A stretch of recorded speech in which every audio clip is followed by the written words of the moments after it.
Chapter 112, Chasing the Stars. Chapter 112. Chasing the stars, the setting sun faded away, replaced by a scattering of stars that adorned the sky, peeking through the tree branches. The Imperial Army's patrol squad made their rounds around the streets and alleys, giving Shen Zichuan a piggyback. Xiaoqia walked along the street, shrouded under a cloak of shadows. It was a little hot this summer night, and Xiaoqia had his ceremonial outer garment open as he walked at a speed that was not fast. Shen Zichuan lifted his head high and put his chin on top of Xiaoqia's hair. Xiaoqia was too tall, causing the upper half of Shen Zichuan's body to be exposed to the moonlight. He only had to turn his head, and he would have been able to look over the wall into other people's courtyards. I'll head for the old camping grounds tomorrow morning and intercept his escape route from the east. He won't dare to head north, and there are troops lying in ambush to the south. I'll be back in 3 days at the very latest. Supporting Shen Zichuan, Xiaoqia said, "It has been a long time since we last got news of Kudu. We have to send someone to make inquiries as soon as possible. Only then will we know of Qi Zhuin's movements. The marriage between Hua and Qi has been delayed again and again to seek external aid. The Empress Dowager will not let Qi Shi wait any longer."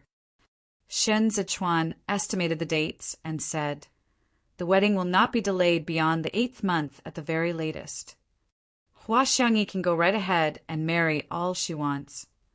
Xiaoqia said, "As long as she doesn't have an heir, it's still Qi Zhuin who has the final say in Qidong. She's going there to be the second wife, and she's even younger than Qi Zhuin. If she gives birth to a son, he will be sure Shiu's legitimate son of direct descent. Once Qi Shiu croaks, mother and son will be the hidden obstacle that stands in the way of Qi Zhuin from holding on to military power.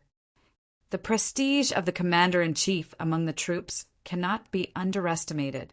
Will she really fear a brother of direct descent who is younger than her by so many years?" Shen Zichuan thought and said, "If she seeks peace back at home and lives in harmony with Hua Xiangyi, then she would instead save herself a lot of trouble. It hasn't been easy for Qi Zhuin to be conferred a title. It's evident from the setbacks she faced when she took over Qidong's 5 commanderies. Not only is Kudu deeply uneasy over her gender, but even Qidong internal military administration officials had also begun to stir."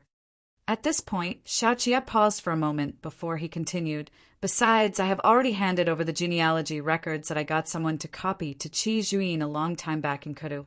Just with this alone, she will never let Hua Xiangyi give birth to a child. As long as Hua Xiangyi's standing in Qidong remained shaky, the Empress Dowager would never be able to turn the Qidong's garrison troops into her own right-hand men. However, this was all based on the premise that Kudu still had no real emperor. If Kudu were to push forth a new emperor before winter arrived, then Qi Zhuin would be on track to face off Li Bei. I'm worried about Lu Guangbai." Xiaoqia kept his relaxed expression in check and said, "After autumn, the Biancha cavalry will cross the boundary into our territories to plunder food. This is the time when their horses are plump and well-fed, and they will choose to take a risk in order to better survive the winter. The Bianjuan commandery relies on Dazhou to allocate and distribute their military provisions. The 12 tribes of Biancha are well aware that they are poor, and they also know that the granary is built right in Bianjuan and it's close to the camps. That's why they would go after Lu Guangbai every time. Qidong's military provisions this year were cut by half. He's by far the worst off when it comes to surviving and defenses. My leaving of Kudu only serves to exacerbate the situation and make matters worse for him." But this was something that even Shen Zichuan had no way to help.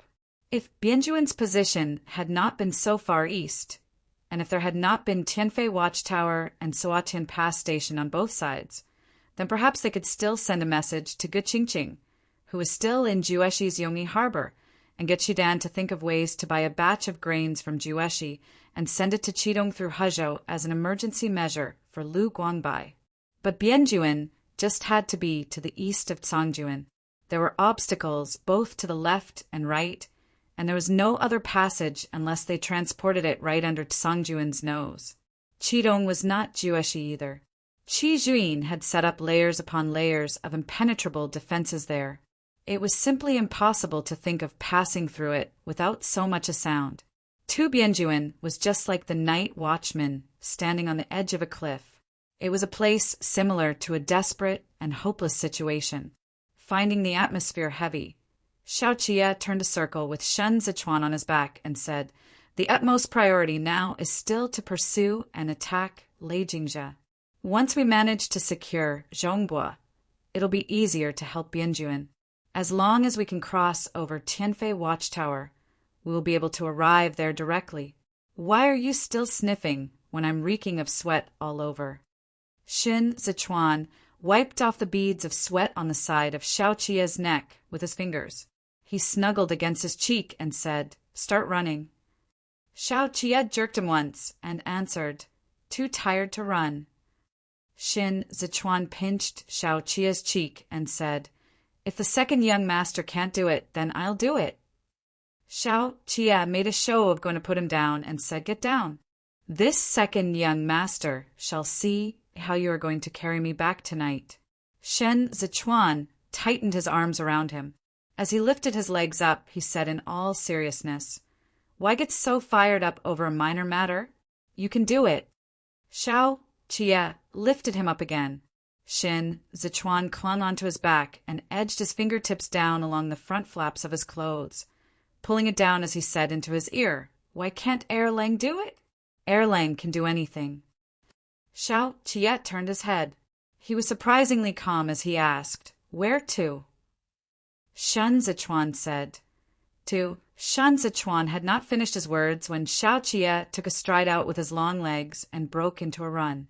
Carrying Shen Zichuan on his back, he ran past the tree shades, stepping upon the moonlight of the summer night as he made his way into the alley where the lights were already extinguished. The patrol squad came and went, but they never noticed both men's figures. Xiao Qie easily leaped across the small steps, where dappled shadows of trees fell upon his hair. There was a clatter as their shadows crashed into and broke up the starlight on the ground, like the free and reckless wind among heaven and earth. The young servant boy guarding the door to the small courtyard was still yawning. When he heard the knock on the door, he thought the Marquis and Vice Commander had returned. With his clothes draped around him and with a lantern in hand, he went to open the door with a smile on his face. But it was empty on the other side of the door. "A poltergeist?" The young servant boy blurted in a soft voice and poked his head out. But he did not see anyone to his left and right, so he quickly shrank back and trotted back to his room with his outer garment wrapped tightly around him. The corridor was dark with no lit lanterns. Shen Zichuan's footsteps were in such disarray that he almost tripped Xiao Qie. Xiao Qie pressed Shen Zichuan up against the door panel and pulled off the ribbon, which Shen Zichuan had used to tie up his hair as they kissed. The kisses left Shen Zichuan gasping for breath. He reached out both hands behind his back and felt around in search of the door lock. No key. Xiao Qie lifted Shen Zichuan slightly, his eyes pressed in close before him, and he looked greedily at Shen Zichuan. "Can't enter." Shen Zichuan's heels slid down along the back of Xiao Qie's waist, but then he raised his hand and pressed his palm against Xiao Qie's approaching chin to stop it in place. He breathed out a double entendre, his breath hot. "If you can't enter, then you can't enter." Xiao Qie pinched Shen Zichuan's mouth open and lowered his head to take in that sliding tongue. All of last night's exhaustion from the rush journey seemed to have been swept away clean. Shen Zichuan swallowed the saliva and listened to the creaking of the door panel from the bumps. He wanted to ease the jarring sound, so he pulled Xiao Qie closer until the latter was right on him without the slightest gap between them. "Let's build a home." Grinding against soft flesh, Xiao Qie's throat tightened as he said with a sigh that had escaped here, or anywhere else. Shen Zichuan was sweating as he raised his head with misty eyes blurred by tears. He did not make a sound. He had not done it for a very long time, and he was being so stimulated tonight that he was trembling slightly. Just a few times, and it was all about to come out. He clenched the clothes on Xiao Qia's shoulder, creasing it as his chest heaved violently. It was only when he calmed a little after a while that he said under his breath, "No, can't. Into the room." But Xiao Qia took this no as a reply to his earlier question and abruptly straightened his back, almost causing Shin Zichuan to cry out involuntarily, "Why can't Erling do it?" Xiao Qia held Shin Zichuan firmly in his arms and pinched the latter's face to correct its position. Then he said, ruthlessly and wickedly, "Erling can do anything." For Shin Zichuan's words were cut off by Xiao Qia's kiss. The corners of his eyes quickly reddened, and even his half-exposed neck had gone red. He opened his mouth several times in an attempt to answer in between the kisses, but Xiao Qia would not give him the chance. All he could do was to let other kinds of sounds loose. Sweat drenched through his clothes, and Shin Zichuan gradually found it hard to breathe. His forehead pressed against Xiao Qia's chest as the waves of ecstasy, crashing over him, made him dizzy. It was not even an hour, and he had already surrendered twice. Xiao Qia was done taking his bath only after Shin Zichuan fell asleep. Seeing the first glimmer of dawn outside the window, he did not take a rest, but instead drank a cup of strong tea and crouched by the bedside to watch Shin Zichuan sleep soundly. He still fell asleep after all. Xiao Qia raised his hand to caress Shin Zichuan's cheek. Once he returned to Li Bei, he had to invite the venerable Igui over. Having turned it over in his mind from different angles after the episodes, his conclusion was that the frequent recurrence of Shin Zichuan's illnesses, whether it was the cold or the epidemic disease, definitely had something to do with that medicine. Too thin. Xiao Qia gazed at Shin Zichuan and thought in the silence that reigned. Although he had also previously found Shin Zichuan thin back in Kudu, it was still much better than now. Shin Zichuan's bout of illness after Qi Huilian's death came and went quickly, but he had still yet to be fed back to health. There was nothing the entire journey here. Xiao Qia held him, watched him, protecting his growing reliance on him every way he could. Shin Wei and Bai Cha did not matter. Xiao Qia lowered his head and pressed up against Shin Zichuan's cheek as he stared, with deep hostility, at the sunlight which was attempting to cloak Shin Zichuan. Shin Lanzhao was his Xiao Suan's. When Xiao Qia spurred his horse out of the city, Zhou Gu'e and Kong Ling saw him off. Reining in the reins, he said, "I will return in 3 days, regardless of success or failure. The Imperial Army stationed here will stay put for the time being. The instant they detect Lei Jingzha's trail, send someone to inform me post-haste. Although Tizhou's city walls are old and worn out, you cannot simply just let it be and brush it aside. Lanzhao will explain the specific arrangements for reinforcements to both of you later." "Rest assured, your lordship," Zhou said. "All our men in Tizhou will go along with the vice commander's arrangements. As for matters relating to the reconstruction of Tizhou's garrison troops," Xiao had paused for a moment and said, "I won't concern myself with it. That will be military affairs Lanzhao will be deliberating over with both of you. The Imperial Army is only standing in as the authority on patrols. I can't overstep authority to handle it. So if there are any issues, please discuss them over with Lanzhao. I'm not at liberty to decide." Kong Ling felt a warm buzz in his heart before it went cold again. They were originally worried that Xiao Qia would use the patrols he was standing in for as an excuse to interfere with the reconstruction of the Tizhou's garrison troops. So he was relieved to hear him say so, but following right after, worries overtook him again. Xiao Qia did not want Tizhou's military power. He would not accept Tizhou's remuneration, nor would he take Tizhou's grains. Then why did he go to the trouble of running all over to duke it out with Lei Jingzha? He might as well head north and return home to live a free and unfettered life. Kong Ling deliberated over his words, but before he could speak, he heard Xiao Qia continue, Since I've agreed to suppress the bandits for both gentlemen, I'll not renege on my promise. Your Excellency Zhou is willing to risk his head to let the imperial army pass through Cizhou. I naturally have to reciprocate this friendly sentiment. Moreover, the imperial army's food supply these few days is being borne by the common folks of Cizhou. We have eaten your rice, so we will surely fight the battles. Zhou Gui bowed to him in farewell and said, Then we shall wait here for your lordship to return in triumph. There are a few more matters. I'll just tell both of you at the same time. Xiao Qia's horse took a few steps around as he looked at Zhou Gui and Kong Ling and said, I do not have the intention to take a concubine in this life. Now that I'm temporarily residing at Your Excellency Zhou's residence, there's no need to send any more people to the courtyard. Man or woman, I don't want any of them. Moreover, we are currently bogged down with work. I don't have the spare energy to beat around the bush with you both. So I'm throwing this out here today to make it clear to both of you. Kong Ling knew he was referring to the incident the last time, and he could not help but look embarrassed, stuck in a predicament where it would be inappropriate for him to smile or answer.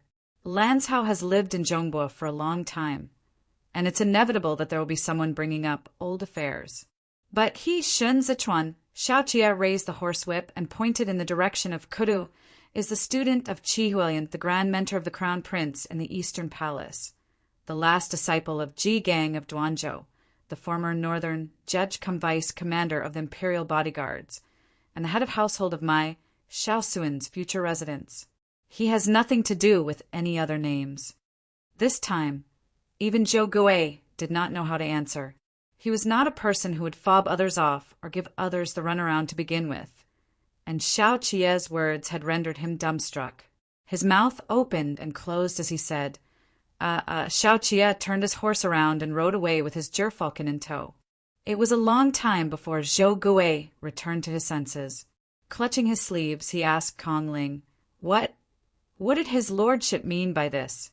Then the Prince of Libei, he has already laid out his cards on the table, this clearly. He doesn't give a hoot about the troops in Cizhou. But don't mention Xinwei. Kong Ling calmly wiped his sweat and said, And don't bring up Bai Chao again. Chapter 113. Reunion. Chapter 113. Reunion. Ding Tao sat cross-legged on the veranda, moving aside the fruits on the silver plate as he counted them over and over again. He stood guard here, preventing anyone from coming near. It was getting late, with a few rays of the evening sun still adorning the courtyard walls as bits and pieces of the setting sun peeked through the leaves of the Chinese scholar trees. Shun Zichuan had just awoken. He had slept for too long and too soundly, so his back and waist were sore and aching. He felt exceptionally tired. He opened the door, blanking out for a moment when he saw Ding Tao. Ding Tao scratched his cheek, feeling uncomfortable with the way Shun Zichuan was staring at him. He put the hand that was still grasping the fruit behind his back and asked with apprehension, Young master, dinner? Shun Zichuan held onto the door and stood there for a little while, before asking in a hoarse voice, What time is it? It's the hour of you. One Ding Tao was surprisingly aware today, and he quickly followed up with, Young master has slept for the entire day. Master left the city at the hour of Mao Tu earlier. His Excellency Zhou and Mr. Qingfeng went to send him off together. The corners of Shun Zichuan's eyes were still a little red, and under the lingering reddish-orange glow of the evening sun, he looked as if he was drunk. He was pale to begin with, and Ding Tao found the way he looked when he lowered his eyes to slip on his shoes really handsome. Still no word from Jueshi. Shun Zichuan went down the steps, but he was not in a hurry to leave. Instead, he stood under the Chinese scholar tree and tilted his head up slightly to look at the sky as he slowly recovered from the lingering effects of last night's exertion. No, Ding Tao followed behind Shun Zichuan. Seeing as Shun Zichuan did not look back, he seized the opportunity to hastily stuff the other uneaten half of his fruit into his mouth and gobbled it down ravenously. Shun Zichuan did not see any sign of Meng, and knew that Xiao Qia had brought it along with him. He turned back, startling Ding Tao so much that the latter choked and coughed. Shin Zichuan paused for a moment, then said, "No one is going to snatch it away from you. Take your time."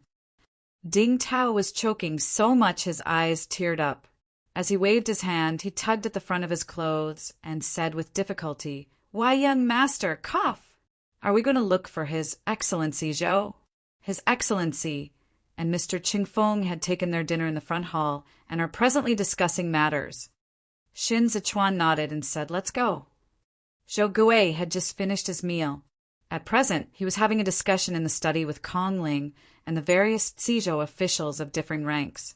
When he heard that Shen Zichuan had come, he immediately got up and dismissed the others.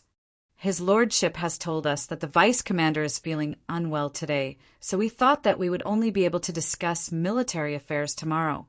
We didn't expect the vice commander to come over today still." Kong Ling showed Shin Zichuan a seat, then sat down after him so that he would not feel awkward.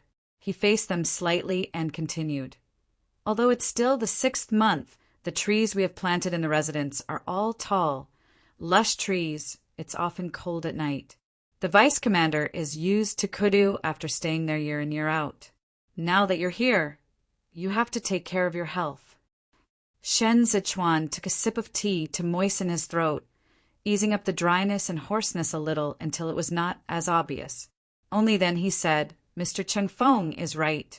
Mr. said that we would be able to discuss military affairs tomorrow. Have both of you already drawn up a charter today?"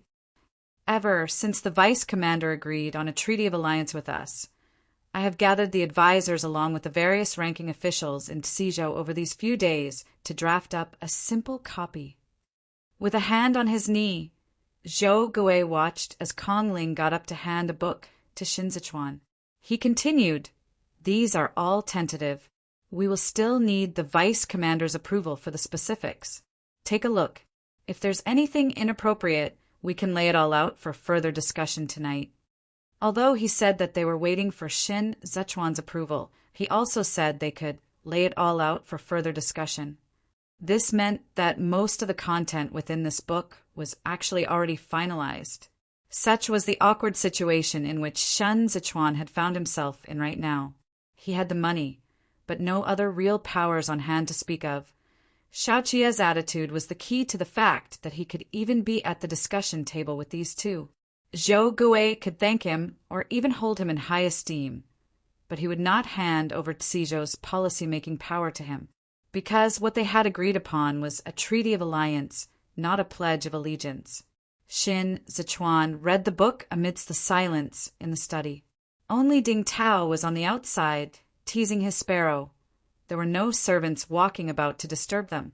As Kong Ling drank his tea, a sudden uneasiness overtook him.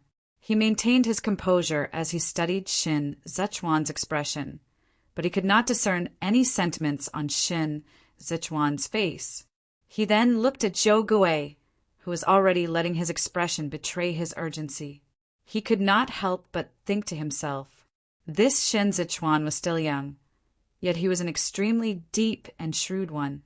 After spending several days together, Kong Ling still could not tell whether he was a willing party or not. There was no way they could find an appropriate way to deal with him. So the drafting of this book was also meant to sound out his intention as well. It was only when the sky had slightly darkened that Shin Zichuan closed the book. He rubbed his fingertips against the teacup without saying a word. Kong Ling was the advisor, so when they were engaged in a serious discussion of official affairs in the study, he could not overstep his authority and bypass Zhou Gui. At the same time Zhou Gui got him to light the lamps, he turned slightly to his side to face Shen Zichuan and deliberated over his words. "So what does the Vice Commander, His Excellency, think?" "Your Excellency has also recorded the price fluctuations of the daily necessities of fuel, rice, oil, and salt in Cizhou over the past few years in the book, and the accounts are all clear enough that there won't be a problem estimating next year's approximate expenditure. I've also seen that Your Excellency has also written about the proportion of military pay and provisions to be allocated for the garrison troops in the future. Your Excellency has worked day and night tirelessly, taking all the various aspects into consideration. Shin Zichuan said with a smile. Zhou Gui let out a light sigh of relief. He did not know why he was so strung up. Upon hearing Shin Zichuan, he then replied, "This book is not something I alone can write. I still have Cheng Feng and my fellow officials to thank for this. Then, shall we begin to discuss the defenses of the city walls?" Shin Zichuan's fingertips paused in place. He said, "There's no rush. I have some questions." To which Zhou Gui hurriedly prompted, "Please go on." "Going by Your Excellency's estimation of Tizhou's next year approximate expenditures, there is also a remuneration of 16,000 dan, 3 of grains, for the 20,000 Imperial Army troops, other than the rebuilt garrison troops. The total sum for both armies is 110,000 dan of grains." Shin Zichuan pondered it over. "This is allocated according to the amount of bumper harvest in Tizhou last year, and it's also what had been saved up for the original number of people in Tizhou at present. But I can see that Your Excellency still has a remaining 10,000 dan of grains left unmarked." "That's right," Zhou Gui answered. Although Shao Qi said he did not want any remuneration, they could not really not give any for real. This 16,000 dan of grains was only enough to last the 20,000 Imperial Army troops 2.5 months. This was more than the monthly amount they allocated to the 20,000 Tizhou garrison troops. Although they were unable to supply a year worth of grains, they had already done their best.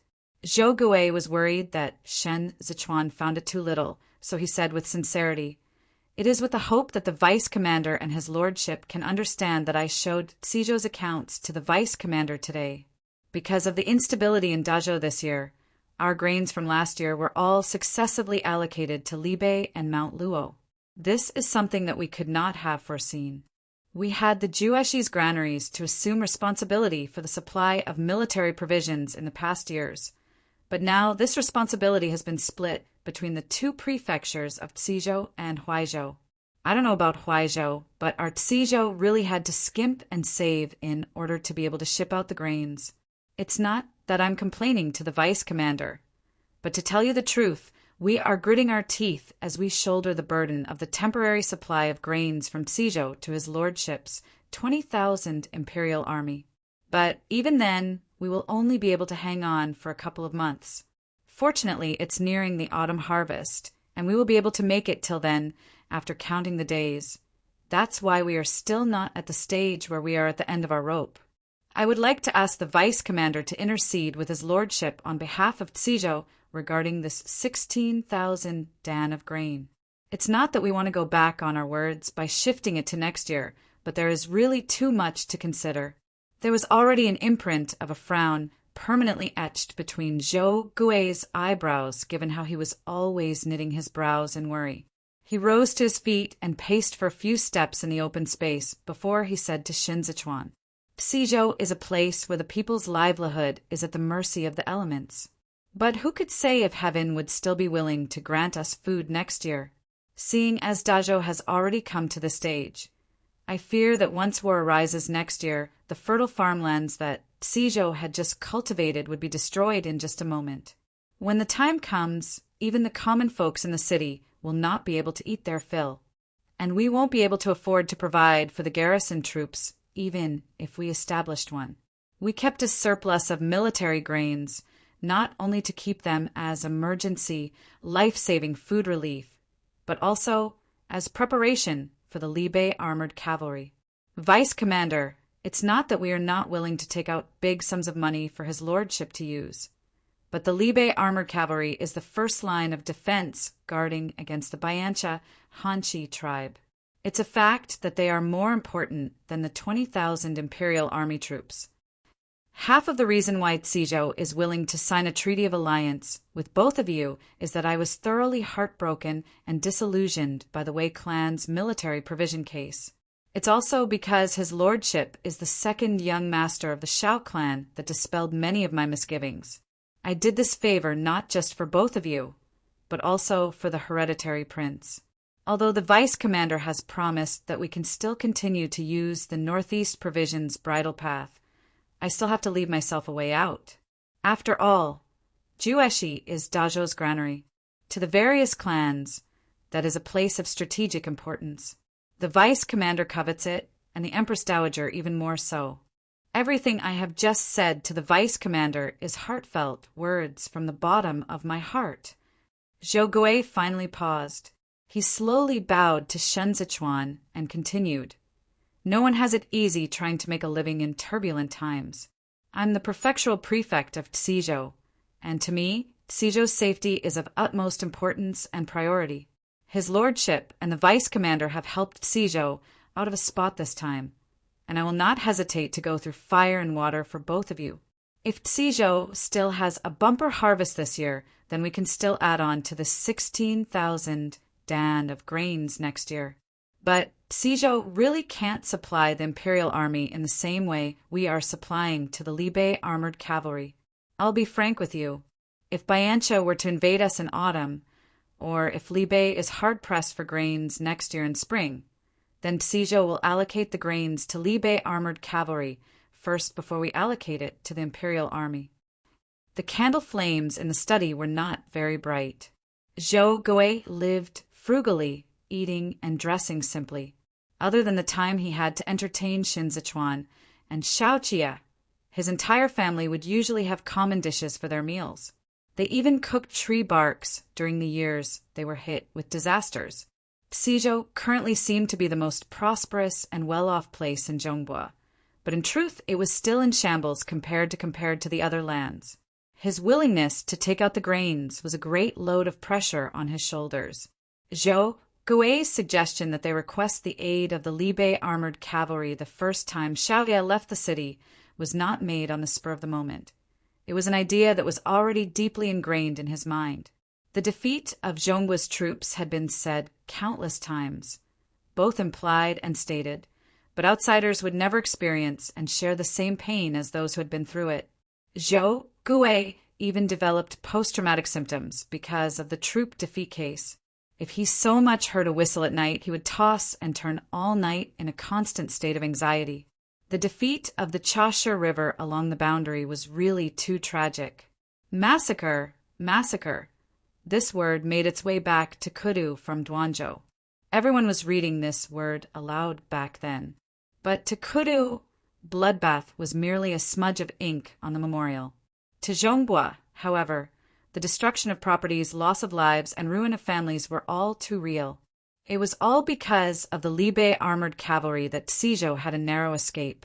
In the eyes of Zhou Gui and everyone in Tizhou, the Libe armored cavalry was far more important than the imperial army. Xiao Jiming led his godly troops down to save them, and River of Ice armored cavalry was thus the death exemption token in the face of the Bayancha cavalry at the two borders to Dazhou's north and east. Lei Jingzhe dared to angle for Tizhou, but he did not have the intent to settle down for long. He was even ready just to rob Tizhou's grains and leave to seek credit right away from Kudu. What he feared was precisely Xiao Jiming's deployment of his troops south again. Xiao Jiming suffered a loss and was wounded in the military provisions case, but none of them had seen it with their own eyes. Those who were waiting for him did not dare to believe it, while those who feared him did not dare to bet on it. If the old-school senior officials headed by Hai Liangyi feared Xiao Fengshu, then the one those juniors down the ranks feared more was Xiao Jiming. Silence reigned in the study. The candlelight flickered. Shin Zichuan felt his back and waist aching. There were still traces of Xiao Qie's bites on his collarbone, which had been covered up by his collar. Strangely enough, even at such a serious and solemn moment, he remembered Xiao Qie's sweat-drenched face, Xiao Qie's strong arms, and Xiao Qie's kisses that wandered around his neck as Xiao Qie gasped for breath. He remembered everything about Xiao Qie. The only thing he could not think of was a way in which Xiao Qie was inferior to Xiao Jiming. Shin Zichuan was silent for only a few moments, and his mind wandered for only a fleeting instant. He said, "I understand all that Your Excellency has said, We will return the exact same amount of the grains that Suin and I have temporarily borrowed after our arrival here next year. The color promptly drained from Zhou Gui's face. He tried to explain, Vice Commander, that's not what we... The issue I wanted to discuss with Your Excellency is not that the grains you are allocating to the Imperial Army are too little, but that it's too much. Xin Zichuan motioned for Zhou Gui to sit and lay it out with clear reasoning. The fact that Xizhou is willing to allocate so much grains for the Imperial Army's use is proof enough of your sincerity. But, as we mentioned at the beginning, the Imperial Army will only use the grains from Xizhou at this point in time. The Imperial Army has a supply channel for future military provisions, so it doesn't need to draw from Xizhou's granary. Zhou Gui felt foolish and did not dare to interject arbitrarily, so he looked at Kong Ling and said, Qingfeng is the one who supervised the drafting of the book, so there are some matters that he understands better than I do. Qingfeng explained to the vice commander. Holding on to the back of the chair for support, Kong Ling rose to his feet. Instead of explaining, he asked, The vice commander is so certain that the Imperial Army would not lack grains in the future, and you also said that the Northeast Provisions bridle path can still be used as usual. We really can't think of any countermeasure that would allow us to do this. Would the vice commander be so kind as to explain to us? Otherwise, we will still have to ask the Imperial Army to accept this batch of grains. Shen Zichuan gently stirred the tea in the teacup with the lid and said, Before this, I still want to ask both of you if Xizhou is going to live off the land in the future. Kong Ling replied, Xizhou is limited by its geographical position. If not, then how can we survive? What I see is the exact opposite of Mr. Shen Zichuan put down the teacup and said, It's true that Xizhou was initially in a non-ideal position. There's Libei to the north and Chazhou to the south. It is obstructed by Danzhou and Duanzhou to the east and restricted by Danqing to the west. It doesn't dare to move as it pleases, and it can't move at will either. But that was when Xizhou was still subordinated to Kudu. You are now on good terms with Libei.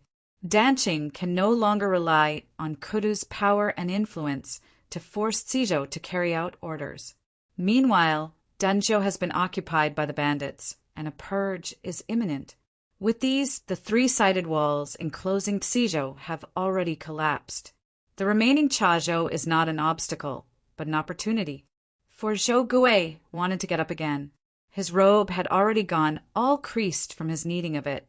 He asked cautiously, You mean, Chazhou lies along the waterway that can lead right to Hezhou? After the defeat of the troops, the merchants in Hezhou who had come from all over took advantage of the opportunity to peddle the grains at exorbitant prices in Zhongbua, earning quick and huge profits from bandits of all sizes. It would be truly a shame if this route is only used to make someone else rich. But bandits are also currently in power in Chazhou. What's more, Chazhou has relations with the Yan clan of Hezhou. They won't let our Xizhou use the route to do business without good cause. Kong Ling was growing anxious as he spoke. Besides, what can we sell? Compared to Hezhou, Xizhou is a remote hinterland. Grains, Xin Zichuan said. The moment he said that, Zhou Gui jerked to his feet and exclaimed, No, isn't that the same as those conscienceless thieves who conspire with the Jueshi officials and merchants to resell public grains for profit? Your Excellency, please calm down. The expression in Shen Zichuan's eyes was too calm, so calm that Zhou Gui could not help but sit back down. He said, The reason why there are people in Jueshi and Hezhou reselling grains at exorbitant prices is that there is a shortage of grains in the various lands of Zhongbua, of which Chazhou is the worst hit. In Kudu, 1 tael of silver can buy you 2 dan of grains, while the same tael of silver in Jueshi can buy you 1 dan and 5 do 5 of grains. But in Chazhou, 1 tael of silver can buy you only 2 do of grains. The money the bandits in Chazhou have on hand is all fleeced from the remaining commoners in Chazhou. Because of this, the law-abiding citizens registered on the household register cannot survive, and consequently, they are forced to take risks out of desperation. The number of people who are reduced to being bandits will only increase with time. Your Excellency, this is also the fundamental reason why Lei Changming, that is, Lei Jingjia, is able to rapidly expand his troops to this number within 6 months. So, if Cizhou is willing to sell grains to Chazhou at a fair price, slightly higher than Kudu, it would be helping Chazhou instead. But Kong Ling frowned slightly. If we sell the grains to Chazhou, then there will no doubt be a shortage in the granary. If we only have silver in our hands, then won't we be in the same plight as Chazhou is in now? When the time comes, the conscienceless grain merchants in Jueshi and Hezhou go even further in trying to fleece money from us. Hezhou is far away. Even if Cizhou wants to do business with it, there's no hurry to do so in these 1 or 2 years. I had some understanding of Huaizhou when I left Kudu. Huaizhou contributed half the effort in the preparation of the military provision this time, and they have an abundance of grains in their granary. Diqing, which is on the outskirts of Kudu, lies to the southwest of Huaizhou, and it leads directly to Jueshi's harbor too. Huaizhou just happens to lack money if it wants to conduct businesses through Diqing. Cizhou can first sell the grains to Chazhou, then buy it back from Huaizhou at a price lower than Chazhou. The surplus silver can be used as a subsidy for other areas, while the granary can maintain its abundance of grains at all times. This can give the Libai armored cavalry or Cizhou some leeway at the crucial moments. The imperial bodyguards had an assignment to keep track and record, which is to take detailed records of the commodity prices in the streets and alleys.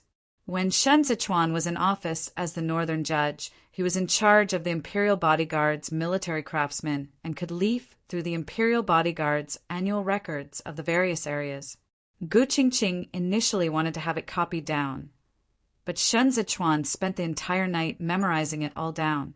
He had been prematurely on guard against the unknown future and had not been willing to put all the important stuff down on paper that easily. As it turned out, he did right. They left Kudu in such haste that they had no time to bring anything else along. But all the records, files, and old registries and books he had read before went with him when he left. Zhou Gui was lost in thought. He contemplated it over and over again, then said, "If Huaizhou isn't willing, it's feasible. Luosha Pass lies to the east of Huaizhou. It can transfer out local specialties from the frontiers of Libai, and it's a linear route to have them transported to the harbor." The more Kong Ling thought, the more excited he became. He could not help but walk a few rounds. Then he slapped his thighs and said, "That's right! We should have done it a long time ago. If Cizhou still doesn't know how to adapt to the circumstances, then won't it still be trapped in the same cage as before?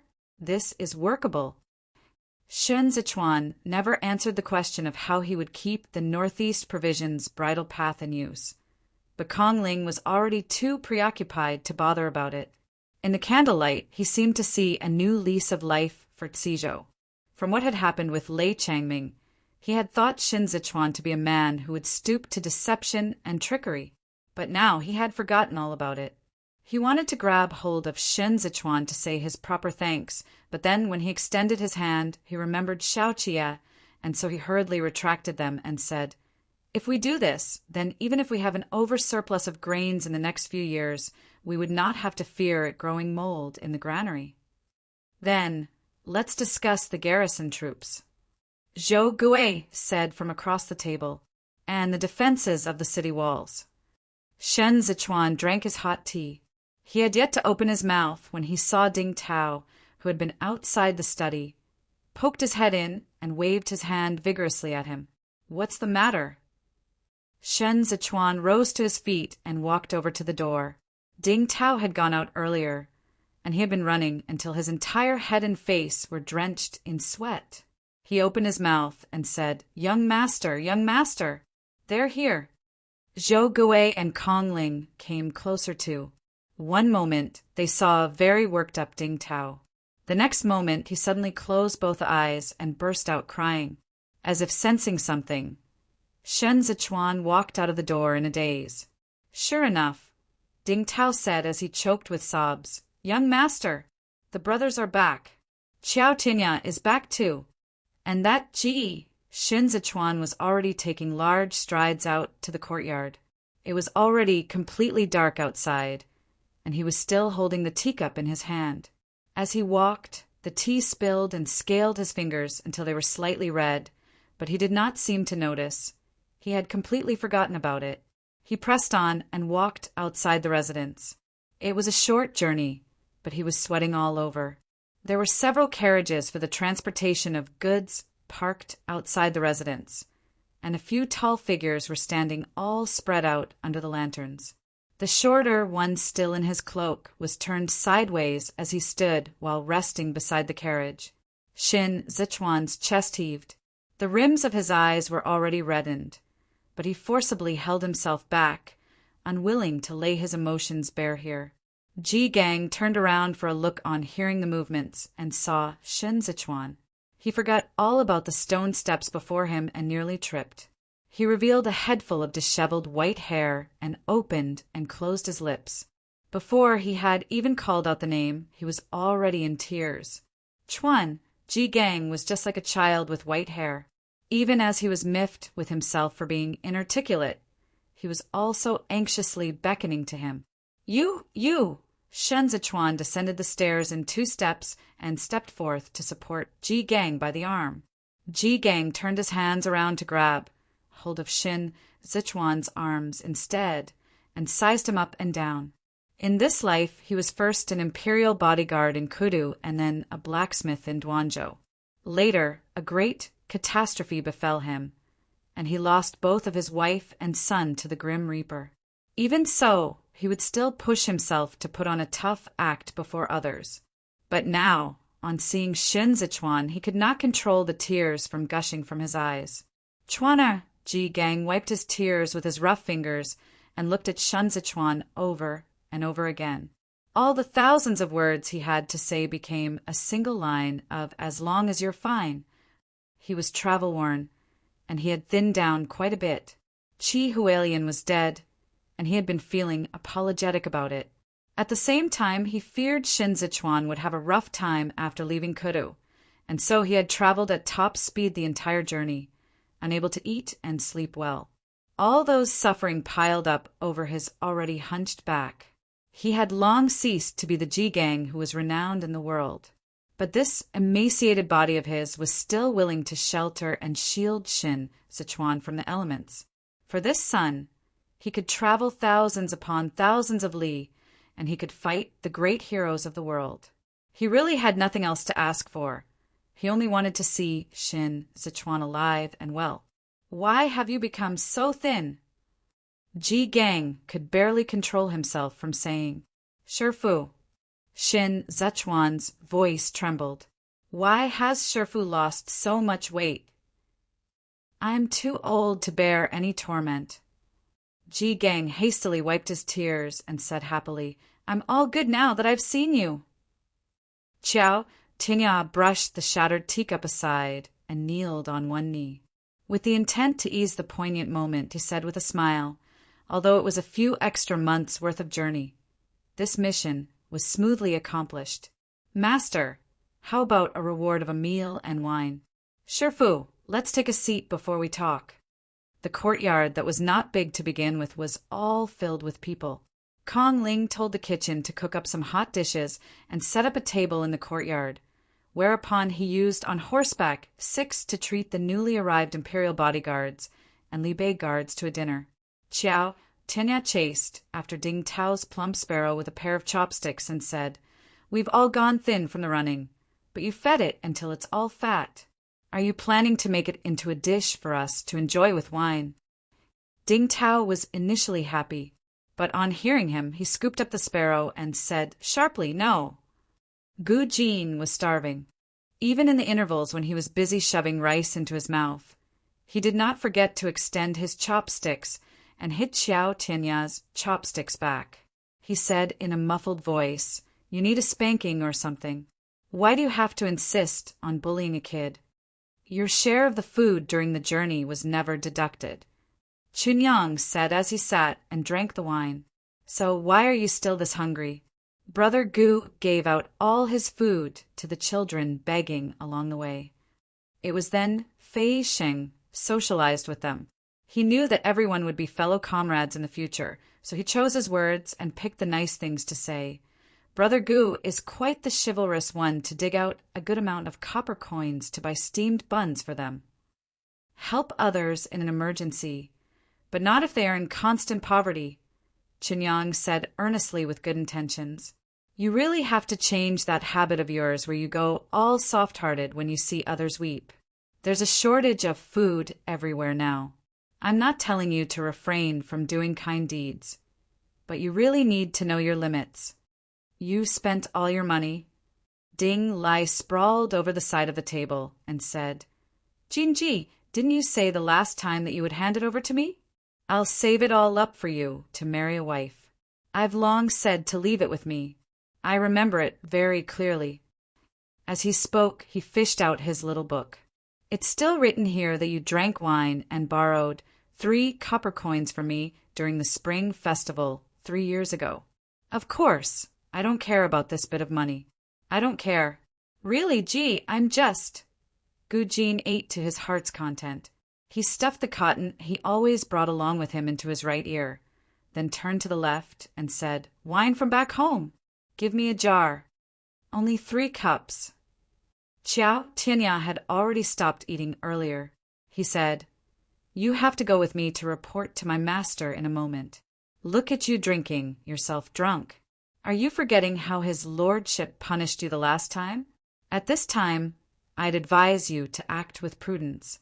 He was usually laughing and joking, but he was the vice commander of the imperial bodyguard in the past, and he really gave off an imposing air when he played the part now.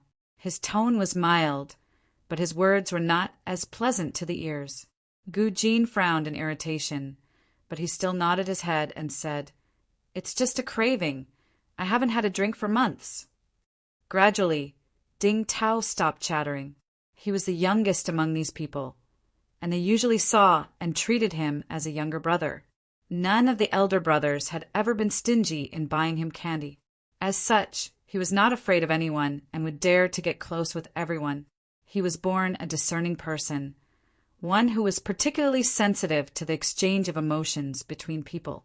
He could sense that the various older brothers did not seem to be as relaxed as they looked on the surface. So he held his little sparrow in both hands and behaved himself while he sat at the side, making neither noise nor fuss. When they were almost done with their meals, Kong Ling arranged for some people to clear out the courtyard so that the guests who had been on the road all this while could rest. As it was already midnight, Shin Zichuan sent Ding Tao to lead Ji Gang away for a rest. The few at the head all had matters to report, and so they stood in successive order on the veranda and prepared to take turns to enter. Come on in all at once and take a seat. We can discuss it together if there's something you need to say. After all of them had entered, Shen Zichuan sat in the main seat and asked Qinyang first, Did the preparation of the military provisions go smoothly?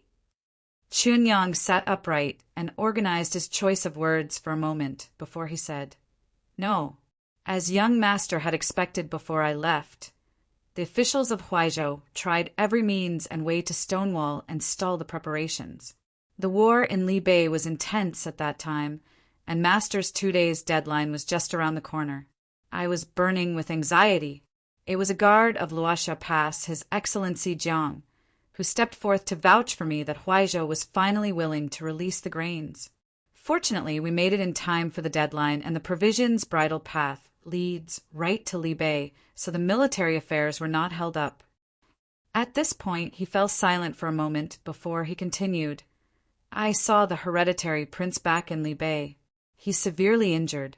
When he heard that Master was caught in a heavy siege back in Kudu, he wanted to lead the troops over to receive him. Unfortunately, his lordship, the prince, overruled him. Shen Zichuan did not ask for further details. Instead, he turned to Gu Jin and said, You came to Cizhou to transfer grains back then. Zhou Gui isn't that hard to deal with compared to the Huaizhou prefectural prefect. So why are you still looking troubled now? Gu Jin looked somewhat taken aback to be called. Everyone present could notice his absent-mindedness. Xun Zichuan looked at him. Gu Jin replied, "It's true that I did not encounter any difficulties when I came to Tizhou to supervise the preparation of military provisions. I went along with the troops to deliver it to the front line well in advance, and I even saw his lordship the prince at the eastern range of Hongyan Mountains. He did not speak quickly, and when he stopped he hesitated for a very long time. I heard that master had left Kudu, so I've been waiting for him to return home. It was when I saw Qinyang in the army later that I knew master had stopped over in Tizhou, and so I rushed over. Li Bei was just to the north of Tizhou. By all reasoning, they should have been faster than Qiao Tianya." Xun Zichuan tapped his fingertips lightly on the tabletop. He skipped over it and said to Qiao Tianya, "How about you? Tell me the details." Qiao Tianya propped up his arm on the chair handle and answered very quickly. "I hurried on my way to search for Shifu and teacher on master's order. I traced the trail in the inner chamber of the Shue's residence and discovered that Shue Xiuzhua had moved Shifu over to the Donglong's broker house. But there was no trace of Mister. We were a step late, and we could not get out of the city gate, so we could only go into hiding in Kudu." As he spoke, he looked at Fei Shang. It just happened that he was also leading his men to hide from the noble clan searches. We tried every means possible to get out of the city, but Han Chung had the city so tightly guarded that not even a drop of water could get through. We really had nowhere to go, so we hid at his lordship's Plum Blossom residence. As luck would have it, it was in the Plum Blossom residence that I found the layout blueprint of Kudu's public ditches that his lordship had tricked out of the Pan clan. This item was obtained by Xiao Chia from Panlin when he had hosted a banquet after being promoted to a nobility rank. At that time, he was prepared to keep it for himself as a contingency measure. But by some unexpected turn of events, it became the key for Qiao Tianya and the rest's escape from Kudu. We crawled our way out from the public ditches. As Fei Sheng spoke, he reached a hand out to gesture with his fingers. The public ditches in the various streets are all newly dug. I don't know if this was his lordship's intent, but they are all narrow on the outside and wide inside. There are even candles and field rations stored in the dry spots. Over 50 of us relied on these field rations to circle around the 8 great training divisions for more than 10 days before we finally came out of Kudu at a place near Mount Foam. After we emerged, we realized that there were strictly enforced checks on public roads between Kudu and the 8 cities. So we pawned off the gold, silver, and jade pendants on us and disguised ourselves as traveling merchants. We made a detour from the south of Chuanqing to Chazhou, then hurried from Chazhou over to Tizhou. Qiao Tianya said, "When we arrived at Chazhou half a month earlier, we heard that Han Qing had already sent the imperial heir into the palace. But news was sparse after leaving Chazhou, so we lost track of what happened after. As for other details, we'll have to wait for Gu Qingqing's letter." No one disturbed Xun Zichuan as he contemplated it over. He heard the sound of Ding Tao walking on the veranda and waited until Ding Tao walked to the door before he said, "Both of you are tired, so go with Ding Tao and take a rest for tonight." Fei Sheng was a discerning man who could take his cues. He was not in a hurry to lay his loyalty bare tonight either, so he rose in one smooth move, took his leave of the master together with Qiao Tianya, and withdrew out of the room. The candle flame flared a little and flickered for a moment. Gu Jin never lifted his head to utter another sound. He sank in the darkness, with the shadows from the candle flame cast upon the side of his face like 2 of villains scuffling with one another. Xun Zichuan was surprisingly cool-headed as he said, "Did something happen to both of you in Li Bei?" Chunyang lifted a hand to partially cover his face and propped up his elbow on the chair handle. He said, "I've been staying close to the hereditary prince, so nothing really happened to me. It's Gu Jin." Gu Jin undid his clasps in the unbearable silence, took off his upper garment and turned around, thereby exposing his entire back right before Xun Zichuan. He said, These matters should have been reported directly to Master, but Master will only be back a few days later. As per Master's instruction back in Kudu, I can report to young Masters first. I arrived at the area where the war was the most intense. His Lordship and Commander-in-Chief, Zwa, are both safe.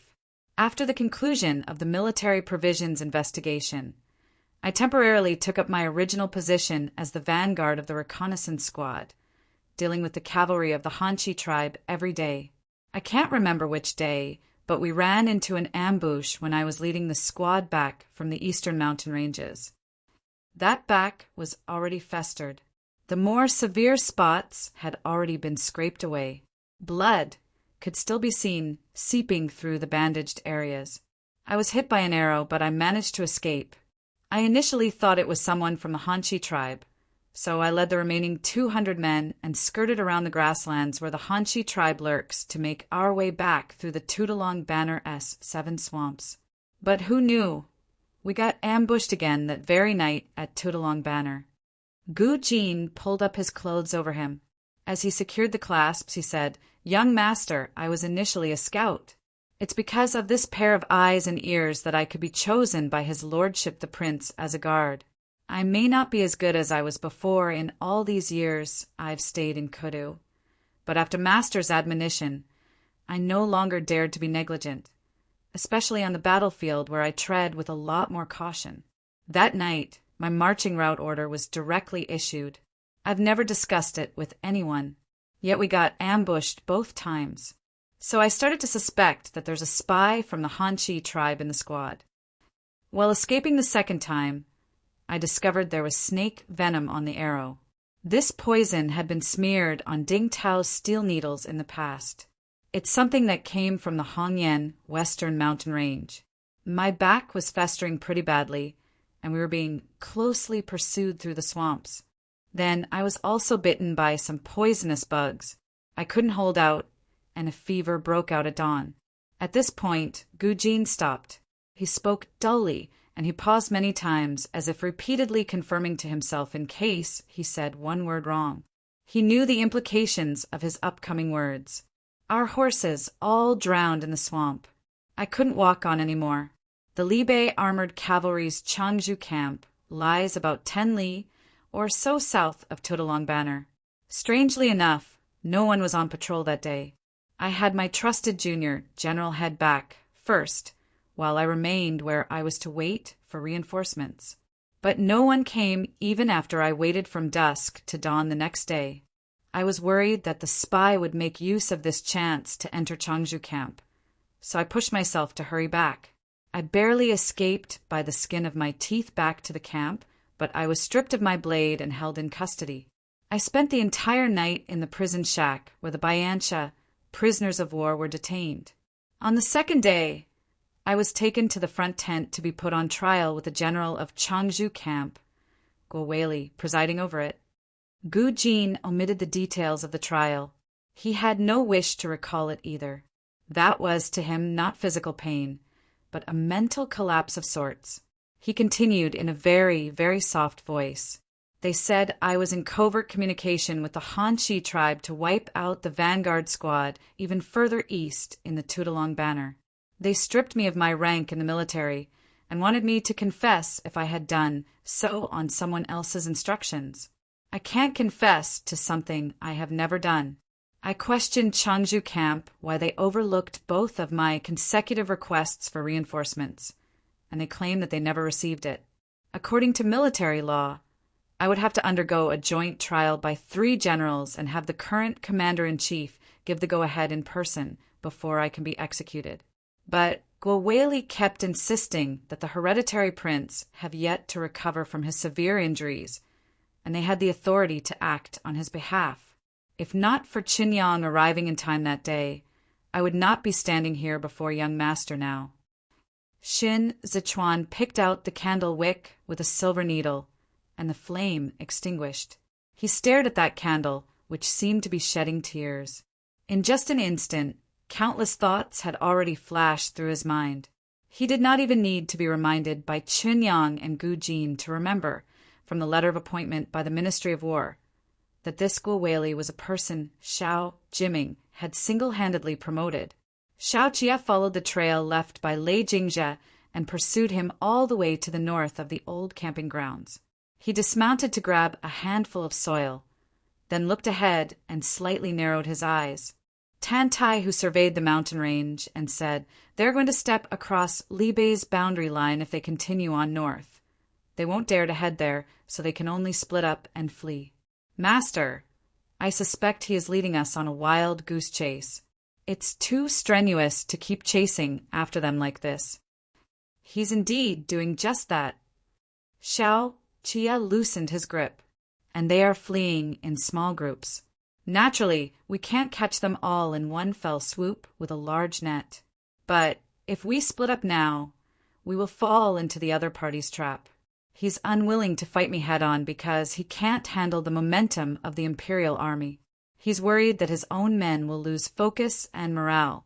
They are familiar with this area, so they try every means possible to lure us into splitting up into small groups so that they can break through our defenses one by one. We don't have enough cavalry. Tan Tai, who examined the terrains. This brigand is really too crafty. No rush. Xiao Jie stood up. Meng returned from his patrol and landed on Xiao Jie's shoulder. It stood together with Xiao Jie in the night breeze. The wind rustled the grass, scattering a few strands of willow leaves before him. Of the 5 arms, only fire is the most intense. Once again, Xiao Jie got on his horse. I want a fire so blazing that he has nowhere to hide. Tan Tai, who followed suit and got on his horse. He said, "But there are more lands than trees here. If set aflame, I fear the fire will spread to the grasslands of Li Bei." Xiao Jie laughed out loud on the horse and said to Tan Tai, who, "I'm not asking you to burn this place down. Go to the big towns and small villages along the way and get them to put up bulletins announcing that whoever harbors the bandits will be executed with immediate effect. If they inform the Imperial Army, they will be rewarded copper coins per bandit reported. I'll pay as much as they report. And tell them, too, Psizhou is about to issue a conscription notice. If they go, 3 meals a day will be provided if nothing else. And informants who have been rewarded cash from the Imperial Army will be given priority. Since Lei Jingzhe doesn't want to be found by us, I'll make him expose himself." Tan Tai, who was hesitant, but still said, "But didn't we run out of money? Go report the figures to Lance Hao." Xiao Jie urged his horse on, then reined it in and looked back to say, "This second young master can't even dig out some copper coins."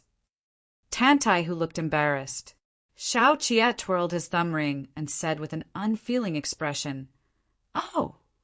Chapter 114. Intensity of Flames. Chapter 114. Intensity of Flames, having gone hungry for a whole day, Lei Jingzhe squatted beside the pigsty with a bowl in hand. He shoved those hard-earned corn one noodles into his mouth and gulped them down. One of his subordinates was also squatting next to him. He was a little imp around the same age as Ding Tao, but as strong as a young ox. He gobbled down his food just as ravenously as Lei Jingzhe did. A head poked out of the opened kitchen window, and the man used a stir-fry spatula to bang on the pot rim and yelled, "There's some soup broth left. Do you want to drink it?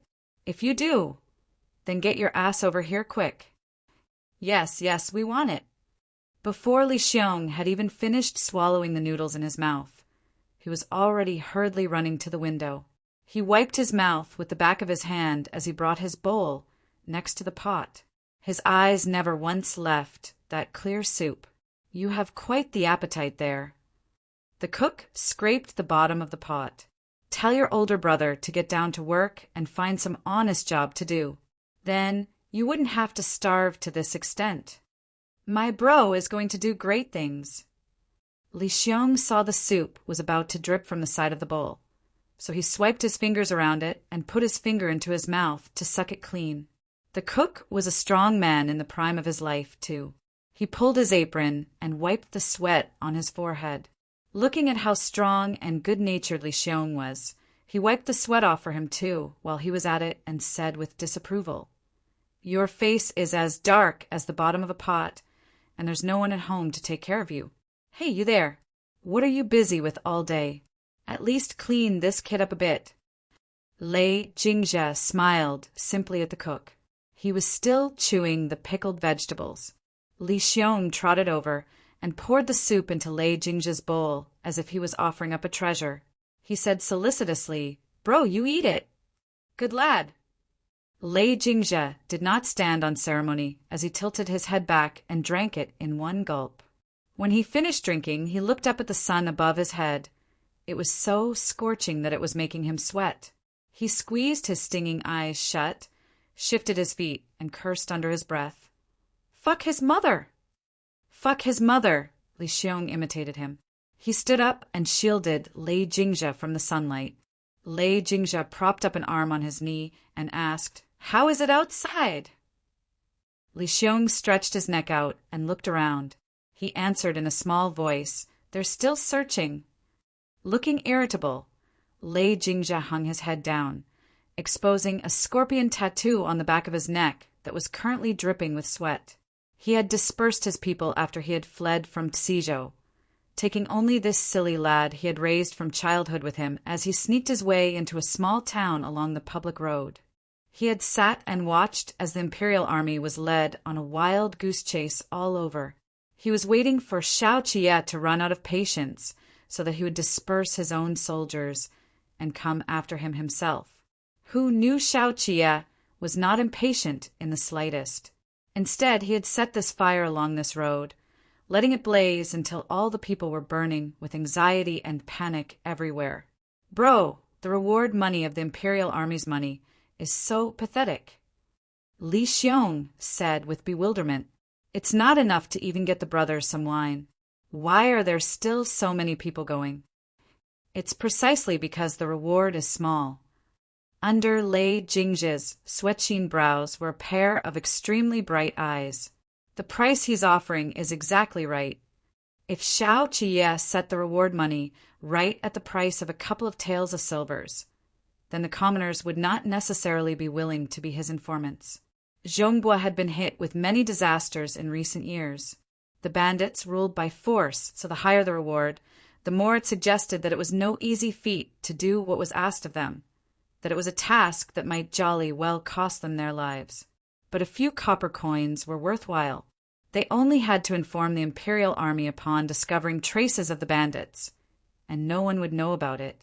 It was just a few copper coins, and it was normal to spend it all in an instant.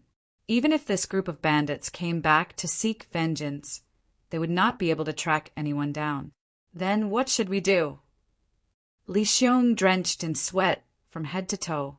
He looked at Lei Jingzhe. "Bro, why don't we just fucking go ahead and do it? He only has 20,000 men." Lei Jingzhe was feeling restless too. He could not be clearer about Xiao Qie's intentions. Xiao Qie wanted to force them into making a move out of restlessness so that they would not be able to sit still and continue hiding. But he was extremely clear-headed. He knew that the people he was leading were a motley crew cobbled together from the two prefectures in the east. None of them had received formal military training.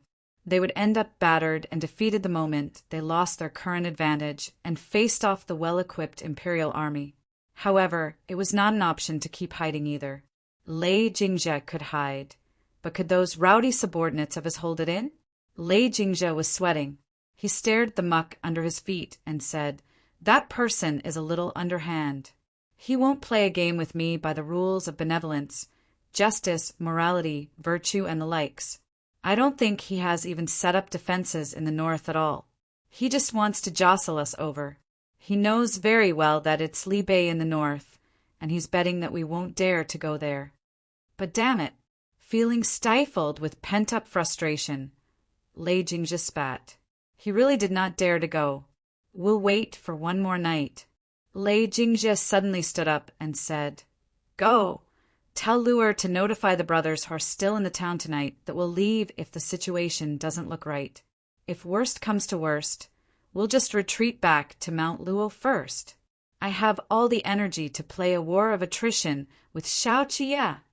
Xiao Qie was eating a few steamed buns paired with pickled vegetables.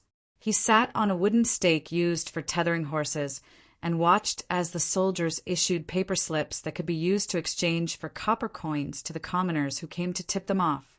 "Master." Tantai, who walked over and said, "He really is something to scatter his people everywhere. How is he going to issue his orders this way? He can't be going around knocking on their doors one by one, can he? As the bandit chief, he naturally has his ways." As Xiao Qie spoke, he scratched Meng, who was perched on his shoulder. "The gerfalcons raised in Libei are also able to pass on military intelligence swiftly. We caught quite a number of them." Tantai, who said, "What shall we do with them?" Xiao Qie said, "Kill them." Tantai, who turned to look at that other side, then looked back at Xiao Qie. He said, quietly, "But I heard that some of them are gentlemen from respectable families. Kill them all?"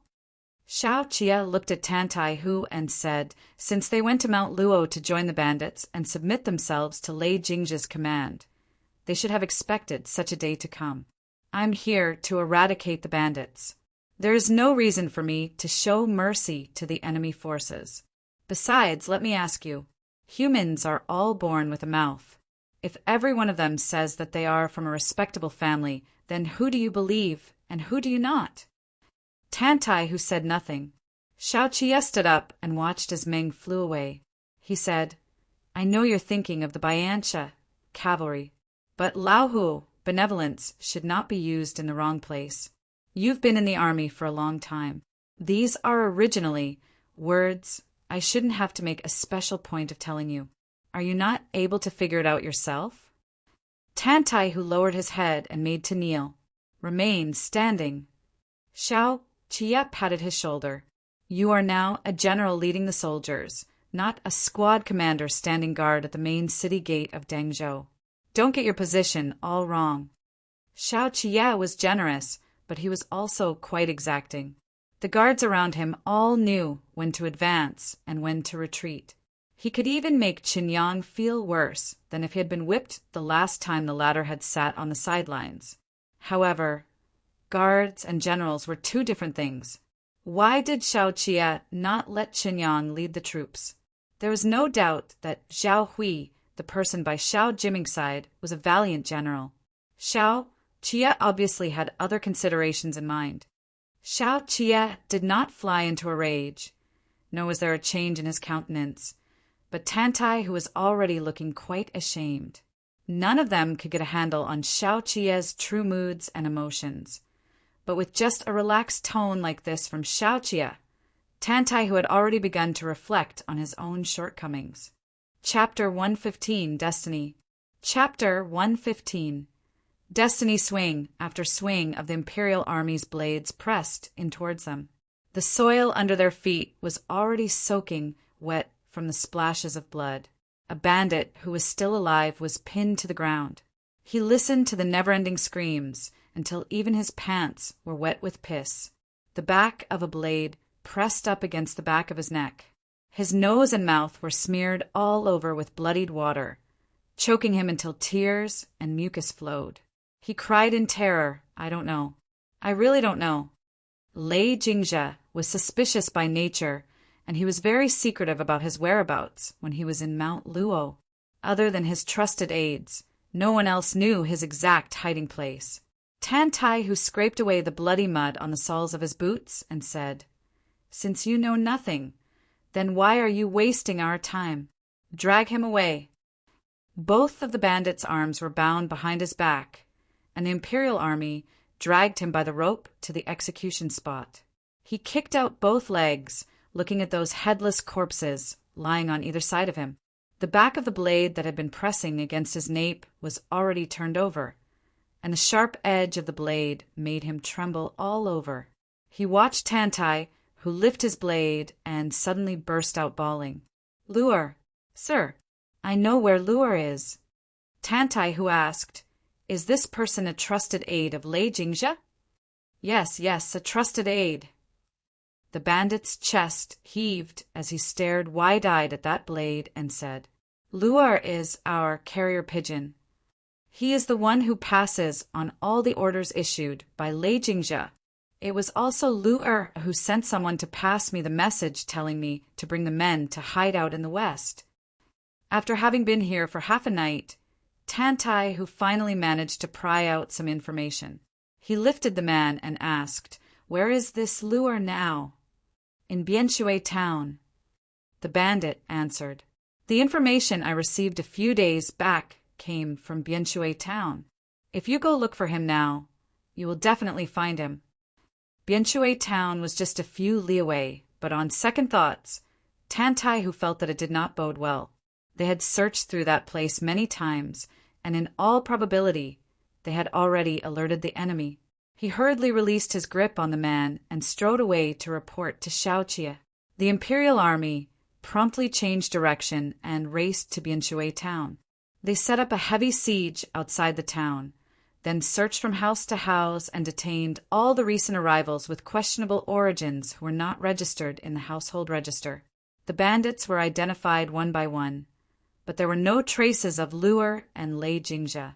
Seeing as dawn was about to break, the bandit feared that Xiaoqie would take out his anger on him, so he racked his brain to offer suggestions. He said, "Lu'er has plenty of followers.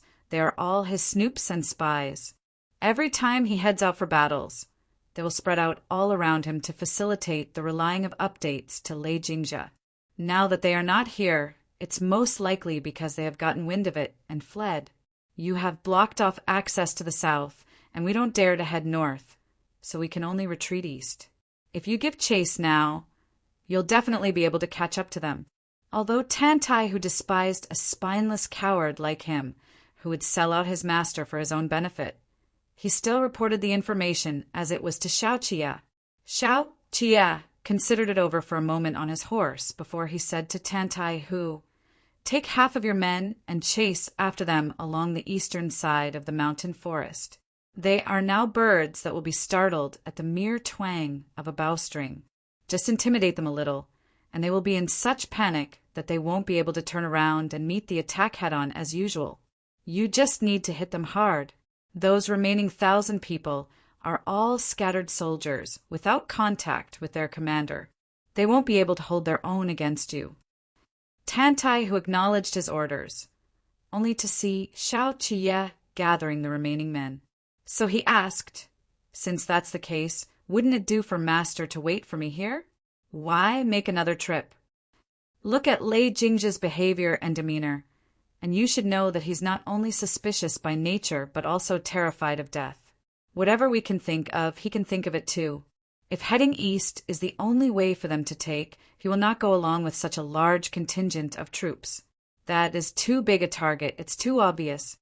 Xiaoqie wound up his horsewhip and said, "Since he dared to use Lei Changming as a live target earlier, he will similarly dare to use these remaining 1,000 people as live targets as well. You may set your mind at ease and head east. I'll go block him." It was scorching hot these 2 days. The sun was so blazing that it made the bandits, burning with anxiety, even more restless and uneasy. They squatted in groups in the mountain forest. Seeing as Lei Jingzhe had been slow to show himself, they loudly questioned Lu'er, who was standing on a rock. "Master Lu is also a part of the council, so you would be clearer than us when it comes to news of the second in command. What is the situation now? Tell us."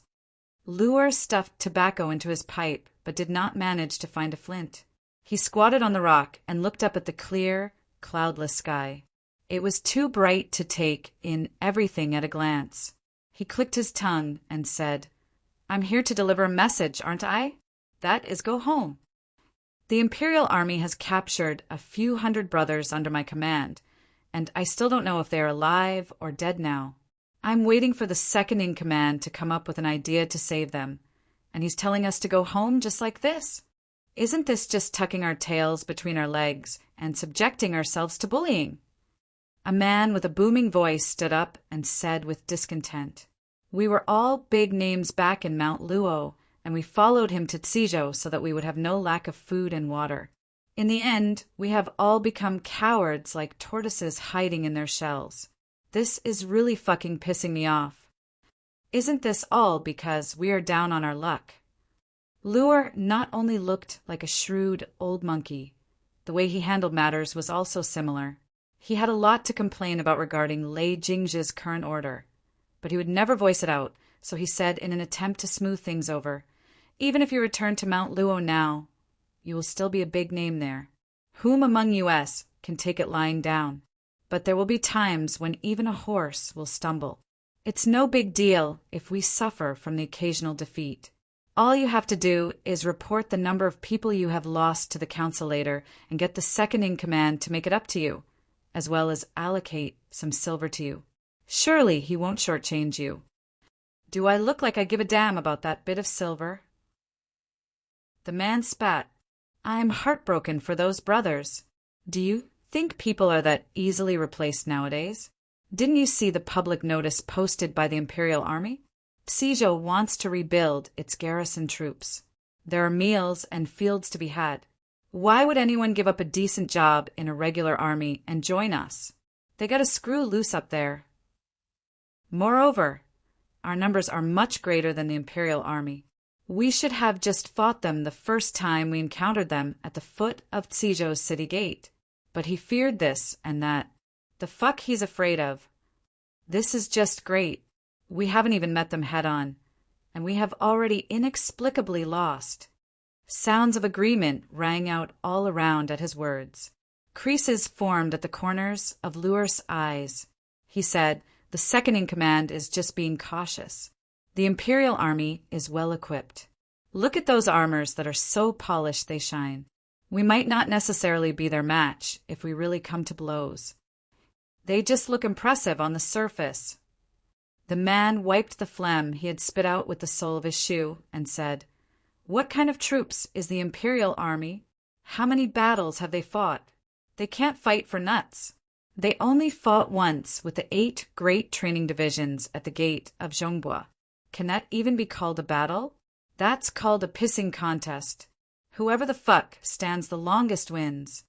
Laughter broke out all around. The man noisily cleared his throat and tugged at his collar again to reveal a reddish chest. He said, "As I see it, we are not in a hurry to leave. Suzhou is such a big gold mine. If we miss it this time, it'll be harder to lay our hands on it the next time. The Imperial Army goes around posting notices everywhere to get the common folks to tip them off. But at the end of the day, they are still afraid, no. If not, then let them bring it on. We are now all gathered together, and we have at least 5,000 or 6,000 people. Just engaging in guerrilla warfare in the mountains alone will be enough to make the Imperial Army suffer." Luo did not kick up a stink with him or make a decision. He rubbed the pipe in his hand and said, "The second-in-command said to go back, and you still want to fight them. Then go notify him yourself. He wants to be a cowering tortoise and hide his head under his crotch. Where am I supposed to go looking for him?" The man sneered. "He doesn't even dare to show his face. Why? Afraid there's an Imperial Army spy among the brothers? Bah!" The man that Lei Jingzhe had used as a shield that day when he fled was none other than this man's prospective brother-in-law. His younger sister was just as burly as him, and she had been previously unable to find a suitable person to marry. It had not been easy to find a man who treated his younger sister well this time, and they were even ready to have the wedding at the Year of the Year. But who would have expected Lei Jingzhe to use him as a shield this trip? He hated Lei Jingzhe for being hard-hearted, and he also resented Lei Jingzhe for subjecting them to this kind of frustration they could only bottle up. I'll repeat the second-in-command's words. Luo stood up and pounded at his waist with his pipe. He said, "We are now the vanguard squad.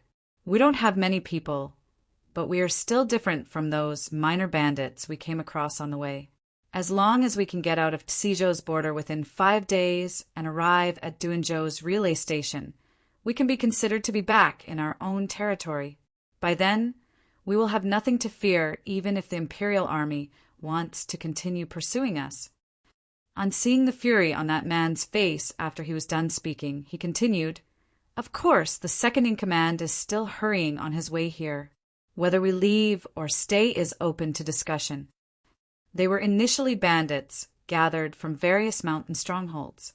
Although Lei Changming was usually a headstrong man, he was very generous to the brothers, showering them with meat and wine, money and women. Even if they made a mistake, they only had to plead for mercy for the matter to be dropped. But Lei Jingzhe was different. Not only did he rarely show himself, he was also rather severe in meting out punishments. 8 or 9 out of 10 wrongdoers who ended up in his hands would all meet their ends. He relied on inspiring awe to lead these bandits. Those who feared him outnumbered those who respected him. Now that everyone had fallen into dire straits together, it was inevitable for them to start harboring other intentions. One could take turns to be the emperor, so why not the chief of the bandits? He who is capable is qualified. Seeing how Luer was a weathercock who did not want to offend both sides, the man said, "Fine, the second in command won't come, and he tells us to flee by ourselves. I'm of the view that he can be unrighteous, but we can't be unrighteous. The Imperial Army is still at Bianshui town, right? Luer, don't you fucking leave any traces behind. Let's take this place as our camping ground and carry out harassment in small groups. We're used to climbing mountains. As long as the Imperial Army gathers manpower and turns around to fight us, we will run back. Forget it if they don't enter the mountain. But if they dare to pursue their way in, then we will take all of them down and not let anyone return alive. As long as he's human, he will not be able to hold out if we keep up with this war of attrition against him for a few days. When the time comes, we'll charge our way down in one burst of energy and beat the shit out of him. The city of Zizhou will still fall into our hands as long as the Imperial Army is afraid, no? So how about it? Do we do it or not?" The remaining people were all fired up by his words. They had been living like vermin detested by all these few days. Not only were they killed by the Imperial Army, they were also subjected to bullying by unarmed commoners. They could neither eat nor sleep well. Where had they ever had to endure this kind of hardship back in Mount Luo? So they promptly chimed in and shouted, "Do it! We'll follow Big Bro Ding's lead." "Please," Ding Niu laughed out loud. He nodded in satisfaction and said, "We all have brothers who have been captured by the Imperial Army. This revenge must be taken. If Xiao Qie dares to kill one of our men, we'll kill 10 of his to give vent to this wrath of ours. Who knows, when the time comes for us to take him captive and occupy the city of Zizhou, maybe even Xiao Jiming will try to cozy up to us." The bandits were in high spirits, and for a moment everyone was talking all at once about the good life they would have after occupying the city of Zizhou. Ding Niu was on cloud 9 after being praised, and he increasingly felt confident that this plan would work. He was already thinking about bringing his younger sister over and finding her a husband, one who had to be better than the one who died. But then he had a better idea. This Xiao Qie works fine too. He was not only impressive looking, he was also taller than him, had a great physique, and came from a good family background.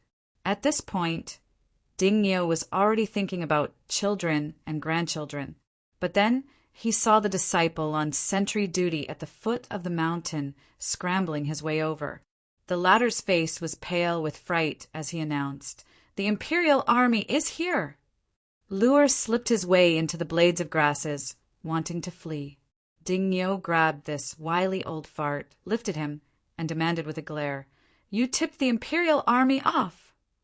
Luer hunched over, his long arms dangling, his white eyebrows almost trailing to the ground. He hurriedly shook his head and said, "Not me. How can it be me? I wouldn't have come if it were me." Ding Niu put Luer back on the ground. He steeled himself and said at the top of his voice, "Great! Since they have come calling at our door themselves, then we shall go and meet them." Lei Jingzhe spurred his horse on and galloped on the road. He had already skirted around the mountain forest at the east and was on his return trip back. More than half of the Imperial Army troops would be held up with Ding Niu, Luer, and the rest of the group as his cover, while the remaining had to stay behind to guard the southern side of Zizhou as well as the villages and towns along the way. He was the fish that had slipped through the net. Lei Jingzhe had only brought along the silly lad, Li Xiong. He did not want the rest of them, It was not because he trusted Li Xiong that he was willing to take him along, but because this lad was silly enough, and Lei Jingzhe had single-handedly brought him up all by himself. Li Xiong was the most obedient lad, and Lei Jingzhe could tell what he was thinking at a mere glance. Lei Jingzhe rode a horse, while Li Xiong ran on foot. He ran with great vigor and had no trouble keeping up as he followed behind Lei Jingzhe's horse.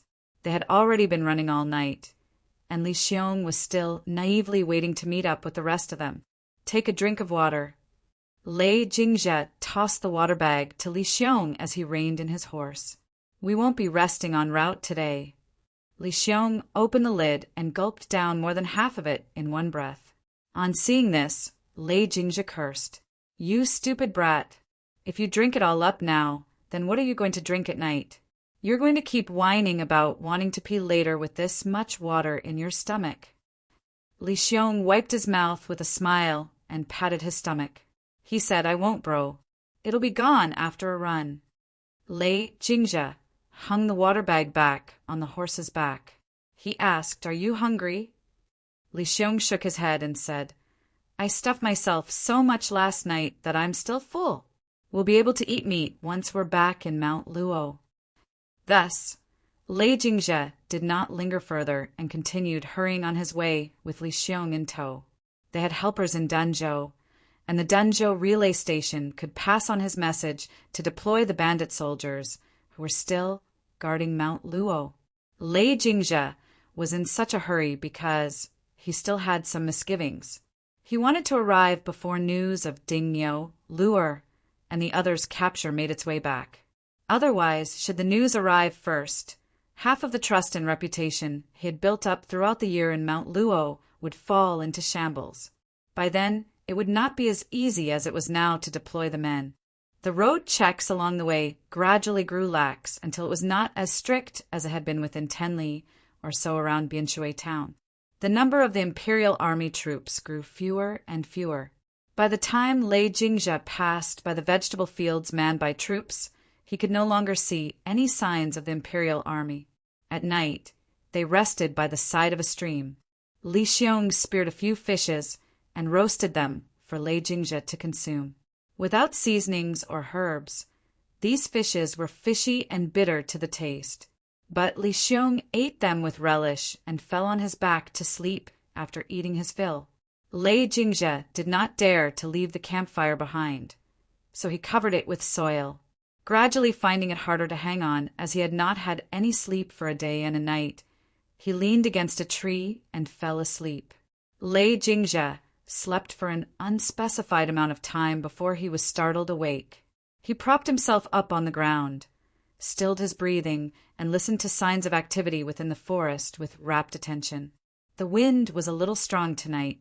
Tree branches swayed from the force of it, rustling the leaves in intermittent bursts. Li Xiong was still sleeping, his snores thunderous. Lei Jingzhe listened for a long time.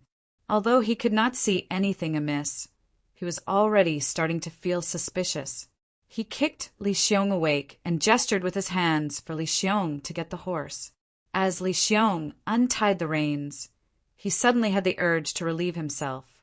He never stopped for a break in the morning, and he had fallen right asleep at night. Unable to hold it in, he whispered to Lei Jingzhe, Bro, I want to pee. Lei Jingzhe clicked his tongue and made a gesture as if he was going to thrash him, then motioned for him to hurry. So Li Xiong went behind the tree and loosened his waist sash. The sound of water splashing rang out. Having seen no signs of movement so far, Lei Jingzhe relaxed a little. He pulled the horse, and when the horse snorted, he suddenly realized something off. Why was there not even a chirp from the birds or insects? Li Xiong was not done relieving himself when he heard Lei Jingzhe hissed, Leave! Li Xiong exclaimed in acknowledgement, then tied his waist sash in a hurry and broke into a run after him. Lei Jingzhe lashed out hard with his horsewhip and charged at random among the shadows of the trees. The tree forks, swaying in the wind, loomed like demons brandishing their claws and baring their fangs as they came surrounding him from all sides. Lei Jingzhe fled until he was sweating. He did not know why he was sweating. His back had gone all cold from the wind. He did not even care to look back at Li Xiong. He only wanted to leave this forest as fast as possible. The horse under him was already exhausted from the running. No matter how he whipped it, it did not run as fast as it did in the daytime. The sounds of footsteps came trampling noisily towards him. It was as if Lei Jingzhe was being chased by some gargantuan behemoth. He crashed headlong through the net of trees and charged out of the forest. But following right after, he forcibly reined in the horse and gasped for breath as he looked fixedly ahead. The hem of Xiao Qia's clothes fluttered backward in the wind. The gerfalcon was perched on his shoulder, its head tilted to the side. Darkness seemed to spread out from behind him. It weighed down heavily on Lei Jingzhe's limbs, swallowing them and rendering him immobile. His entire body was frozen stiff on the back of the horse. A raspy sound escaped from Lei Jingzhe's throat. He snapped back to his senses and thought of turning around, but the imperial army was all around him. Xiao Qia had deliberately hidden his men in the forest. As a result, Lei Jingzhe could not guess how many men he had brought along. This was a counterblow to Lei Jingzhe's initial deception, so that Lei Jingzhe would similarly experience the absurdity of being played. "Go ahead and run," Xiao Qia said in a deep voice. Lei Jingzhe released the reins and put both hands up. He said, "You win. I concede defeat." Lang Tao Shui Jin threw its head back and neighed. Xiao Qia said nothing. Lei Jingzhe slid off his horse slowly, keeping both hands up to indicate that he had no thoughts of fighting it out to the death. He seemed to be very well aware of the situation. After landing on the ground, he removed the broadsword the side of his waist and looked at Xiao Qia as he bent over to put it on the ground. Then he said, "We can still talk." His interest piqued. Xiao Qia said, "Go on." Lei Jingzhe calmed his panting. Surrounded by the cold glints of blades, and with beads of sweat dripping from his temples, he said, "You're going back to Li Bei, so you won't reside in Xizhou for long. Killing me now won't stop the Mount Luo bandits from making a comeback. Instead, it will plunge Danzhou and Duanzhou, which have only just stabilized, back into chaos. Why not let me go to keep the situation in both prefecture stable and give Xizhou enough time to rebuild its garrison troops?" The cawing of a crow rang out from the sky. Meng braced itself. With a spread of its wings, it took to the air, glided through the wind, and swooped into the billowing trees. The atmosphere at the bottom subsequently grew tense. Lei Jingzhe kept looking at Xiao Qia all this while, as if to prove that he was confident of success, that it was not the end of the road for him yet. Xiao Qia lifted a hand and laid his palm at the side of his waist. Both men stood facing each other. In the very instant Meng pounced and ripped into the crow, Lei Jingzhe abruptly kicked up his broadsword and flung off its sheath. He rolled forward. With a strong burst of strength in his legs, he sprang up high into the air and cleaved the broadsword down towards Xiao Qia right in the face. Blade collided violently against blade, sending sparks sputtering as they scraped against each other in a mighty show of power. The scorching weather that had persisted for several days dissipated in the wind. Skies that were still clear and boundless in the morning were now overcast with dark clouds. A few bean-sized raindrops came pelting down, followed by the sudden arrival of a rainstorm, as if heaven could not bear the heat and had sent it to scour the filthy world. Li Xiong, who had lost track of Lei Jingzhe, circled around for a long time before he finally heard the subtle sounds of fighting in the rain. He brushed aside the branches and leaves with all his might and trampled upon muddied water as he chased his way towards the sound. The moment he rolled out, he came right in front of the imperial army, wielding their blades. He was unarmed, but in a moment of desperation when he saw Lei Jingzhe in a disadvantageous position under the curtain of rain, he bellowed and turned around to wrap his arms around a bare, withered tree as thick as the rim of a bowl, and swung it up. "Bro!" Like a strong, charging bull of limitless strength, Li Xiong sent the imperial army on one side scattering all over in total disarray. Xiao Qia did not expect Li Xiong to have such strength. He swung away from the trajectory of the tree Li Xiong was brandishing. Lei Jingzhe, who had already been struck with the blade, saw his opportunity and retreated immediately to Li Xiong's side. Li Xiong's extraordinary strength was innate, and it was even more terrifying than Xiao Qiye's. He swung the tree to ward off all those blades and swords and shouted, "Bro, I'll carry you on my back!" Lei Jingzhe jumped onto Li Xiong's back. Supporting the tree, Li Xiong bellowed and charged a path out of the encirclement. He was not afraid of blades and swords, and he did not fear Xiao Qiye either. Newborn calves were all of such a temperament. There was only his big brother, Lei Jingzhe, in his eyes. Li Xiong did not even feel the pain when he was slashed in the arms. He kicked over the wall of people before him and broke into a mad dash in the torrential rain with Lei Jingzhe on his back. Blood dripped off Lei Jingzhe, staining Li Xiong's back red. Li Xiong wiped his face and cried, "Bro, don't die." Lei Jingzhe was not a person who would simply resign to his fate. He did not have a pleasant time back in the Zhu clan in Duanzhou. His father failed his mother, so he changed his surname and called himself Lei Jingzhe from then on. He ran into danger many times on Mount Luo, and he had always been able to wait for things to take a turn for the better. But Xiao Qiye was just like the sudden rain that came out of nowhere this night. He was the edge of a precipice he had never foreseen. He thought it should not be the end of him just yet he could only watch as the turns of events tipped the balance against him. "Damn it!" Covering his wound, Lei Jingzhe said, "Shut up!" Li Xiong listened to the sound of horse hooves behind him and dashed off with his teeth clenched and his face tilted up. This lad was truly unusual. Even ordinary horses could not catch up to him. But Xiao Qiye's Lang Tao Xue Jin was extraordinary. In the blink of an eye, it had already caught up right behind them. Li Xiong did his best, but as he leaped across the stream, he suddenly cramped up. He was still growing, and he lost his balance when he landed on his feet. Consequently, he fell. As he sucked in a breath from the pain, he dragged Lei Jingzhe up, still intending to carry him on his back to flee. "Xiao Qiye!" Knowing that there was no escape for him, Lei Jingzhe said, "If you are willing to spare me, then it's possible for the bandits of Mount Luo to come under your command. I still have some influence left. I can still be of some use."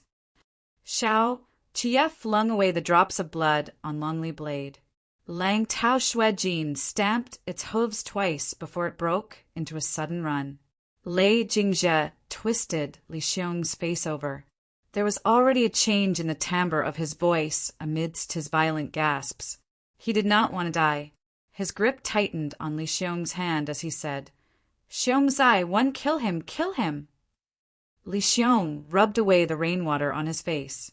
With one limping leg, he spread both arms open and stabilized his lower body, wanting to throw off Lang Tao Xue Jin. With his sturdy body trembling, he looked at Xiao Qiye, then let loose a bellow and charged over. He wrapped his arms around Lang Tao Xue Jin's neck, causing Lang Tao Xue Jin to neigh. He did not know too many martial art moves, but there was a flash of his leg in what was clearly a wrestling technique of the Biancha tribes as he flung Lang Tao Xue Jin over into the muddy water. Xiao Qiye grabbed Li Xiong, who had a youthful-looking face, up by the collar. As the latter struggled and pounded on Xiao Qiye's arms, he shouted, "Bro, run!" Hauling Li Xiong along, Xiao Qiye watched as Lei Jingzhe rolled down the muddy slope. He did not give chase.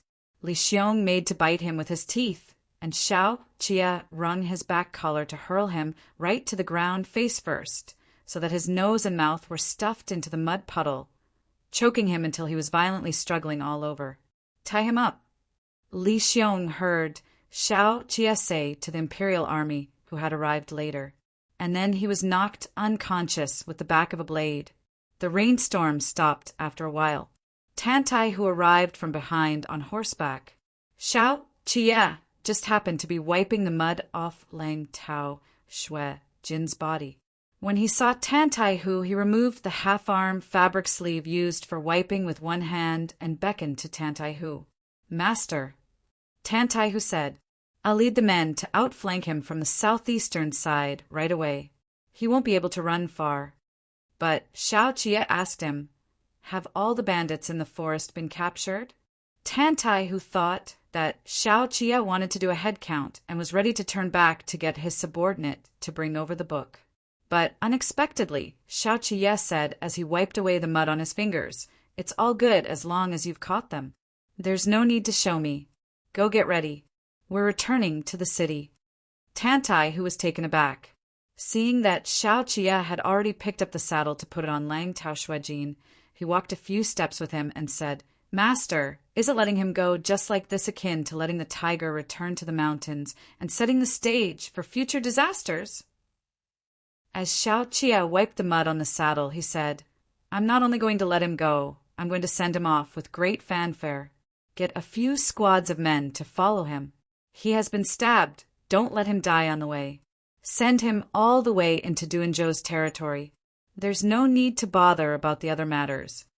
Tantai, who only had to use his brain a little to understand his intent, he grinned and said, then I'll go. Master, I'll bring dozens of men. I'll be sure to escort him back to Danzhou within 3 days. Xiao Jie looked on with cool detachment in the direction where Lei Jingzhe had fled. A dripping wet mane landed back on his shoulder and combed through its blood-stained feathers. Xiao Jie used the handkerchief that he had used to wipe the mud from Lang Tao Shuijin to clean Meng's talons. He said, lift it properly. I'll wipe them clean for you. Otherwise, if you see Lanzhao upon returning and trample mud all over his shoulders, I'll have to wash his robe. Chapter 116. Qinyang. Chapter 116. Qinyang, if Xiao Jie said he would return in 3 days, then he would return in 3 days. When he hurried back to the foot of Xizhou's city gates in the middle of the night, the city gates had already been opened, with torches brightly illuminating the city walls. The imperial army held the captives in line and entered. Zhou Gui had cleared out the prison in the south for the imperial army to hold these bandits in custody.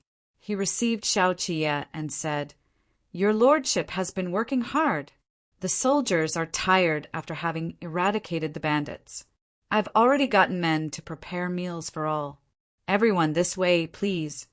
Xiao Jie dismounted and said, Thank you, Your Excellency, for going to the trouble.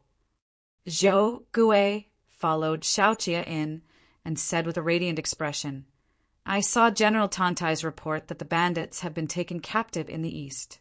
They have been completely disbanded, and your lordship personally went after Lei Jingzhe. This is truly marvelous. Xiao Jie had already caught sight of Xin Zichuan, and Xin Zichuan had also seen Xiao Jie. A few guards were following behind Xin Zichuan, and Xiao Tinya was carrying a lantern in hand. They had obviously been waiting for a long time. Still speaking to Zhou Gui, he said, I shall have a detailed discussion regarding Lei Jingzhe with Your Excellency in the study tomorrow morning. Zhou Gui thought Xiao Jie was tired from being on the go, so he hurriedly nodded and said, sure. Kong Ling was more perceptive than him. Although he was not used to it, he also knew that they were getting in the way. So he threw out a random excuse and led Zhou Gui away. Qinyang stepped forward to take the horse. The guards behind all kneeled on one knee and said, Congratulations to Master on your triumphant return. Xiao Jie undid his arm guards and took off the conquer bow and said, You may rise. Have you been waiting long? Xin Zichuan took the lantern over from Xiao Tinya and turned around to walk with Xiao Jie along the street. He answered quite a while. Xiao Jie lowered his fingers and took the lantern over from Xin Zichuan's hand. While Xin Zichuan took the arm guards, Xiao Jie had just taken off to look it over. On seeing this, Xiao Jie said, These are old stuff from a few years back. The metal was cast by Li Bei, and the leather strings on top were supplied to the 8 great training divisions, right from Kudu. It came apart from the chafing the last time I drew the conquer bow here. I'll think of a way to replace it before I return to Li Bei. The leather strings used for binding on the arm guards were indeed worn out. Xin Zichuan hooked it several times and said to Xiao Tinya, Take it and put it aside first. Noting that both of them were moving in the wrong direction, Xiao Jie could not help but cast a sidelong glance where the Zhou's residence was. Then he looked at Xin Zichuan and said, "Have we moved out?"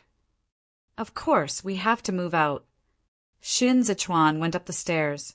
"It's not convenient to keep staying in Zhou Gui's residence. He just had a grandson at the beginning of the year, and his entire family is crammed into 2 courtyards. It's too much of an inconvenience to them. I had someone ask around a few days ago, and it just so happened that a residence here caught my eye." Both of them had already entered the wide alley as he spoke. The slabstone path led right to the main entrance. Xiao Jie sized it up and said, "It's next to the main street, and it's close to Zhou Gui's residence. It'll be convenient to discuss matters during normal hours. You've chosen an excellent location." "There's a drawback," Shen Zichuan said as he led Xiao Jie across the threshold. "It's too big. The smattering of men we have aren't even enough to fill up these few courtyards." Xiao Jie saw a horse platform, one made up of stacked bricks, set up before the residence. The wooden carved door pillars were crude, and its patterns were not as fine and meticulous as the ones in Kudu and Jueshi. Rather, it was more the style of Libei and Bayansha. 5 courtyards in a compound were really too big for both of them. When Qi Huelian was still the grand mentor of the Eastern Palace, the residence he had been bestowed upon was about the same size as this. They would not be able to fill it up even with the addition of servants. Besides, both of them had no heirs or concubines. The stone walls looked a little old, but the double-eaved roof cut an imposing sight. It did not obstruct the light either. It was just the way Xiao Jie liked it. No issues there. Xiao Jie stepped through the door and held Xin Zichuan by the hand. "Shifu can take 1 courtyard, while you and I can share a courtyard. The few of them buddies can have a courtyard. If more people join us in the future, we can split them up according to status. There will be a day we get to see it filled up when we are 70 or 80 years old." "The backyard is empty," Xin Zichuan said, "but we will need to add men to the rear yard and the side rooms flanking the principal room. These courtyards are all connected to one another, so it won't do for us not to have someone keep watch. It'll be a bit more troublesome when they are on shift duty." As both of them were at the head discussing what they should acquire in the future, Ding Tao was at the back recording down the routes in his book. He whispered, "Although this residence is not as big as our prince's residence in Kudu, it is too circuitous. If I were to live at the back, it would take me half a month just to remember the directions.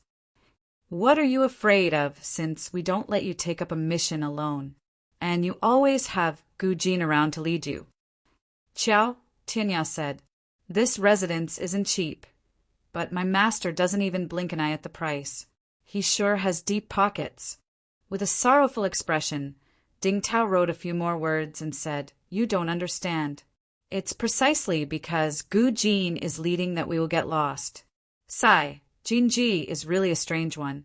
As a scout in the military, he can remember all those unfamiliar places clearly when he's investigating matters outside, but not so when he returns to our own home. 8 or 9 times out of 10, he will turn into the wrong courtyard. Back at home in Libei, he will often end up somewhere else. I'm telling you, there's an older sister in that residence called Suilan, a maidservant of the consort of the hereditary prince. She's really gentle. Every time Jinji makes a wrong turn, she's the one who leads him back. She even gives me candy. In any case, I'm fast-fickle." Gu Jin clamped an arm around Ding Tao and gagged his mouth shut. He cast a few glances at Xiao Tianya and said, "Hear no evil." "I haven't heard any part that's evil." Xiao Tianya looked astonished and applauded softly. "On the other hand, though, you have just shot yourself in the foot. It's hard to plant bamboo here. I'll look for others after a few days." Xiao Jie looked back and said to the few of them, "Who is on the night watch tonight?" All this while, Qinyang seemed to be preoccupied, but on hearing him he said, "I'm on guard alone. The few of them are on shift duty these few days." Xiao Jie knew from this that Qinyang had something to report to him. so he nodded and did not ask further. He already knew that there was an issue when he entered the city and saw Chen Yang's expression as the latter received him. The hot water was ready when he returned to the courtyard. During the interval, Xiao Qiye was taking a bath. Shen Zichuan got someone to warm up the meal. The weather was hot, and the doors to the principal room were wide open with bamboo blinds hung up to keep out mosquitoes. The window screens were all newly replaced, and there was a round-bellied copper vat placed on the veranda with 2 red carps in the clear water and 3 or 4 lotuses floating on it. Several green plants that had been planted in the courtyard were bathed under the warm light emanating from the room. They clustered around Qinyang, who was sitting in a daze. Qinyang was wearing an old robe. Their clothes had all worn out after they rushed the entire journey here. Shen Zichuan had asked Zhou Gui's principal wife to look for a tailor to take their measurements one by one. After a period of time, they would all have new sets of clothes to change into. Qinyang and Zhao Hui were of the same age, but Zhao Hui already had a family and an established career, while he was still a head of guards who lived together with the other brothers. He seemed to be the most sophisticated of them, but in truth he was also rough around the edges. He was sitting under the eaves at present, getting quite a number of bites from the mosquitoes. Yet he felt troubled as he continued to deliberate over how he should report to Xiaoqia in a while. The bamboo blinds opened up partially. Shen Zichuan had already changed into his regular clothes. He said to Qinyang, "You've been guarding the city wall entrance at night, and you still want to sit here and let the mosquitoes feast on you. Come in and have dinner with Suan first." Qinyang rose to his feet in compliance and followed him in. Xiao Qiye had yet to come out. The meal was very simple. They rarely had lavish meals. Now that Ji Gang was back, he kept a tight watch on their food. All the ingredients to be used and nourishments to be taken were arranged according to the recipes he and Qi Hualien had decided on back at Jiaozui Temple. The few of them guards loved to drink, as did Ji Gang back in the past, and the dishes he made to go with wine were exceptional. Qinyang sat on his knees on the mat, and the maidservant set the dishes on the small table in front of him. It was quiet inside the room. Qinyang sat with his head lowered and listened as she withdrew out of the room. Shen Zichuan sat at the head. He was not as restrained as Qinyang was. The wide, white robe he was wearing shifted along with his moments and revealed his wrists, consequently diminishing some of the exquisiteness his appearance had given him. Instead, there was something relaxingly unpretentious about it. If both of them were to remain here together for long, perhaps they would both end up subconsciously affected by the other. Shen Zichuan at this moment felt to Qinyang like Xiao Qiye when he was quiet. They both gave off a vibe that could gradually put one at ease. Contrary to expectations, it won't do you any good to worry too much. Shen Zichuan set down the wooden chopsticks and said without looking at Qinyang, "Just report according to the facts. No embellishment, no rephrasing. Tell him as it is. He will naturally have his own thinking. It is often said that those deeply involved in a matter often lack the detachment to see the whole picture. But in truth, that's not necessarily so. As the one involved, he understands it far more than anyone else. He has perhaps even thought of it way earlier than you did." With his head lowered, Qinyang bowed to him in silence. "If you underestimate him, then you are underestimating yourself." Shen Zichuan said unhurriedly, "He chose all of you out of millions of people. But didn't all of you also choose him out of millions of people too? There will still be rainstorms to brave and turbulent seas to navigate in the future. If you are going to keep hesitating and wavering like you are tonight every single time for every single matter, then, sooner or later, you will not be able to keep up with his pace. They only recognize the Xiao Qiye of 6 years ago. But what you are seeing is a Xiao Qiye that has been tempered over these 6 years to the way he is now. Qinyang and Zhao Hui are both the sunlight, too, and Xiao Qiye and Xiao Jiming are both the wolves of Libei. So what are you still afraid of? Don't let your time in Kudu befuddle you. All of you have long been on par with them." Qinyang sat on the mat with his head lowered, and an indistinct sob escaped his throat as his fingers curled slightly. He did not say a word for a long time. He thought his own matters were of no importance, so he did not mention it. Although he did not suffer a gross injustice like Gu Jin, he could still sense the cold treatment he had been given back at home. He had been tossing and turning these few days precisely because he did not know how to bring it up to Xiao Qia. He was even secretly relieved when he left Li Bei with Gu Jin. When Chen Yang left Li Bei, he was in no way inferior to Zhao Hui. He always tried to win credit in every matter, as he was the most fearful of being perceived as being inferior to Zhao Hui, so he kept raising the bar for himself. But when he went back to stay for half a month, he unexpectedly had the notion to avoid Zhao Hui. He was afraid. At some point, he thought he had already lost. He was Xiao Qia's trusted aide, and also an aspect that others would use to compare Xiao Qia and Xiao Jiming, the moment he started to harbor such a fear. Then Gu Jin and Ding Tao, who were the next in line, would inevitably be affected too. They would no longer be able to be placed on par with Xiao Jiming's guards. To a Xiao Qia who was about to fall under the harsh scrutiny of Li Bei, this was a heavy blow.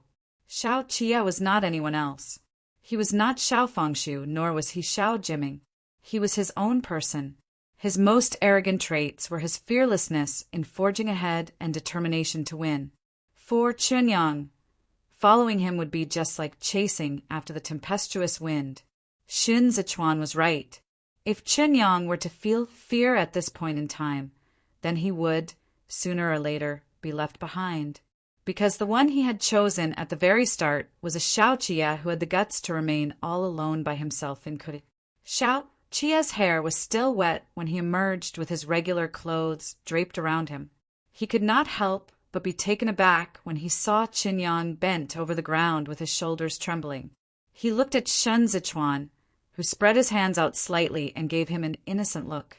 Chapter 117. Favor and Amp, Intimidation.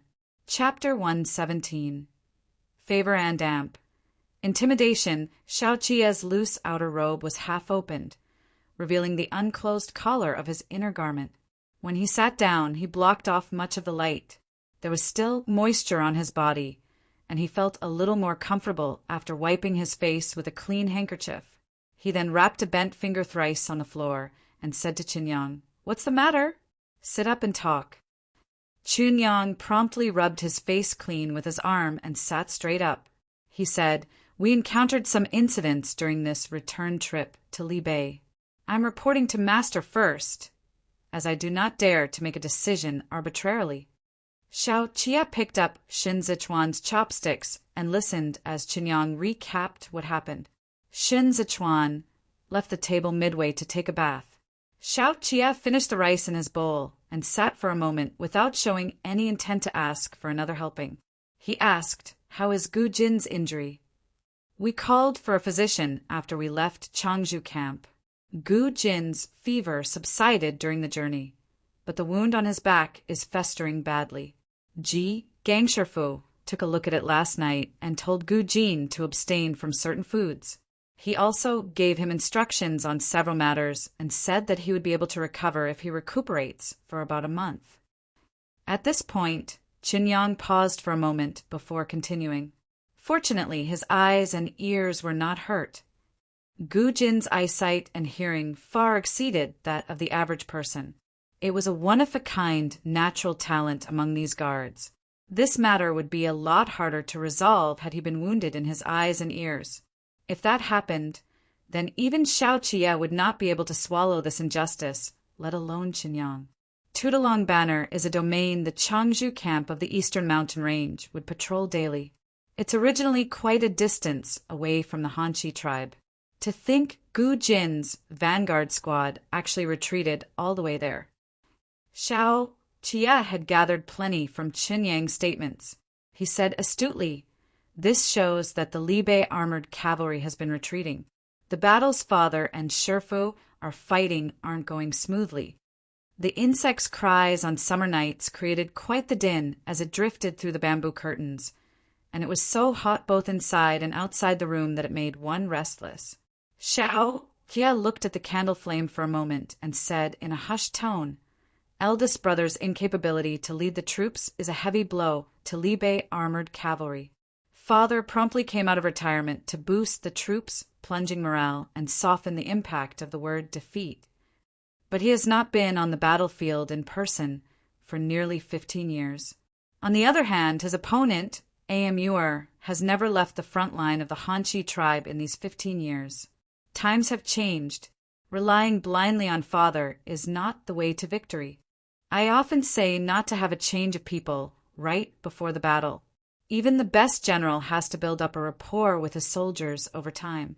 All of Father's troops 15 years ago have been replaced, and those who can stage a comeback with him are few and far between. The ones he is leading now are a new school of military officers and soldiers who are already used to eldest brother's style of handling matters. Both sides need to mutually adjust to each other during a critical battle, and this is not an easy thing to achieve. When Xiao Fengshu established the Libe armored cavalry, the word armored cavalry was the best description of the Libe army. At that time, Libe was unable to catch up with the Bianchi cavalry's horses, so Xiao Fengshu adopted the measure of making them heavier. He not only had the soldiers all armored up, but even the horses of Libe too. Such an army was a terrifying force to behold in a frontal assault. Like the mighty torrents of the mountains, the impact of the collision was able to annihilate their foes in a blink of an eye. There was simply no time for the Bianchi cavalry to draw their machetes, and even if they did, they could not stab through those armors. Even the ferocious Hanshi tribe was not willing to fight a drawn-out war with the armored cavalry. Their light and swift mobility was their only remaining advantage.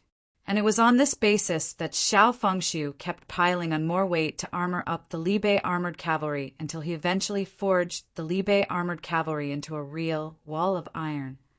When Qi Juin led the Qidong garrison troops through the territory, the sounds of their horses' hooves boomed like thunder. But when the Libe armored cavalry did the same, the sound they generated was not just like thunder, but real thunderclaps. That weight could make one lose the courage to continue fighting just from the sound of it alone, so much to the extent that no one could find the Libe armored cavalry's weakness for as long as 5 or 6 years. However, Amur was also a fearless warrior who, among his constant engagement with the Libe armored cavalry, made use of their heaviness to the fullest. As long as the Hanshi tribe's cavalry was fast enough, they would be able to loot, retreat, disperse, deter back, and encircle the foe in that order, like a swarm of blood-sucking flies that, despite being unable to penetrate through those solid and sturdy armors, would also emerge unscathed. The way Lei Jingzhe gathered the bandits together to harass the imperial army was precisely an imitation of the Hanshi tribe's way of combating the Libe armored cavalry. It was just that Lei Jingzhe did not have horses that fast, nor soldiers that strong. It was at this time that Xiao Jiming took over the Libe armored cavalry. The first decision he faced back then was whether to retain the weight of the Libe armored cavalry. In the eyes of the veteran generals, he was a lad who was still wet behind the ears, and his refined and humble personality was one aspect of him that the veterans who were used to Xiao Fengshu could not stand. He made a completely different choice from Xiao Fengshu. He reduced the weight of the Libe armored cavalry, making the wall of iron thinner, but equipping it with the mobility to turn around quickly. And thus, the Libe armored cavalry shifted from being a heavy cavalry into a cavalry that veered towards being a little more armored up. It was with this change that Libe began to possess the characteristic of fast. This was where River of Ice armored cavalry originated from, and it was also the fundamental reason he was able to stride across the borders of 2 territories in one night. They were able to keep up with the Hanshi tribe's speed. Coupled with the constant refining of their battle formations, they became even tougher to deal with. The new school of generals was all selected by Xiao Jiming. Their working style was mutually compatible with Xiao Jiming's, and they were already used to Xiao Jiming's receptiveness to their suggestions. Perhaps they respected Xiao Fengshu just the same on an emotional level, but they might not necessarily be able to adapt to Xiao Fengshu. Respect alone could not win them battles. The light in their eyes, as they looked up to the legendary god of war, would be worn down again and again as they mutually butted heads with one another. In the end, the glorious prince of Libe would also fall off the pedestal on which he had been placed on to become a myth that had faded into obscurity along with the tides of change. When that time came, the legend of the Libe armored cavalry would also come to an end. They would become a bunch of disorganized soldiers, plagued by mutual discord and internal strife among themselves. A concentrated force, excessively dependent on a centralized command, was an advantage, but it was also a shortcoming. Qi Juyin was the commander-in-chief who had intensively studied the Libe armored cavalry the most. She was very well aware of the drawbacks in the Libe armored cavalry's reliance on its commanding officer. That was why she had been trying her best to avoid leading Qidong down the same route as the Libe armored cavalry after she became the commander-in-chief of the Qidong 5 Commanderies military forces. She went all out to establish the Qidong General's Barak, which took in men who had the potential and the making to lead troops. It was her confidence in her hold over absolute military power and authority that she dared to delegate authority to these men. She gave Lu Guangbai this much authority because Lu Guangbai had the capability. She understood what kind of generals were suitable to lead what kind of squads. In Xiao Qiye's eyes, Qi Juyin was the most qualified person among their generation to be the commander-in-chief. People who could fight could be the general of an army, but they might not necessarily be able to be a commander-in-chief commanding armies from all quarters. If one were to rank the 4 great generals of the world, no doubt Qi Juyin would be the chief. She had long come to discern the Libe armored cavalry's weakness, and she had reminded Xiao Jiming of it. Xiao Qiye's ostracization was inevitable. With one hand on his knee, Xiao Qiye poured the melted candle wax into the small porcelain plate. The tips of his fingers came into contact with it, but he liked this kind of searing pain. He watched as the candlelight flickered and said, "Qinyong, when I left home at 17, I asked my eldest sister-in-law when I would be able to return home." This question brought tears to her eyes, and she cried the entire night alone in her room. When my eldest brother and I got on the horses, she stuffed many cakes from Libe into my bundle one, and even hid a flask of on horseback 2 within. She said she didn't know when I would be able to return home either, but they would always be waiting for me in Libe. I entered the capital as a hostage because my eldest brother won a victory in battle. I hate Shan Wei to the core. At that time, I thought the defeat of the Zhongbo troops was to be blamed. I never thought of myself to be more outstanding than my eldest brother, but I was equally attached to Hongyan Mountains and the racecourses. I used to lie prone on the ground and listen to the sounds from the lands of Libe. When I left, I even wanted to take the soil of Libe along with me. I attempted to survey the horizons for a glimpse of Libe from the top of the tallest building in Kudu, but even Meng could not see it when it flew up into the clouds. It was then I understood for the first time how much of a remote possibility it was to return home. I've learned plenty from Sherfu, but it was only when I was in Kudu that I began to understand the truths behind those words. I am a man burning with ambitions, and Kudu is the teacher that taught me to restrain all those desires. My encounter with Lanzhou did not happen by accident. He was the last line of defense when I was about to hit my limit and lose it. He is also the indulgence and freedom I lost and regained. Xiao Jia lifted a finger, as if he had drawn a line. I am complete. The parts of me that were broken and lacking are now encased with steel. I would no longer stop when I walked out of Kudu again. Whether it was 20 years ago or 10 years ago, my father and eldest brother both made the best choice, and now it's my turn. The mountain we surmount might not necessarily remain our foes forever.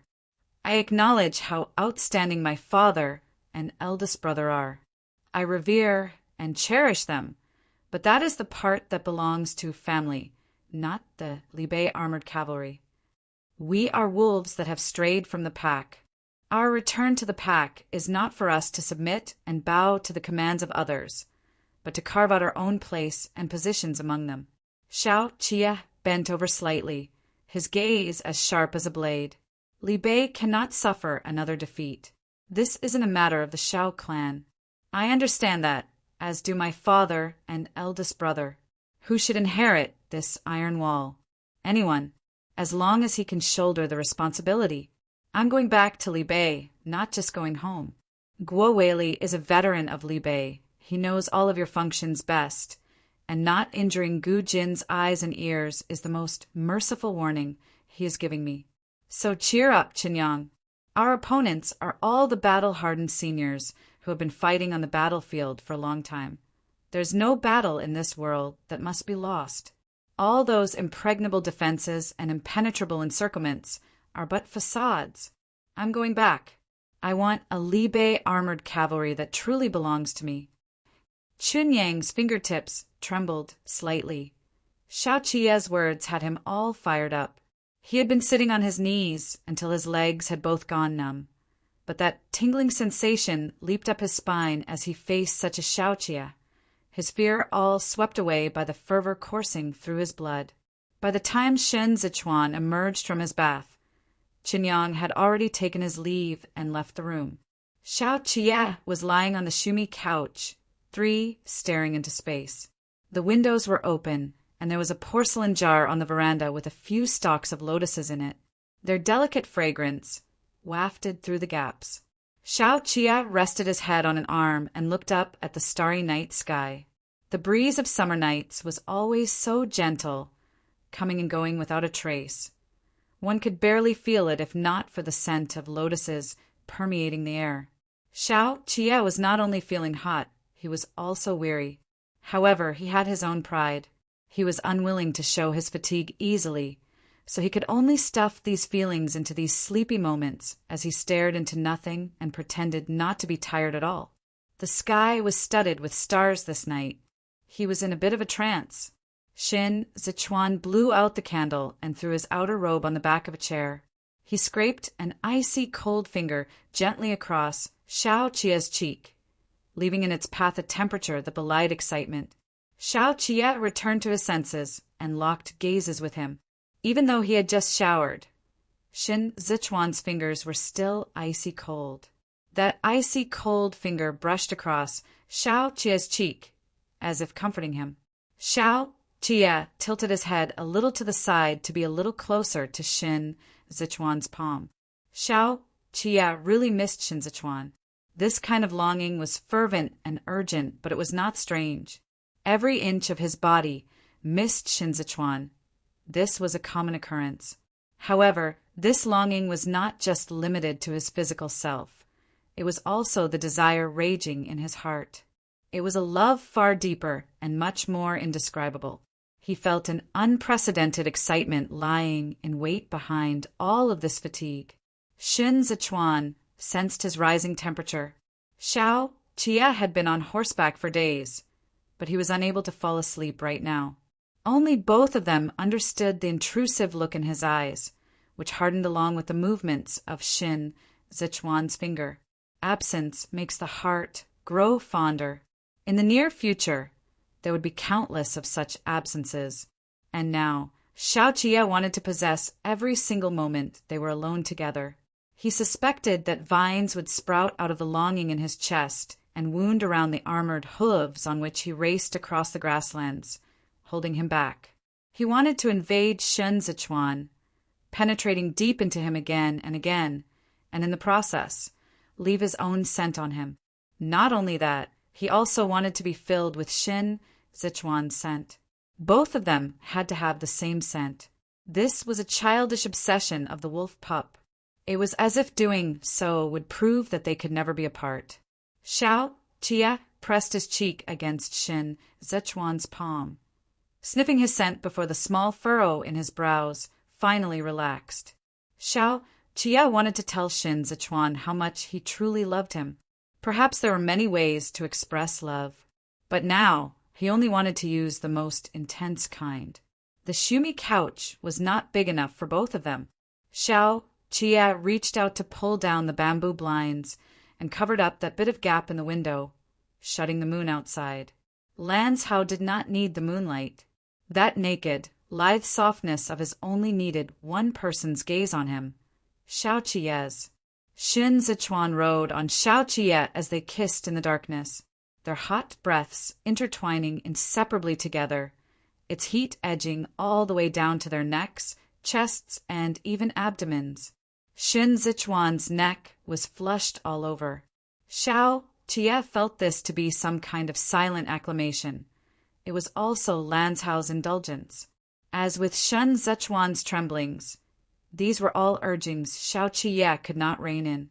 Xiao Qiye's ferocity caused Shin Zichuan to lift his head and gasp for breath. Shin Zichuan pressed down on Xiao Qiye's chest and attempted to make him stop this aggressive invasion. But he was also looking down at Xiao Qiye with tears in his eyes, seducing Xiao Qiye with his gaze into continuing with the fierceness, into keeping up with the meanness. Do all you want. This was what the expression in Shin Zichuan's eyes was explicitly telling Xiao Qiye. Xiao Qiye was brimming with energy as he held Shin Zichuan securely on top of him. He was panting. Neither of them averted their eyes, as if they could not bear to look away from each other for even a moment. Shin Zichuan's hair gradually scattered all over his shoulders amidst the intense thrusting. He clenched Xiao Qiye's clothes until it creased, as if he was a drowning man clutching at straw while shudders rocked through him. Grow a little more meat on you. Xiao Qiye said in a raspy voice, Lanzhao. Shin Zichuan's damp locks of hair stuck to his face. In the moments between kissing and panting, he could not find it in himself to answer. Sighs escaped through his lips as he reached out with his fingers, as if to grab onto something. But Xiao Qiye held his hands and did not wait for him to come to his senses as he entered with unhurried tenderness. A slow, gentle ride after the gallop to his heart's content before. That is, if he had not gone in that deep. Shin Zichuan let Xiao Qiye hold him in position as he took him all in to the deepest depths. The never-ending onslaught of thrusts turned his mind into mush. His misty, lidded eyes became even more of an aphrodisiac, while the corner of his eyes glistened with pleasure as Xiao Qiye permeated every pore of his being. Suen! Shin Zichuan followed his heart and called out his name, Yi. His calls caused Xiao Qiye to break out into a sweat. Shin Zichuan lowered his head and edged along Xiao Qiye's temple with the tip of his nose to disperse those beads of sweat. He called out wickedly, Erlang. Xiao Qiye came to an abrupt stop. He grasped Shin Zichuan's jaw and corrected the position of his face, then kissed him hard in between gasps. These calls threw all those that once had order into disarray. It messed up the anxieties he had concealed away. Xiao Qiye forgot them all. He did not need any of them. He only wanted Shin Zichuan. They could not indulge to their heart's content on the shumi couch, and so the bedding on the bed was pulled down onto the rug. Even the pillow on the rug was drenched after some time. Shin Zichuan's eyes were half closed. He was wet to the bone, his energy fully expended. Xiao Qiye propped himself up on his arms. He was still inside him. He lowered his head to press his forehead against Shin Zichuan's, all the while lightly gasping for breath. Lanzhao. Xiao Qiye's sweat-drenched forehead inched down. He nuzzled against the crook of Shin Zichuan's neck and called out in a muted voice, Lanzhao. Shin Zichuan lifted his hand and placed it on Xiao Qiye's hair. They clung this inseparably close together, in perfect harmony in every sense of the word. Shin Zichuan raised his legs, indicating for Xiao Qiye to press down into him. Instead of doing so, Xiao Qiye tightened his arms around him. His embrace was so tight that Shin Zichuan found it hard to breathe. He stroked the back of Xiao Qiye's head with varying strength and tilted his head to breathe a light puff of air into Xiao Qiye's ear. Very slowly he called out, Lang Zai, for Xiao Qiye bit him. Shin Zichuan let out a husky laugh. He sensed something trickling out of him, so he said, You came. Xiao Qiye switched to kissing him. Both of them grind against each other intimately, squeezing out even more fluid as they moved. It still seemed as though Xiao Qiye's sexual desire was about to rear its head again, causing Shin Zichuan to sigh repeatedly. Xiao Jie initially thought of putting the brake on as he had been going at it rather savagely, but when he looked at the expression in Shen Zichuan's eyes, he continued to penetrate deep into him. Xiao Jie stroked Shen Zichuan's cheeks and inserted 2 fingers into his mouth, leaving Shen Zichuan's tongue with nowhere to hide.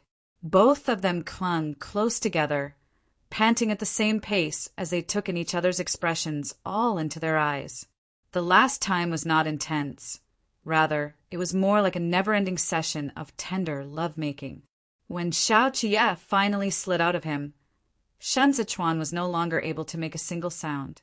All of his vague grunts and moans had been devoured clean by Xiao Jie.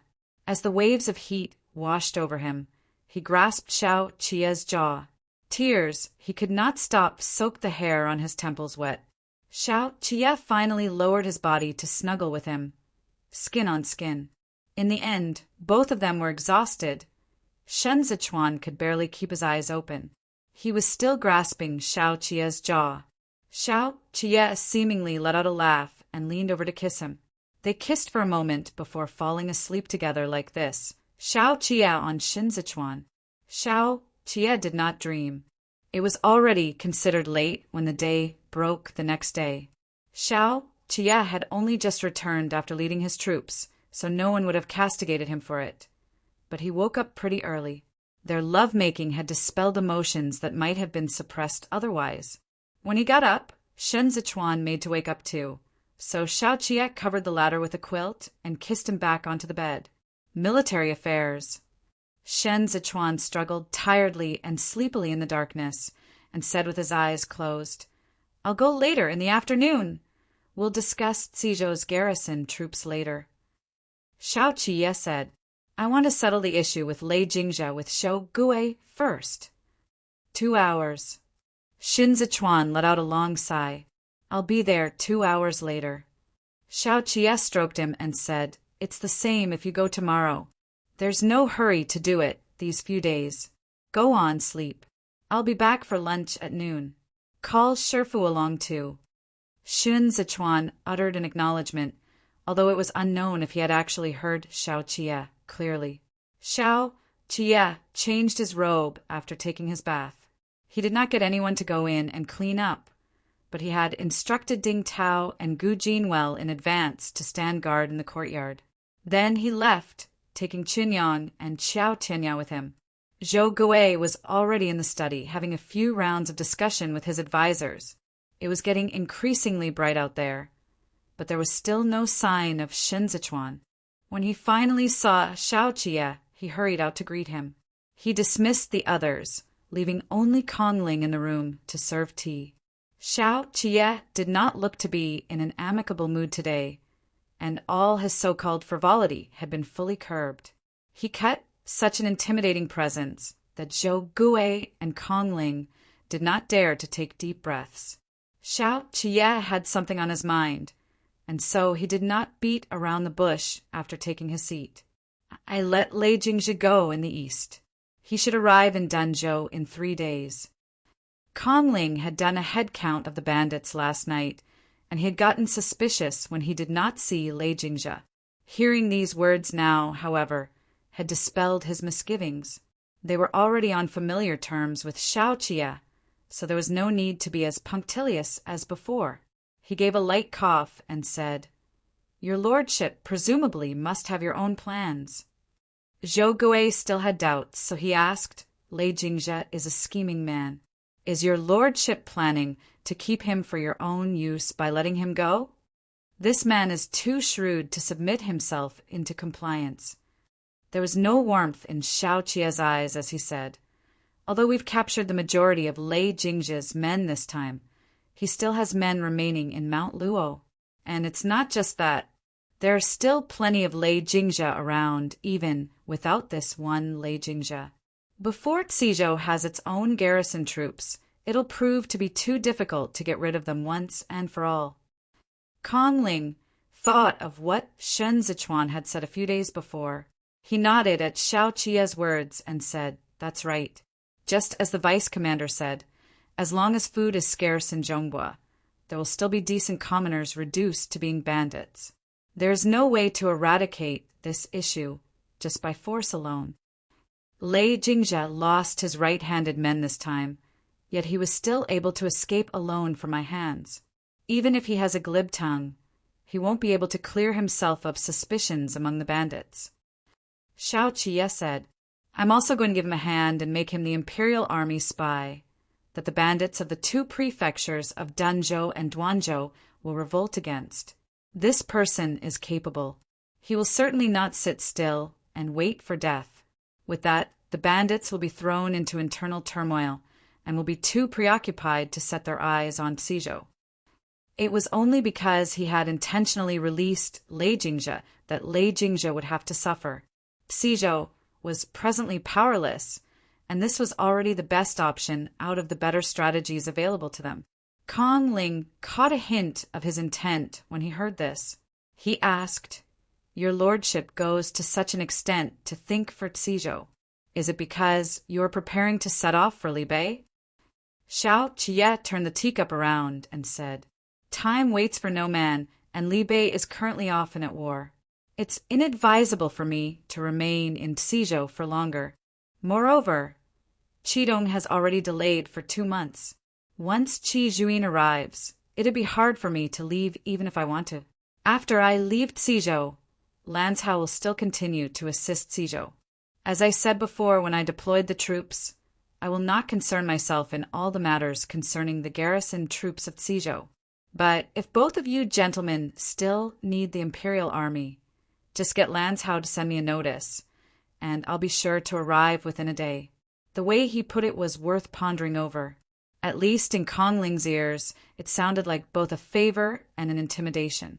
Xiao Qiye said to let Lanzhou inform him. This indicated that he would not listen to the words of the whole lot of them from Cizhou. Lanzhou would have to be the one to decide whether or not to let him lead his troops back. However, Lanzhou was not someone who could be easily fooled, so they could not take advantage of the distance to deceive the imperial army into deploying their troops. In addition to the above, there was another layer of meaning. Kong Ling was a little on tenterhooks as he wiped his sweat. If Cizhou dared lay a hand on Shinzichuan, Xiao Qiye was sure to hasten there within a day. Chapter 118. Past Affairs. Chapter 118. Past affairs. Kong Ling did not dare to grouse to himself for fear that Xiao Qiye might sense something amiss. After wiping his sweat, he took a sip of his tea, trying to cover it up, only to make it more conspicuous. He said as he nodded, Your lordship is returning to Li Bei to fight battles with the Bianxia tribes, so Cizhou can't possibly trouble the imperial army any further. Moreover, with the vice commander's presence here, Lei Jingzhe won't be able to get anything out of it even if he stages a comeback. Zhou Gui still had not gotten the hint at this point. He merely said, The march of an army over a long distance is beset with difficulties. Cizhou is to the south of Li Bei, so Li Bei has nothing to worry about back here. If we can be of any use to your lordship in the future, Cizhou will surely do its best to help. As for those bandits who have been taken into custody at the prison, how does your lordship wish to deal with them? Several of those bandits were once one of the few bandit chiefs from Mount Luo. There's not much use in killing them, so why not release them together with Lei Jingzhe? Xiao Qiye already had a plan in mind. He said, I've already bribed a few of the bandits to spread around the news that Lei Jingzhe has been released by the imperial army. Half a month later, they will break out of the prison and flee with Ding Niu and Luer. When the time comes, Cizhou can just send men to pursue them and drive them back to Duanzhou's territory. They have men who died at the hands of the imperial army. Once they conclude that the siege in the east was a leak from Lei Jingzhe, they will never let him off. Zhou Gui and Kong Ling nodded in unison, thinking as Xiao Qiye was about to return to Li Bei soon. Zhou Gui decided that he had to discuss the military provisions with him. They had conferred with Shen Zichuan a few days ago regarding the military provisions allowance for the imperial army next year, but Shen Zichuan had promptly turned it down. Cizhou had originally planned to give the imperial army an allowance of 16,000 dan, one of grains, after spring next year. Zhou Gui faced Xiao Qie and deliberated over his words. We know it is a small amount, but it's a little token of appreciation from Cizhou to your lordship. I have already told the vice commander of this. The vice commander understands Cizhou's difficulties. He wants us to sell these grains at a suitable price to Chazhou and use the money as funds for the reconstruction. We have been thinking about it for these few days, and we still feel bad about it. Your lordship, there is a piece of vacant land to the northwest of Cizhou. It's the former site of the Beiyuan hunting grounds. At the very beginning, we wanted to till the land and cultivate fields there, but the soil isn't suitable, and we couldn't grow any grains except sow some rapeseeds. Rather than leaving it idle, we might as well gift it to your lordship to create a track for horse riding or to build a new camp as you wish. The emergence of the Beiyuan hunting grounds preceded the Nanlin hunting grounds, owing to the rise of Xiao Fengshu in the north later. The Li clan cancelled the annual ceremony at the Beiyuan hunting grounds and had the venue changed to Nanlin hunting grounds, where they could feel more at ease. This piece of land was not small. It was even bigger than Xiao Qie's military drill grounds at Mount Feng in Kudu. It was far enough to pose a threat to Danqing and close enough to provide support to Cizhou. And it also stood on Li Bei's boundary line. It was an excellent position from which to advance and retreat, launch an assault, and defend. Xiao Qie's interest was piqued. He dreaded the Qidong garrison troops in the south. Shun Sichuan was remaining behind in Zhongbua. If he did not have a place to station his troops, he would have to rush to and forth between both ends. Never mind if it was just him alone. But if he ran around like this with tens of thousands of men in tow, then he would not only expose their tracks, but also draw unnecessary troubles to themselves. But Xiao Qie had no money. He had scrimped and saved to build up the military drill grounds at Mount Feng. It was not as imposing as the 8 great training divisions' military grounds, but it consumed real silvers. His noble title was useless now, and there was no one to pay him a salary. His residences in Kudu had turned into lifeless objects he could see but not eat. Even taking out a handful of copper coins would prove to be a problem for him. The little jade bead earring Shun Sichuan was presently wearing on his right ear was polished by Xiao Qie himself. In the past, Xiao Qie would not even blink an eye at losing a few ivory fans. Now that Lanzhao's little bamboo fan had gotten stained on one side and he had promised to have it replaced, he was thinking of making one himself later. Seeing as Xiao Qie had still yet to say a word, Zhou Gui thought that the piece of land was not to his liking, so he said, "The place is big. Although it is a venue for hunting, it has fallen into years of disrepair, and the errand runners have all left. The perimeter wall seems to me to be still solid. After your lordship takes over, you'll just need to fortify its defenses a little, and you'll be able to use it."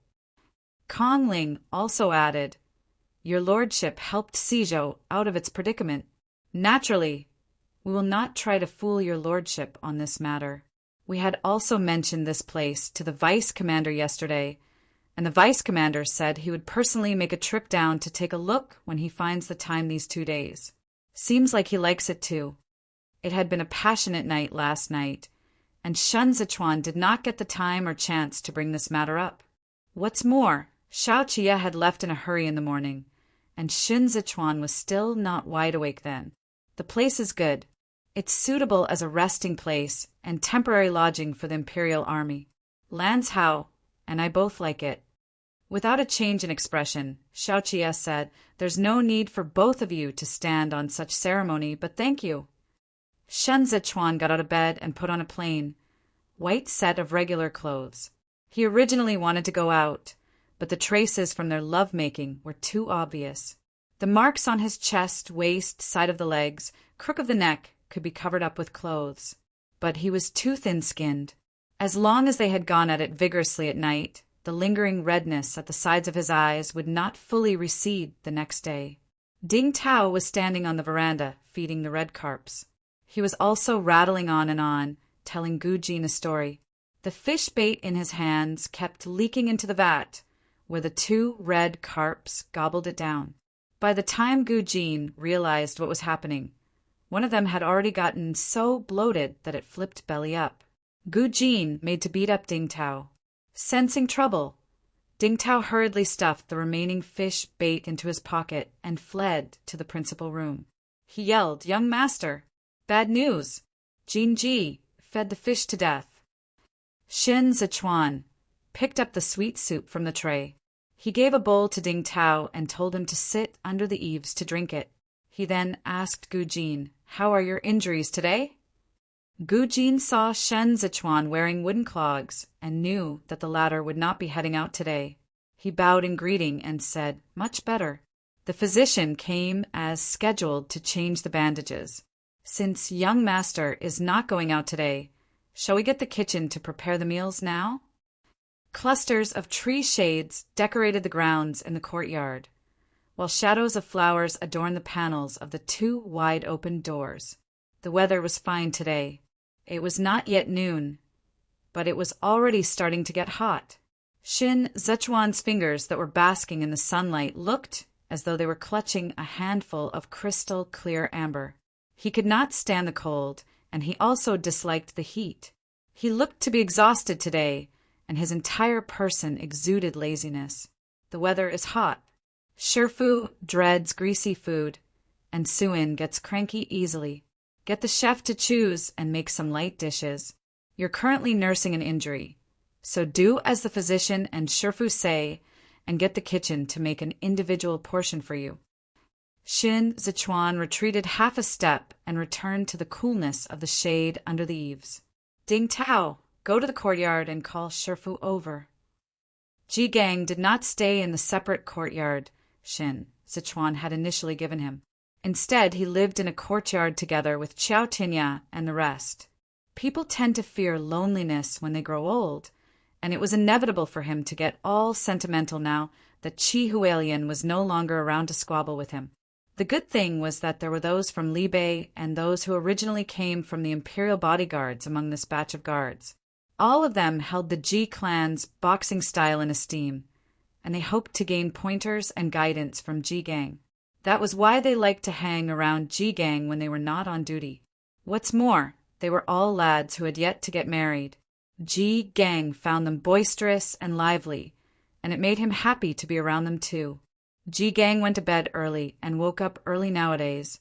He got up at the first quarter of the hour of Mao, 3 today, and watched Qiao Tinya and the others practice shadowboxing in the courtyard. After drinking his tea, he came out for a stroll and found that Shin Zichuan was still asleep. So he took another stroll with his hands at his back and returned to find that Shin Zichuan was still not up. So on seeing him now, he could not refrain from asking, "Why did you get up so late today? Have you fallen ill?" Taken aback, Shin Zichuan paused for a moment before he said, "I overslept." Ji Gang noted that he seemed to be under the weather today, so he said, "Although there are plenty of issues at present, you also have to take care of your health. I'll cook a couple of fish dishes for you tonight." As they chatted, Xiao Qie returned. He saw Ding Tao at the entrance of the courtyard and knew that Ji Gang had come. He took off his outer garment and asked Qinyang as he washed his hands, "Did Shifu come in the morning too?" Qinyang answered truthfully, "Young master bought Shifu a skylark a few days earlier, and Shifu would always take a stroll with the bird every morning when he gets up. Young master was still sleeping when he came to the entrance of our courtyard this morning, so he asked about it several times." Xiao Qie wiped his hands and walked along the walkway to the front. When he entered, he carried out a disciple bow to Ji Gang. He had been very respectful to Ji Gang and Zhuqianqiu back then at the Plum Blossom residence. But Ji Gang could not forget that kick he gave Shen Zichuan 6 years ago. Now that Shen Zichuan and Xiao Qie were in the same boat rowing towards a common goal, Ji Gang thought that they had buried the hatchet in private and were merely friends on good terms with one another. So, for Shen Zichuan's sake, he would not give Xiao Qie the stink eye. Ji Gang and Zhuqianqiu were brothers. According to seniority, Xiao Qie's paying of obeisance to him was etiquette. Ji Gang nodded and said concisely, Your lordship may dispense with such formalities. Xiao Qie took his seat. Ji Gang was at the head. So Xiao Qie and Xin Zichuan were sitting face to face with one another. During the meal, Ji Gang asked questions relating to the suppression of the bandits, as well as stuff about Zuiqianqiu. Xiao Qie answered him all in full detail. He did not hope to give a perfect answer. All he strove for was to be genuine in his responses. Ji Gang was a person who greatly valued relationships and ties.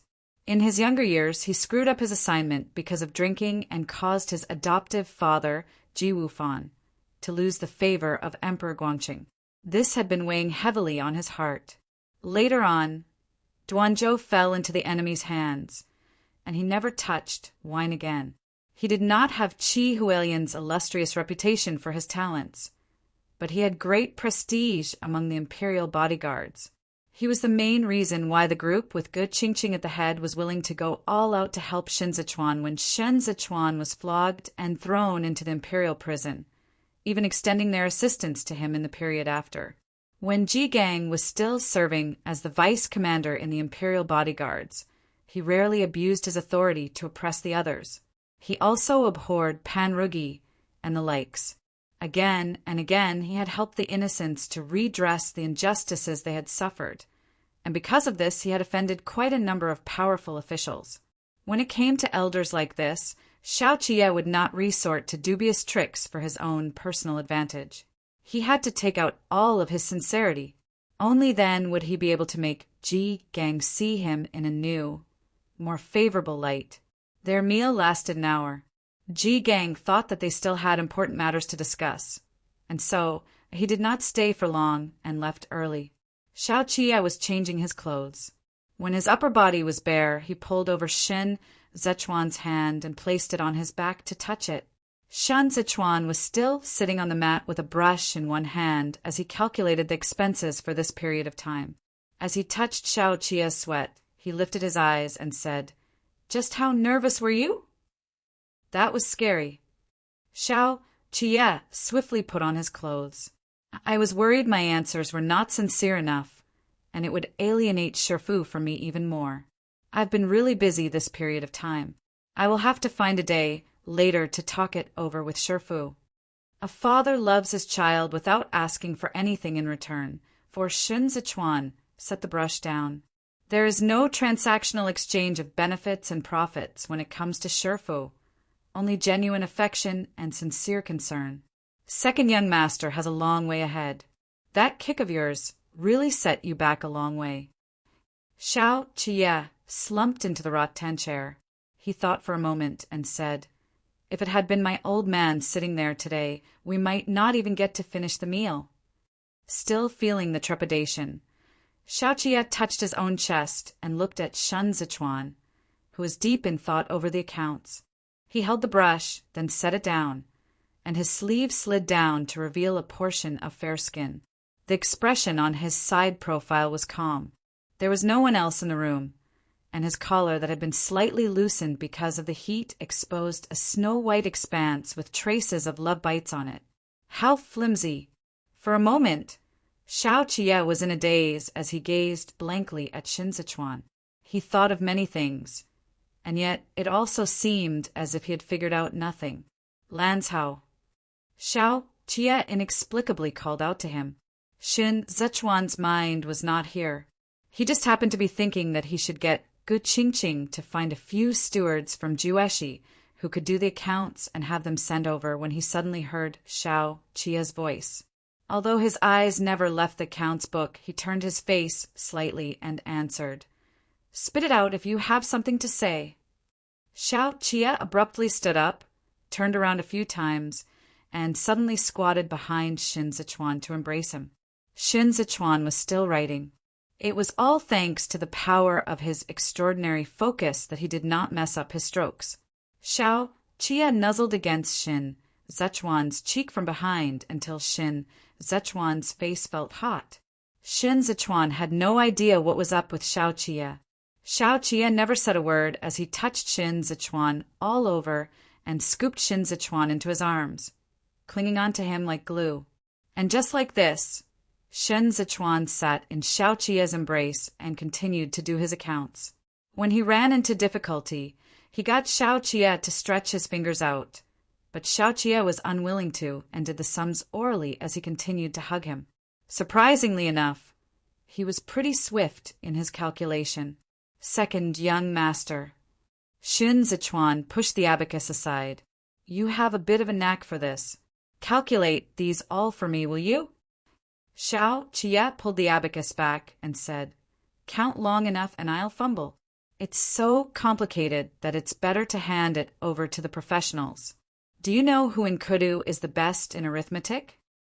Shen Zichuan replied, That I really don't know. Third, Missy Hua Xiaoni. So Shen Zichuan asked, Then do you know who in Zhongbua is the most skilled in employing diversionary tactics to lure the enemies? Xiao Qia ventured a guess. Tantai Long? It's Xiao Suin. Shen Zichuan finally looked at him and said in all seriousness, Look at him nuzzling away at me until my heart goes all pitter-patter and I'm too preoccupied to get down to serious business. I'm unworthy of the reputation. Xiao Qia moved in closer. It's only because I saw how sweaty the little young master is, and with clothes in such a state of disarray that I've specifically come over to drop you a reminder or two. Then you are a real gentleman.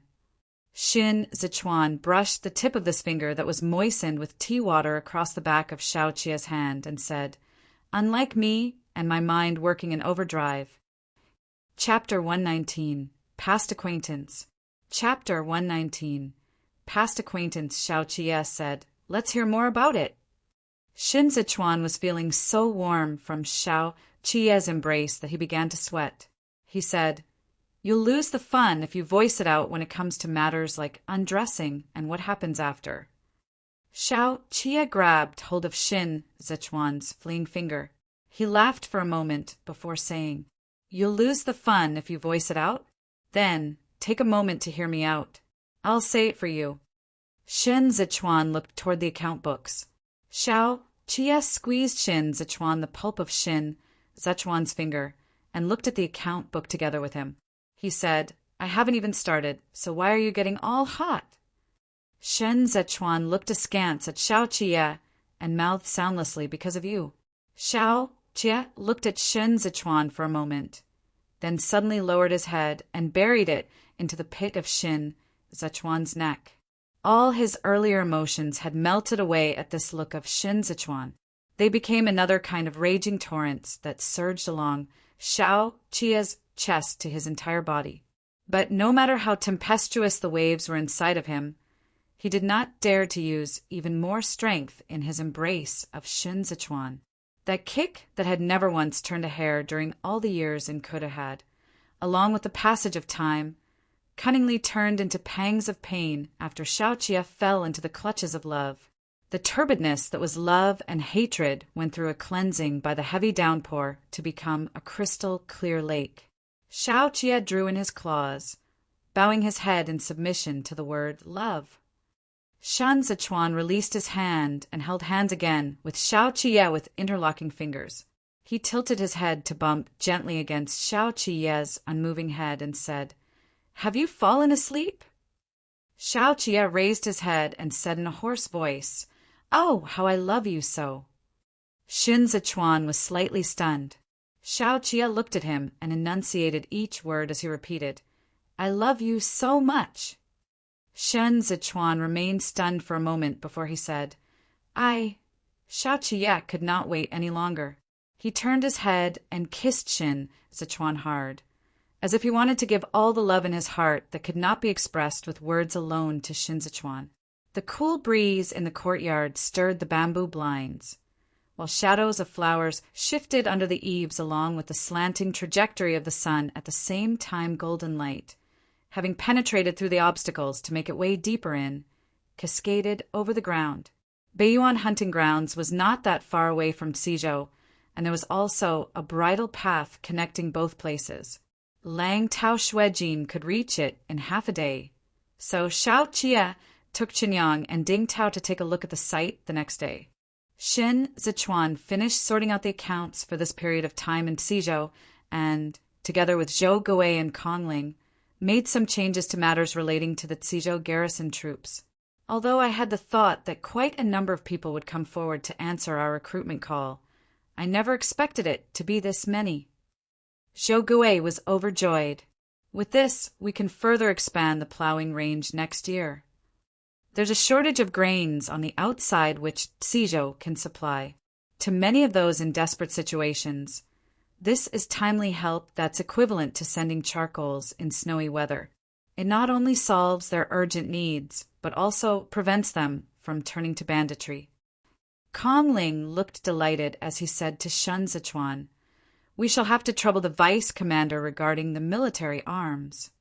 With the way things are going, there will be no more bandits in Cizhou's territory when next year comes around." Zhou Gui did not sleep the entire night. He had been making a lot of plans. He said, "If we can also help Danzhou and Duanzhou out of their predicaments, then the bandits from Mount Luo will fall apart without the need for us to attack them. While the recruitment is showing initial success, Your Excellency cannot simply rely on this alone. Cizhou has been able to sustain such a large amount of food consumption because everyone from top to bottom in Cizhou was able to work as one in the past 5 years. Duanzhou lies close to Bayansha. Even if they have a change of heart and wish to reclaim the wastelands for farming, they won't be able to do it." Shen Zichuan still has other considerations. He said, "What's more, we currently do not have an emperor on the throne, and ambitious men are easily born out of troubled times. There's a Lei Jingzhe in Mount Luo, so Chazhou might just have their own Lei Jingzhe too. Cizhou has only just begun to toddle. There's no rush." What he said? Kongling nodded and said, "The most pressing task at present is to resolve the issue of household registration. Many of them fled here from other places, and they don't have any documentary proof on them. If they want to reside in Cizhou permanently, they will need an identity." Shen Zichuan paused for a moment and said, "During the reign of Yongyi, the Eastern Palace pushed forth a census registry, one to register common folks as citizens. It was to be checked and verified by the layers of prefectural prefects, district magistrates, and townships of the various lands. Cizhou is less populated at present. Since Cizhou is no longer under Dazhou's command, you can abolish the original 3 registers and let Cizhou develop its own new registers, with vagrants still prohibited in the city. Once the registry is finalized, Cizhou will be able to collect taxes based on the registry, and subsequently, the accounts will become clearer too. Then we can get to work and have it straightened out these few days."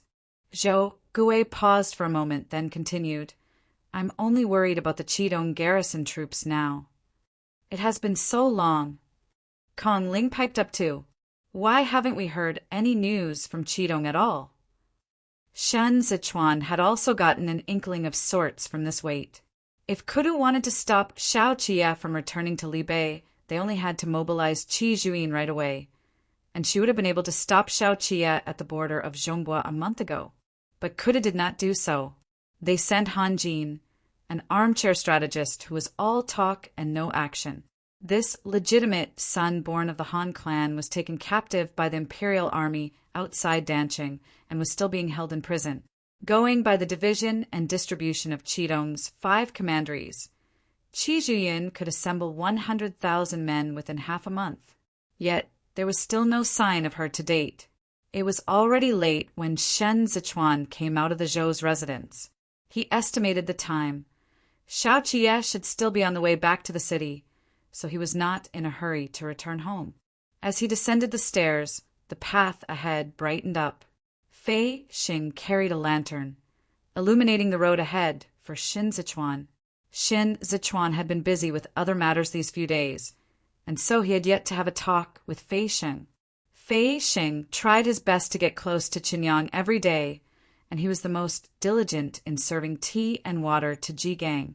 This man, a veteran who had tumbled his way out of Kudu, was presently holding up the lantern for Shin Zichuan, and he did not speak up to interrupt Shin Zichuan's thoughts along the way either.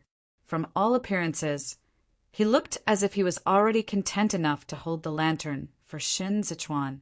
There were some people on the streets. Fei Sheng was carefully guiding the way when he suddenly heard Shan Zichuan said, "I heard you recommended yourself for the job when his lordship went out this morning." Fei Sheng answered with a neutral expression, "I saw that Gu Jin had yet to recover from his injuries, and so I thought of going along with his lordship on his behalf." Shen Zichuan looked at the road and said nothing more.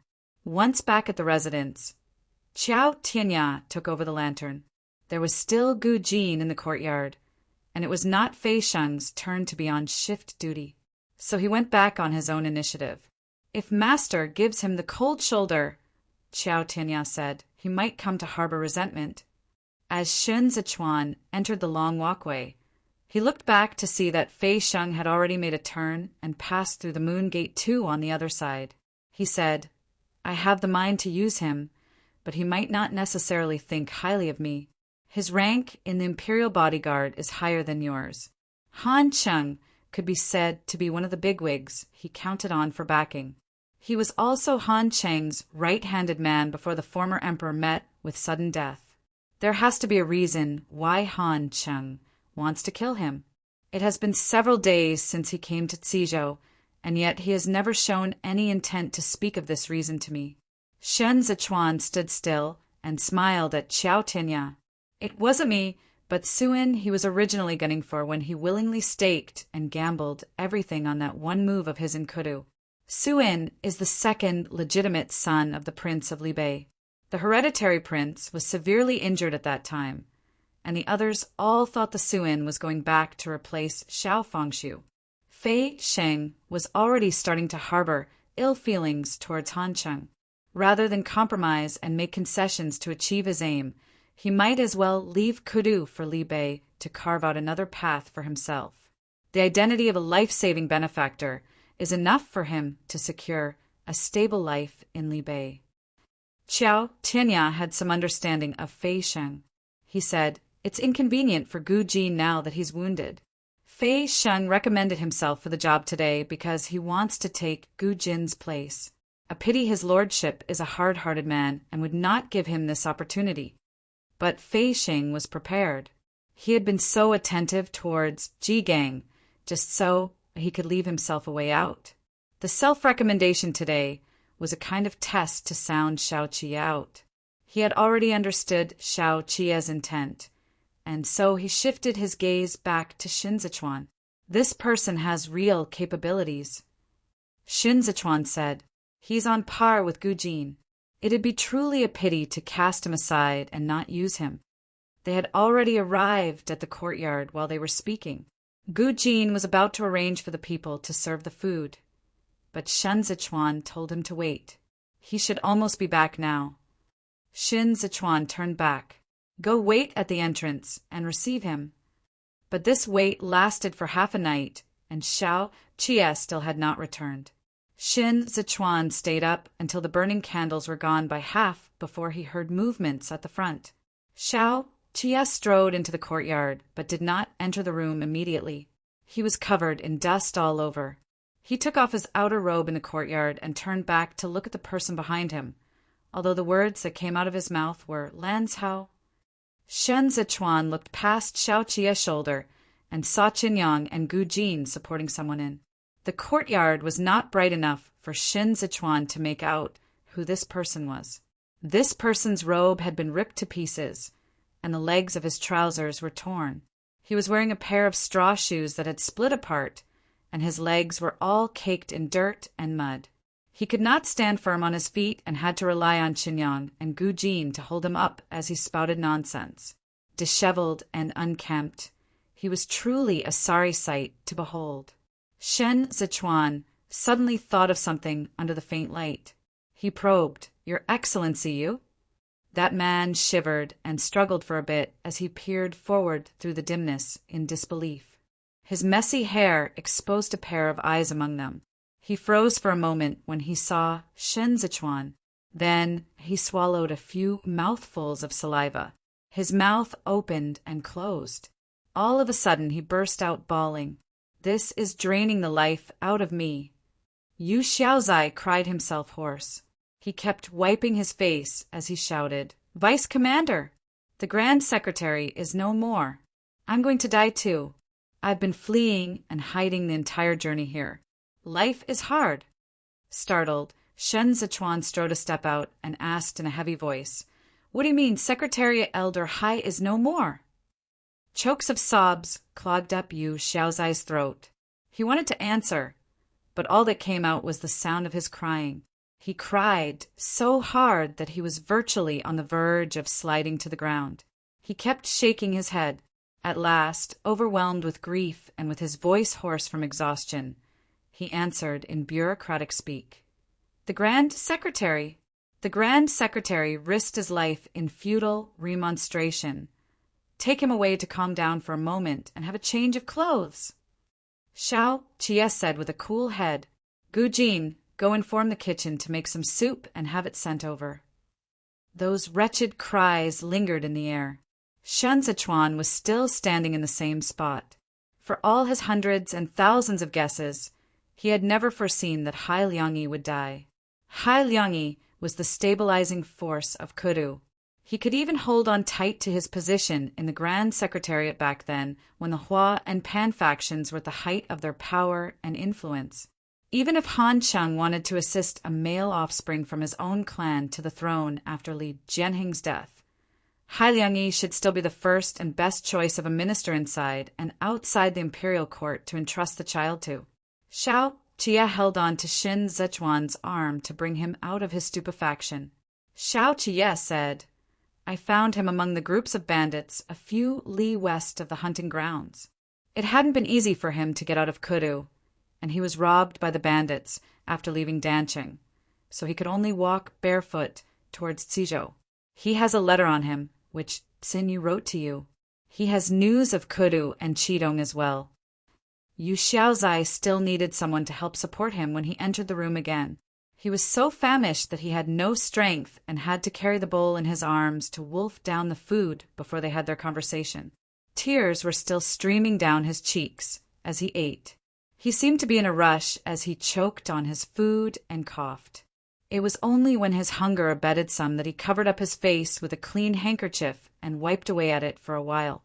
It's truly a stroke of luck that I could live long enough to see the Vice Commander. His Excellency Xin's letter is in my bosom. I kept it close to me throughout for fear that the bandits would search me and find it. Yu Xiaozai sat on his heels and said with difficulty, Before I begin, I have to inform both of you gentlemen that the new emperor who is about to ascend to the throne is a woman. Chapter 120, Affairs in the Capital. Chapter 120. Affairs in the capital, there was no place for women in the imperial court. Feudal ethics, drove them into the ladies' chambers, becoming fragile objects in the small courtyard of their living quarters, cared for in every way by their husbands and servants, parents and children. They were porcelain vases to be appraised for their value as they waited to be married off. They did not need lofty aspirations. The Empress Dowager, Hua Hui, was from an illustrated clan. She was a legitimate daughter of direct descent born to the principal's wife of the Hua clan. Before she came of age, she had never seen the world beyond the walls of her quarters. And after she came of age, too, she was still bound within the confines of her courtyard. She wrested away the most supreme power and authority of this world from her husband's hands. Yet she never strode a step beyond that line. Instead, she let down the beaded curtain and sat cautiously with her back straight behind it. 3 Commander-in-Chief, Qi Zhuyin, similarly came from a distinguished background. She was the legitimate daughter of direct descent born to the principal's wife of the Qi clan, a military family of generals. Before she went to war, she was betrothed to another, but after she went to war, no one dared to marry her. She never got the conferment she deserved, only the concession before Yulong Terrace. For the Ministry of Rights said that she was not worthy of enjoying the posthumous privilege of being enshrined and worshipped by the imperial ancestral temple after death.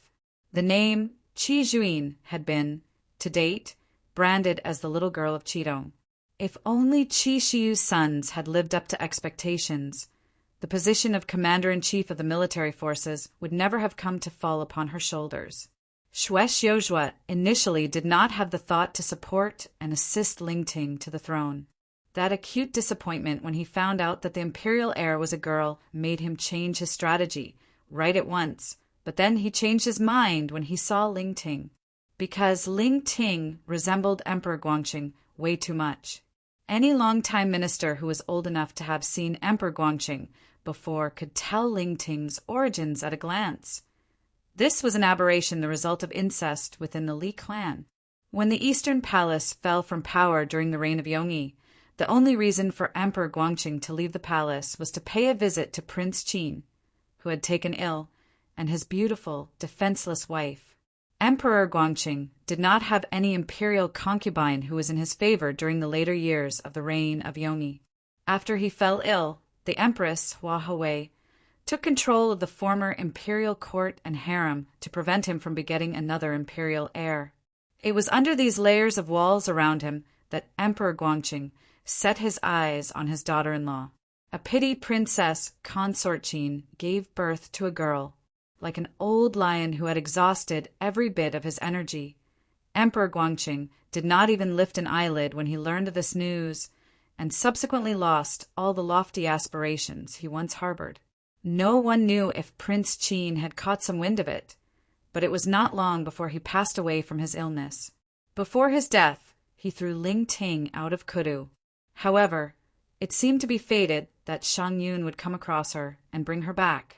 When Xiuxiuzhua had just found Lingting, she was uncouth in behavior and was already in her teens. Pulling her back onto the seat of the imperial heir would be an impossible task without the determination to transform her from inside out. At first, it was tough. She had wasted too much time in Shangyun Villa. If she herself were not resolute enough to erase all those superfluous traces on her completely, then it would have been undoable even if Xiuxiuzhua had superhuman powers. But Lingting actually corrected herself, one step at a time. Little by little, she scraped all those vulgar and frivolous things off herself.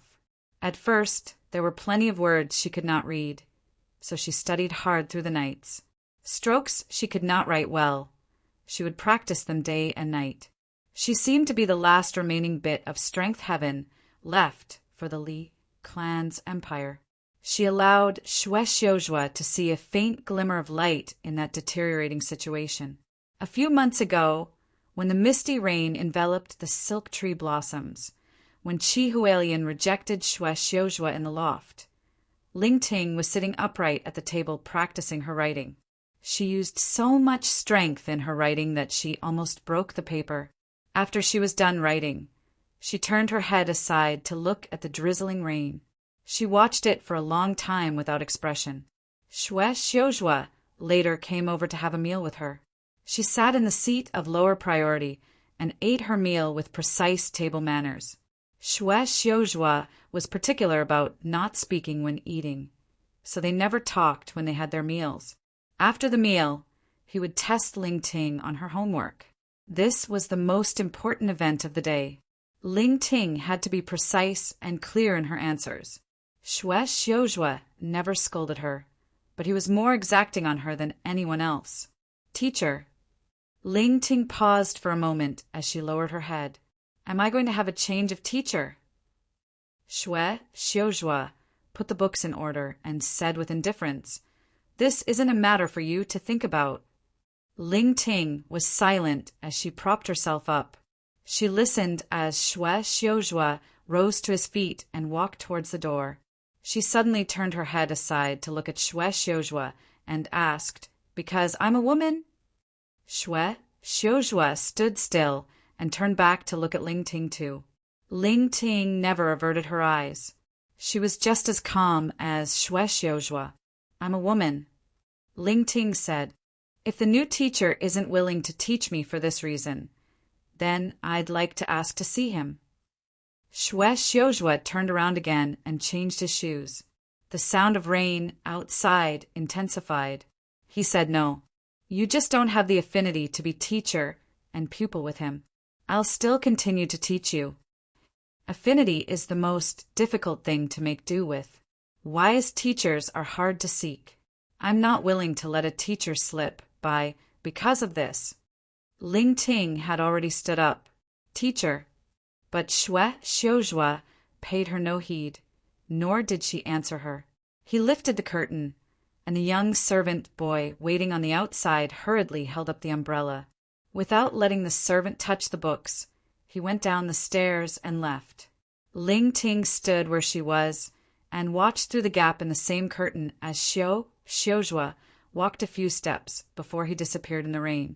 She knew this was a soundless rejection from Xiuzhua. No matter what other people thought of Xiuzhua, he was, in Ling Ting's eyes, exceedingly calm under that gentle and refined mask of his. He was even a little conceited. He would never open himself up to manipulation by others, and it was rare for him to heed the words of others. Ling Ting could only let the matter drop. She sat back down, flipped open the essay on contemporary politics that Xue Xiuzhua had left behind, and copied Xue Xiuzhua's characters. But she could never write like him, because she did not know how to rein herself in diplomatically. Her strokes were just like steel blades that would never go around in circles. Several months later, the scorching sun blazed down upon Yulong Terrace, where a densely packed mass of court officials was kneeling.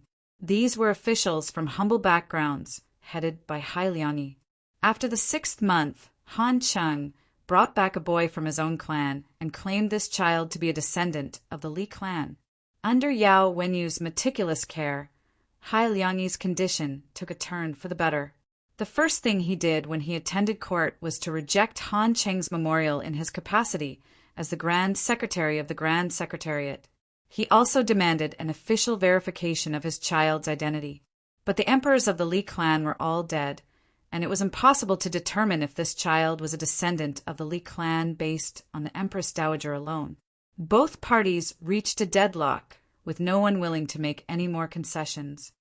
I was the 8th Great Training Division's vice commander during the reign of Yongyi, and I was also the top military officer under Emperor Guangqing's command. I have a private letter from Emperor Guangqing entrusting the care of the child to me. Grand Secretary, is this not enough either? Han Cheng had gained power recently and so dared to refute Hai Liangyi on the imperial court. Hai Liangyi did not have the same vigor as before after his illness. His heart would palpitate and his hands would tremble just by standing for a few moments. He stepped out and said, "Mere words without a factual basis. If the commander is willing to make the private letter public and hand it over to the Grand Secretariat for examination, then you and I would have no further need to engage in such a war of words on the imperial court." Han Cheng sneered inwardly to himself. There was no imperial heir at present, and it was the throne being left vacant that Hai Liangyi should be getting anxious about. For him to be so unwilling to make a concession, he must already have found a candidate. So he said, "The throne has been left empty for more than a month. What is the Grand Secretary still waiting for? The Grand Secretariat has been deliberating over it. Has it still not come up with a solution?" Hai Liangyi was sweating all over. He felt a stifling oppression in his chest, so he took a short breather before continuing. "We sorted out the clan register and found out that the second son of the former prince, Yan's grandson born of a concubine, is still in Huaizhou. He is a descendant of the Li clan with a traceable lineage. According to the rules, no one else but him is fit to be the current crown prince candidate. Prince Yan was the prince of Huaizhou during the reign of Wan Xian. His descendants of direct lineage died in battle at Luoxia Pass, and those born of concubines further down are all from the collateral branch of the clan. How can they be called the bloodline of the Li clan if we were really to go into it? The second son of Prince Yan's grandson born of a concubine is already approaching 70 years of age. So how can he still head the government?" Han Cheng smiled. "Furthermore, it's a long and bumpy journey. How is he going to stand this kind of physical and mental torment? Grand Secretary, there is simply no way we can discuss this further in detail." Both parties stood their ground, with no one backing down.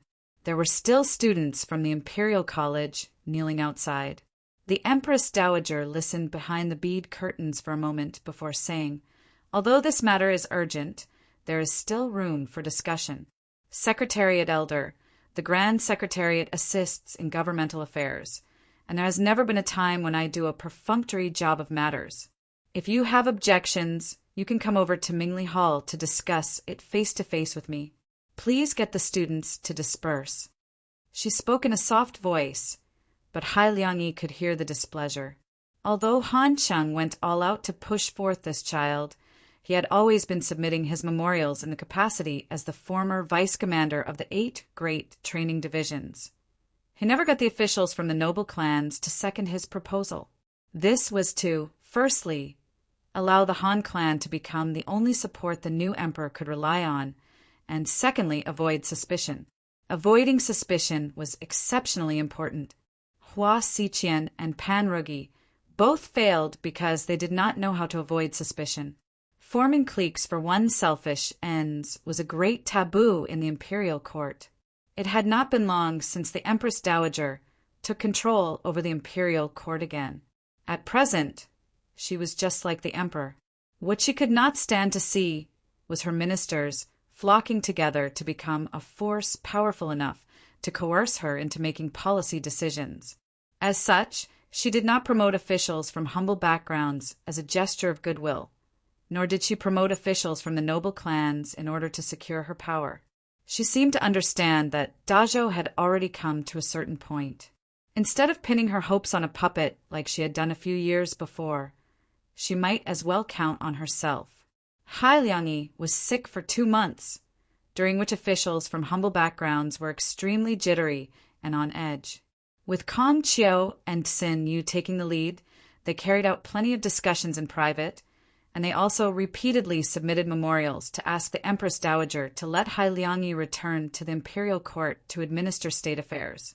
Not only that, the students from the Imperial College still had the nerve to engage in idle talks of state affairs.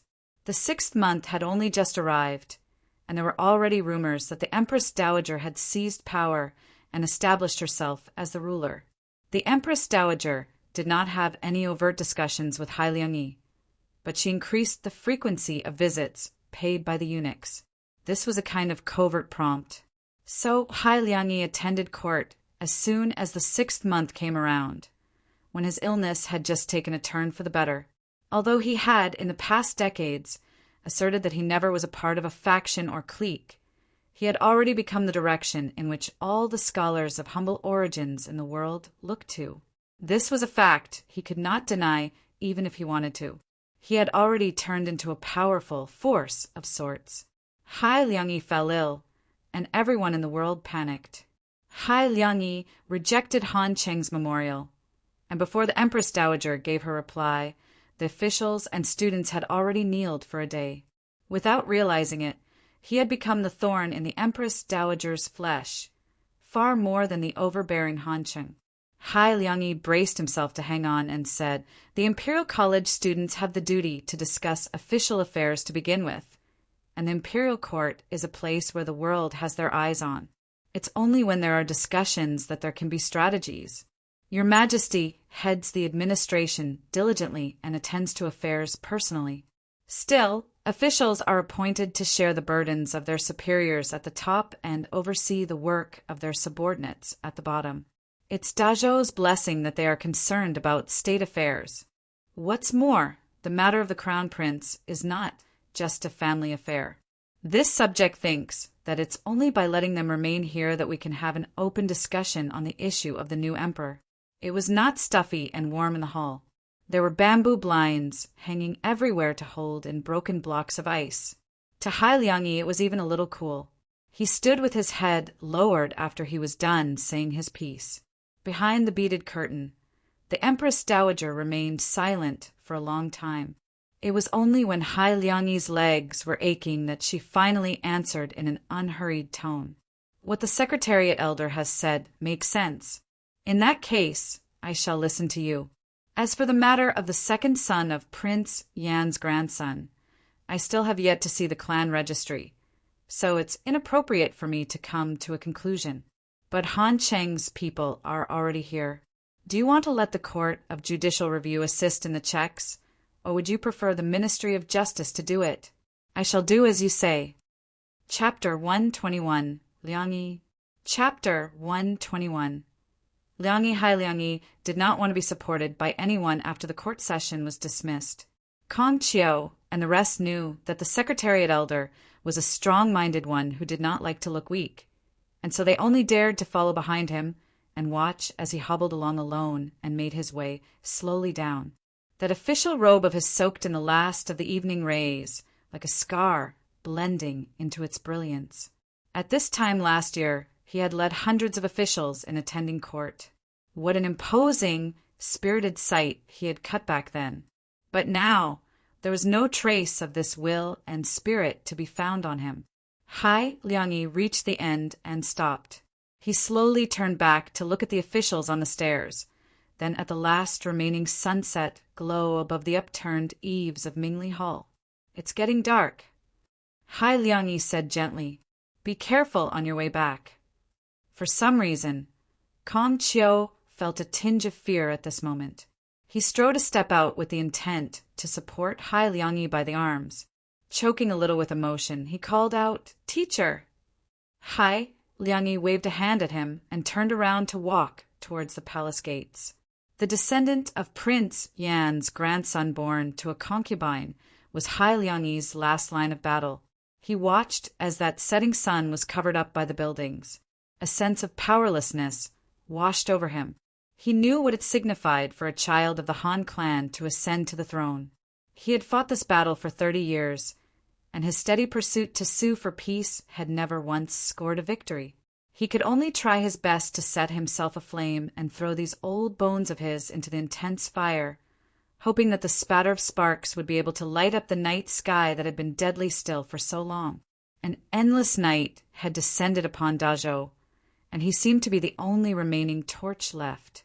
But to date, he still could not bring himself to admit that Qi Hualien and the rest who had once shared the same goal in spite of their differing paths had all failed. He watched as those geniuses fall like shooting stars, one after another, leaving himself as insignificant as ever. 30 years ago, Hailiangyi was not concerned with success or failure.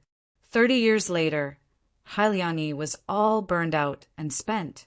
Steadily but surely, he walked on his own path and attempted to hold back Qi Hualien, who was taking extreme, radical measures as he charged ahead. But he failed to do so. No one knew that the night when the entire Eastern Palace was wiped out was the most pained moment in Hailiangyi's life. It was already dark. By the time Hailiangyi made his way to the palace gates, he was already panting. He lifted his sleeves to wipe his sweat and saw Yao Wenyu standing beside the sedan waiting for him. Yao Wenyu came over to help him up. Hailiangyi took his seat, and just as Yao Wenyu was about to lower the curtain, Hailiangyi said to him, "Yuanzhua, there is a load on my mind that has yet to be resolved. Make a trip to Wuqing tomorrow on my behalf. Pack your bags tonight." During the court session a few days later, the Empress Dowager exempted Hailiangyi from standing. But the more she treated him with such courtesy and respect, the more it meant that her dissatisfaction with Hailiangyi was intensifying. This was because the imperial censors from the Chief Surveillance Bureau had been working as one these few days to launch a series of scathing rebukes at Hancheng. Cries of demand for an official verification of the child from the Han clan rose to an all-time high, and this tidal wave surging around Hailiangyi was forcing the Empress Dowager to make a concession. The Empress Dowager had a hard time sleeping in the day and at night, and her hesitation put Hancheng in a desperate situation. Gradually, it dawned on Hancheng that the Empress Dowager was trying to take advantage of the conflict to destroy him. As long as he could not bear the weight of the burden and perish under the voices of castigation, the Empress Dowager would be able to support the Han clan's child into ascending to the throne immediately and eliminate the possibility of Hancheng making a power grab. When that time comes, she would be able to focus on confronting those of humble backgrounds. Whether she would be giving Hailiangyi the cold shoulder or have the Grand Secretary of the Grand Secretariat replaced, she would be able to do it with more ease than she could at present. Han Chung was unwilling to let the matter drop and surrender the power in his hands on a silver platter to others. Even if he had to put up with it, he had to make Hai Liangyi suffer. The situation is unstable at present. Li Bei in the northeast is eyeing us like a tiger watching its prey, while Zhongbui to the east is beginning to show signs of stirring. Is the world going to take the lead of the Grand Secretary if we don't have a new emperor because the Grand Secretariat keeps delaying the matter of the crown prince? Han Cheng's mouth was already blistered from the verbal battle that had gone on for several days running.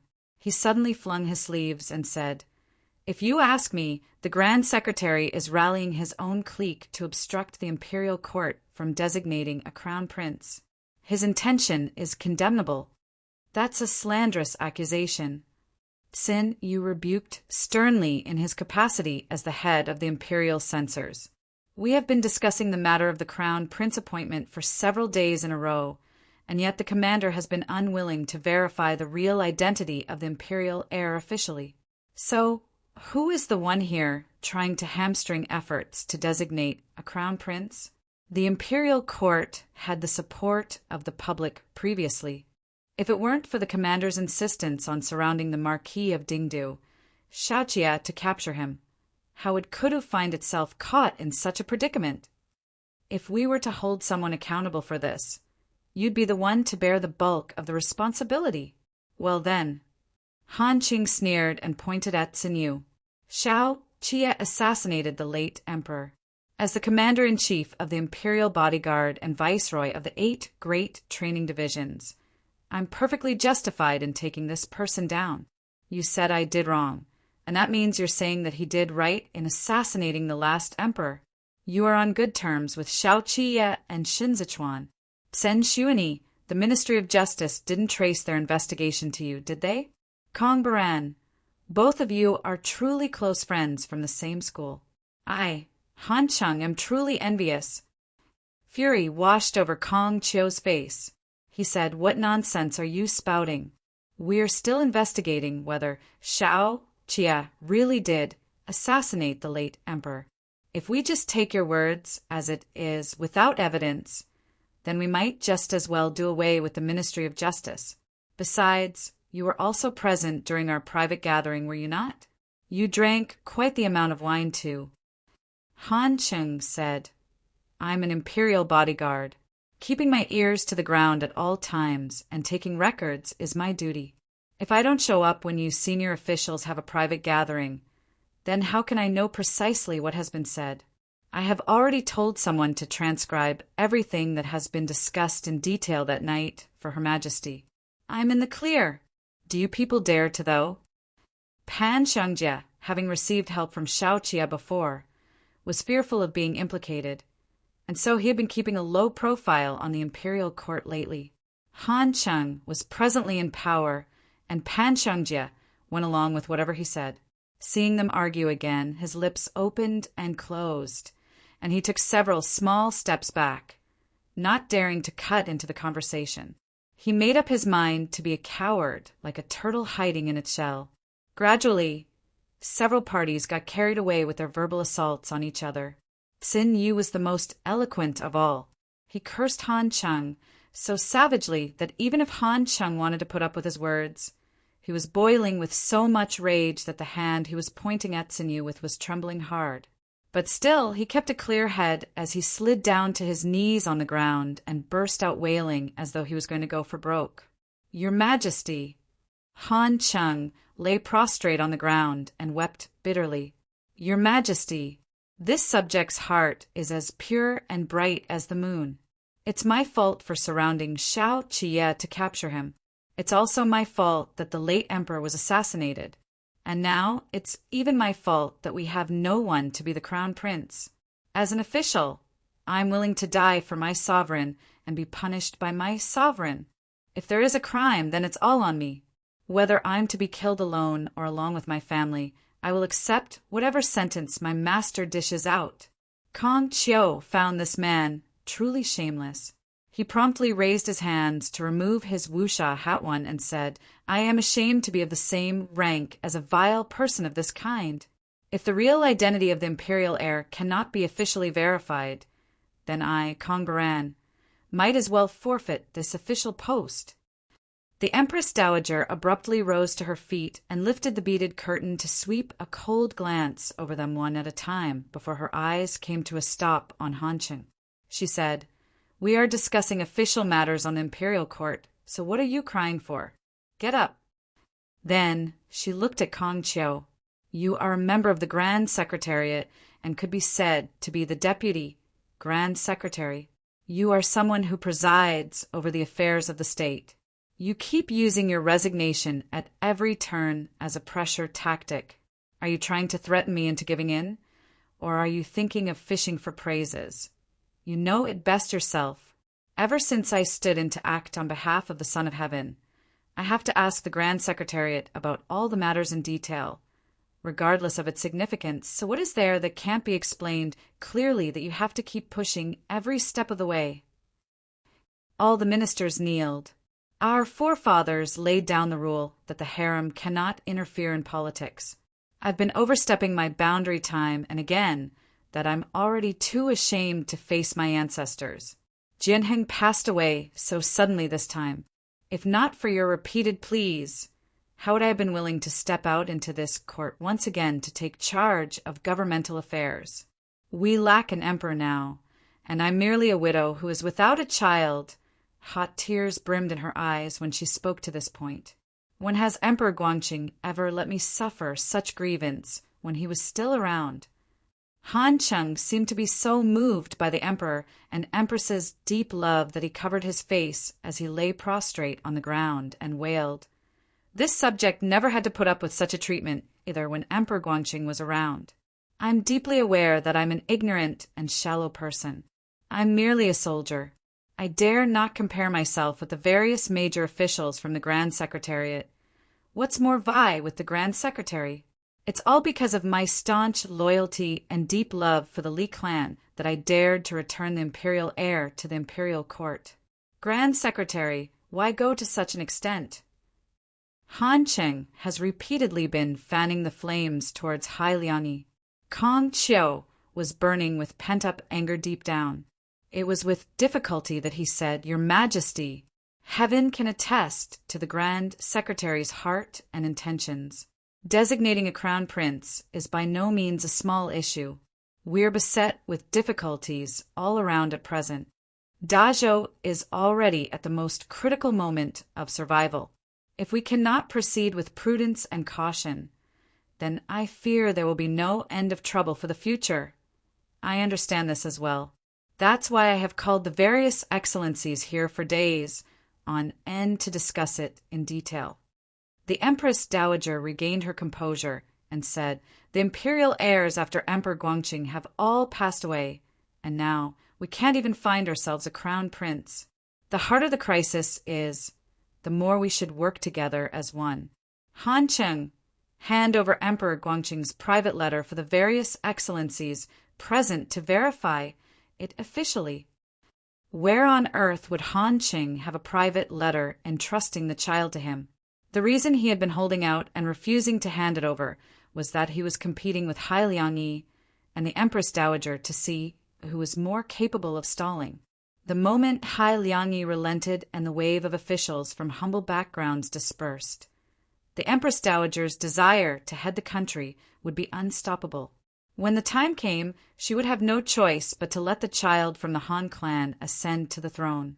By then he would truly become the minister the child had been entrusted to. The golden age of the Han clan was just right before his eyes. He understood that the Empress Dowager currently wanted to push him into the corner to his death, so he cried even louder.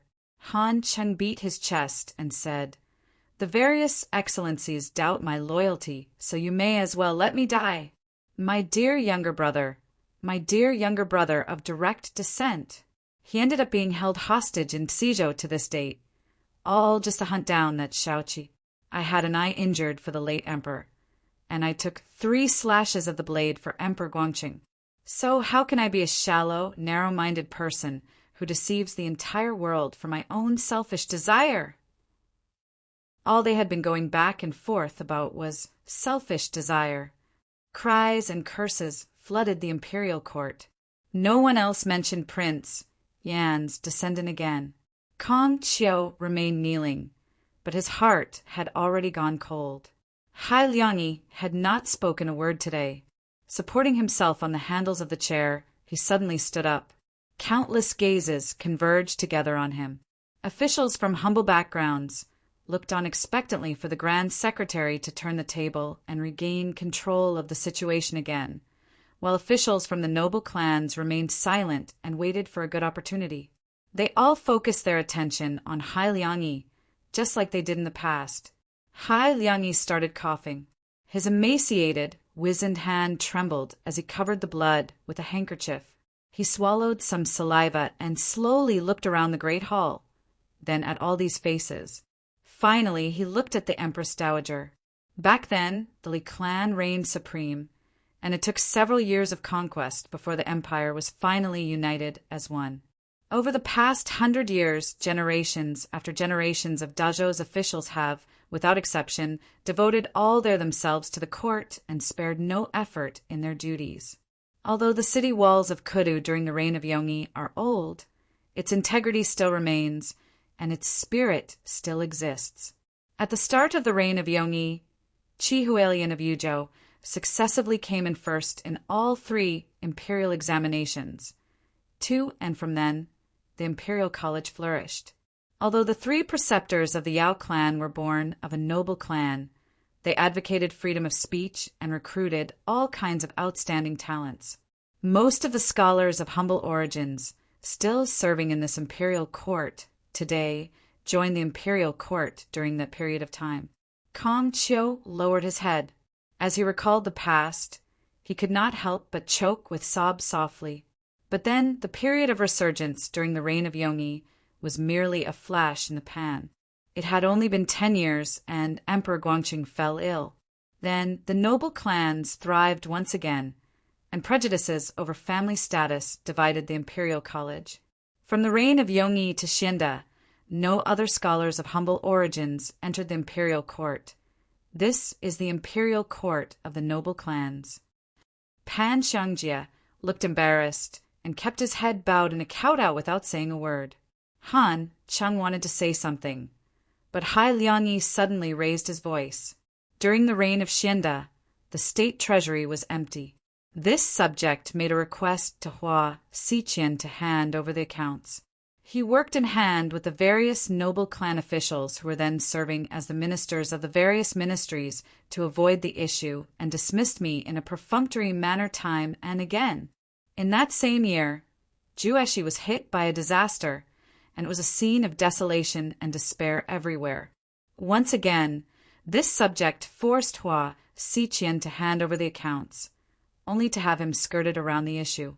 Not long later, the troops of Zhongbue suffered a defeat, and the granaries of the 6 prefectures turned up emptied overnight after the battle. To this date, Hua Xiqian had never given a clear explanation of this account.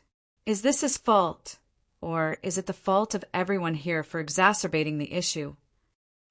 Alarmed, Pan Xiangjie hurriedly said, "About this matter, the Court of Judicial Review has already—" Ever since this subject, Hai Runshi, has returned to the imperial court, I have been repeatedly remonstrating and requesting to officially verify the real identity of the imperial heir from the Han clan. Han Cheng keeps hesitating, and to date he is still unwilling to hand over the private letter entrusting the child to him. Left without a choice, I took charge and directed the Grand Secretariat to search through the imperial registry before I eventually presented a memorial to ask Her Majesty to choose and designate the descendant of Prince Yan of Huaizhou as the crown prince. It was a futile attempt. The Empress Dowager was stunned into taking half a step back by this impassioned tone. The beaded curtain fell noisily over her body as she looked at Hai Liangyi in shock and uncertainty. Hai Liangyi was on fire. The fury in his heart had been suppressed for a full 30 years, and it was now burning so intensely that his spirit blazed once more into existence and left the entire hall shocked. He said, "The decline of the state is all my fault as the Grand Secretary." I have been remonstrating with the ruler all my life. I already have no more to fear. Since my remonstration is futile while I'm alive, then I shall remonstrate with Dazhou today with my death. A crown prince can be appointed, but the child from the Han clan must never be appointed as the crown prince. A crown prince can be appointed. Before anyone could bat an eyelash, Hailiang's sleeves rose with the wind, like falling leaves set on fire right before everyone's eyes. An earth-shaking thud followed. Blood splattered. Dead silence descended upon the entire hall. The Empress Dowager's limbs went icy cold, and she almost slid to the ground. Her eyes traced along that splattered blood with difficulty and landed upon Hailiang. A moment later, the entire court of officials rose to their feet with exclamations of shock. Kong Qiu practically crawled over on his knees and propped Hailiang up. "Run, sure," the Empress Dowager's voice trembled. Why go to such an extent? This one-head smash completely severed Han Cheng's retreat route. Hailiang used death to attain the wrath of all the scholars in the world. The lad of the Han clan would never be able to become emperor. Whoever dared to risk universal condemnation, to seek infamy, would be the thorn in the flesh of the world's literati in the future. But even Han Cheng himself was stunned on the ground. Never in his wildest dream could he have imagined that Hailiang would go to such extremes. With his face drenched in blood, Hailiang looked up at the high, unreachable roof. He had been seeking stability his entire life. Yet at this last moment he took such drastic measures for once. He became the blazing sun that had burst out of Dazhou, flaming with countless rays of light in that pitch-black night. The crane on his chest, 3 which had already been stained red, rose and fell with the last remaining heaves of his chest. He gripped Kong Qiu's hand tightly. "Baran," Hailiang said softly, "I have done all I can." Chapter 122. The Emperor's Daughter. Chapter 122. The Emperor's Daughter. When Yu Xiaozai spoke to this point, he bent over and choked with sobs, unable to continue. The scholars of their generation, who went on to take up official posts, either wanted to be the patriotic and loyal Qi Hualien who would lay down his life for his cause, or the Hailiang, who was the stabilizing force that could hold them together in times of crisis. But then, this building teetering under the elements suddenly let loose the thunderous sound of collapse. In one night, it shattered the lofty aspirations of several tens of thousands of people, turning Dazhou into a land where whales abound everywhere. Xin Zichuan turned his head aside silently and listened to the sound of the night watchman on his rounds beyond the courtyard wall. Some time later, Yu Xiaozai stopped sobbing. He covered his face with a warm handkerchief for a moment before he said, "The Grand Secretary's use of his death to remonstrate forced Han Cheng into a dead end, but he refused to give up. The crowd from Imperial College was so worked up that they blocked Han Cheng's sedan on Xinwu Street after the dismissal of the court session and smashed it to pieces. The 8 great training divisions sealed off the Imperial College and captured a few students who had been taking the lead and hauled them over to the Imperial prison. They even cut off the students' supply of food, and so the students went on a hunger strike." Yu Xiaozai could not help but shed tears again. "I initially thought all the scholars in the world would die out at this point. But that night I saw the flickers of flames 3 among Mount Jingyi, which the Imperial College was on, and that was when I knew of the far-reaching significance of the Grand Secretary. The blaze that spread far and wide had already become a force to behold. To quell the fury of all the scholars in the world, the Empress Dowager once again demanded Han Cheng's hand over the private letter entrusting the child to him. She also drove the child from the Han clan, who was feigning to be the imperial heir, out of the palace. Han Cheng had no choice but to make a concession. He promised to have the private letter officially verified 3 days later. The forged private letter did not have Emperor Guangxing's private seal, so the Grand Secretariat rejected Han Cheng's crown prince proposal. On seeing this, the Empress Dowager consented to meet with Prince Yan of Huaizhou's descendant to establish the candidate for the crown prince. However, Huaizhou is far away from Kudu.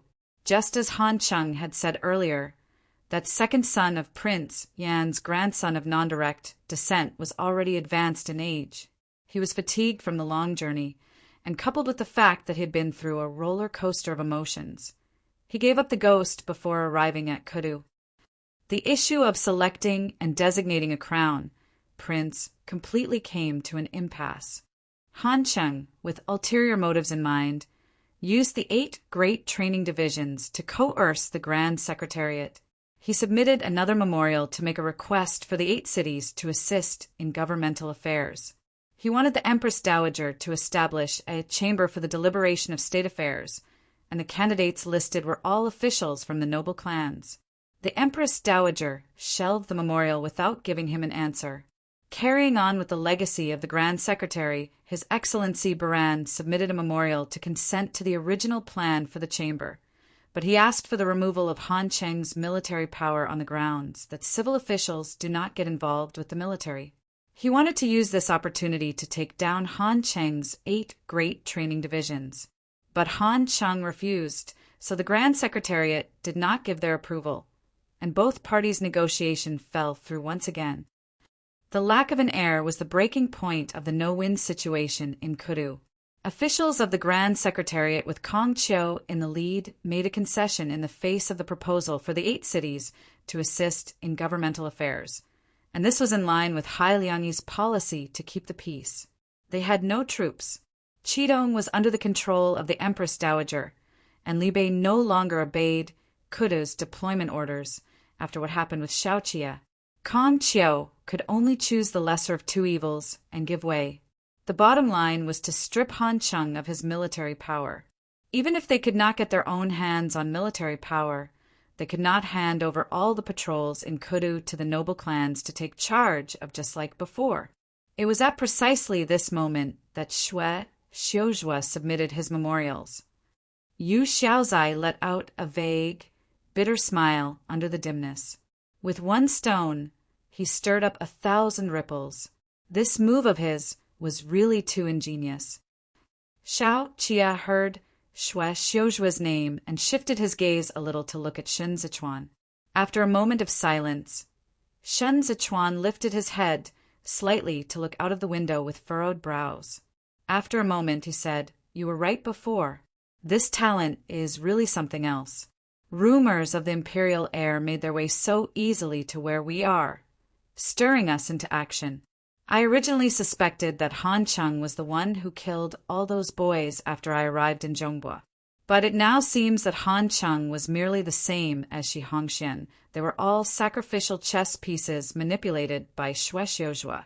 A wrong move of a chess piece and the whole game is lost. It was careless of me to underestimate the enemy." The impasse in the imperial court continued for less than half a month when the upsurge of verbal assaults of the Imperial College on Han Cheng shifted to the 8 cities' assistants of governmental affairs. Countless students with emotions running high became more and more dissatisfied with Kong Qiu's conservative strategy. At the same time they wrote articles and elegies to mourn Hai Liangyi. They were also mourning Qi Hualien. The way Kong Qiu was at present was not the Grand Secretary of their expectations. The Empress Dowager made a concession when it came to the child from the Han clan, and this allowed all the students under the world to see the might of gathering various powers into one faction. They were like water droplets from all over who converged together to form the boundless sea. They believed that their combined forces could push over that high wall.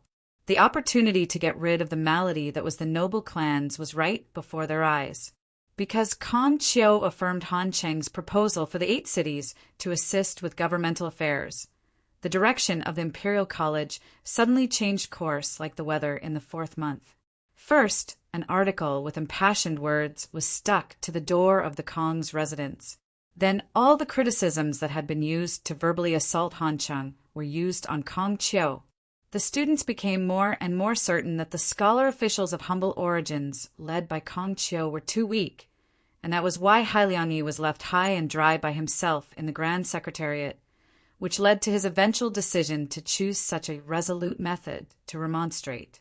They openly listed out all the court officials during the reign of Yongyi and checked, one at a time, whether these officials used to have any relations with officials from the noble clans. News that Psinyu had invited Han Qing to a private feast spread like wildfire and worked the students up into an emotional frenzy. They labeled Psinyu, Kong Qiu, and even the Minister of War, Qin Zhen, as hypocrites. The sedan Psinyu used to attend court sessions was smashed. He stood at the entrance of the palace gate with his head all covered in blood and pointed to the sky to proclaim that he had no inappropriate relations with the noble clans. Consequently, he got splashed with filthy dung all over. You could not believe that these were the students of before. He had been with the Chief Surveillance Bureau for 20 years, and he had impeached countless major and minor officials of the imperial court. He even dared to impeach Emperor Guangxing. But he never thought that he would, one day, be cursed as a scum who sought personal gain without shame. The Yao clan had always been an exemplar of scholars who were concerned with politics, but remained political outsiders who kept their distance from those in power. It was an honorable glory for a clan to produce 3 preceptors, even though they had no one in the imperial court after the reign of Xianda. Their influence far surpassed those from the other clans. They were widely respected among the noble clans and those of humble origins. Hai Liangyi, Qi Hualien, Kong Qiu, and other old and new officials of the imperial court were all once recipients of the Yao clan's advice and guidance. The thriving of the imperial college during the period of resurgence in the reign of Yongyi had everything to do with old Master Yao's extensive recruitment of talents. But now, the doors and windows of the Yao clan's ancestral hall they had set up at the eastern end of Kudu had been smashed broken. If Kong Qiu had not sent someone to guard it, it would have been set aflame that night. This fire even blazed its way to Yao Wenyu. He was Hai Liangyi's student, yet he refused to join the imperial court as an official. He did not appear either the last time when the imperial college went up in arms to curse Panrugi, and now new grievances piled up upon old scores. They tore up the essays they had once sung praises of and likened Yao Wenyu to a thief of the noble clan who stole Hai Liangyi's government administration knowledge. Could have plunged into complete chaos the moment the 8 Great Training tried to dispatch troops to suppress them. The students would go on a hunger strike in protest. Already, 4 or 5 people had starved to death, and Han Cheng no longer dared to act rashly. At this time, even Qi Juin, who was busy with Bianjuan commandery affairs far away in Qidong, was not spared either. The marriage alliance of Hua and Qi was to take place next month, and those impassioned articles stating their opinions spread like snowflakes to Qidong. The commander-in-chief initially had insomnia, and now, whenever she wanted to sprawl out on her desk to rest, she would get Qi Wei to read out those articles to her. The more unpleasant the scoldings, the more soundly she slept. The fire in Dazhou did indeed start to burn, but not in the way Hai Liangyi anticipated. The night was whizzing with flaming stray arrows all over. They drew a clear boundary between us and the enemies. The demands made were exacting, with black and white clearly distinguished. There was no middle ground for anyone to stand on, only a bitter fight to the end when one side was left standing. Kong Qiu insisted on not taking sick leave, but attending court gradually became a dangerous affair. One day he went out all exhausted, but he was still in the compound when he saw a stranger walking out from the courtyard. The stranger held up his sword and hollered all around, wanting Kong Qiu to atone for his crimes with his death. He was a bona fide official of the Grand Secretariat, and he often used to receive some students from the other lands, so he had never set up defenses at home. But who knew someone would hold a sword against him now? It was simply the greatest joke in the world. How ludicrous! It was at this time that 3 of Xiujue's memorials were presented. The content of his memorials was like a monstrous wave that instantly extinguished the crackling fire. Following right after, it turned into raging billows that won over the scholars in the world in one fell swoop. In his memorial, he spoke of the innumerable hardships he underwent before he finally found Emperor Guangqing's daughter, who had been leading a wandering life in poverty outside the palace. He not only had Prince Qin's personal seal as evidence, but also relevant witnesses' testimonies that could prove the parentage of this girl beyond doubt. What's more, he asked for an official verification right there on the court. Having a woman as a master could be compared to a disruption in the balance of yin and yang, and a reversal of the sun and the moon. For this was something that had never happened before in hundreds of years. Shui Xiujue's memorial sent the entire imperial court into an uproar. Even Kong Qiu refuted it vehemently and refused to accept it. Following right after, Shui Xiujue presented a second memorial. He revealed in his memorial that this girl had ended up in a peasant household in Kudu. Because she was an exceptionally bright child, she was very well loved by the family. Although the family was poor, they were willing to let her older brother teach her to read and write. As a descendant of Emperor Guangxing, she was naturally different from the common person. Her family often saw auspicious signs such as rainbows materializing from dew and purple clouds over the house, and so they treated her with even more attentiveness and did not dare to slight or neglect her. This girl was not only intelligent but kind too. Her neighbors were in distress, and there were elderly starving, so she saved her own food and personally attended to them. Everyone from the villages near and far was unanimous in their praises of her. There were witness testimonies of this incident too. As for her bearing, he would let the various gentlemen ascertain it themselves when this girl came to court. This memorial had already spread beyond the palace walls. Someone posted it in the Imperial College, and it even made its way to every street and lane in Kudu. The emperor's daughter was noble and precious, and the only one who could claim such status in Dazhou at present was the one who was by the Empress Dowager's side, third Missy Hua. The comparison and contrast between the two made the common folks even more sympathetic towards this emperor's daughter. Tea houses and wine taverns all had storytellers who specifically told the legendary tale of this emperor's daughter living among the people, making that extraordinary talent of hers out to be like she was an immortal who had descended to earth. She came from the common masses. Her family had been farming for generations, which in many instances was similar to current students from the Imperial College. What's more, she was a righteous and benevolent one who was kind and friendly to her neighbors. She was the most aware of the hardships of the people. For a time, even the students revered her. And it was at this time Shui Xiujue submitted his third and most crucial memorial. He said her elder brother was also a student of humble origins. He had previously entered Kudu during the reign of Xianda, but because of prejudices over his family status, he had never made it to the list of those who passed. After returning home, he died depressed. The affection between the emperor's daughter and her elder brother was so deep that this became a source of pain and distress in her heart. On the way to Kudu, she had asked him many times about the condition of Secretariat Elder Hai's illness. When he mentioned how hard it had been for Secretariat Elder Hai to take care of state affairs, the emperor's daughter actually shed tears on hearing that and said, "If I were a man, there would be no way I could have let the Secretariat Elder suffer such hardships."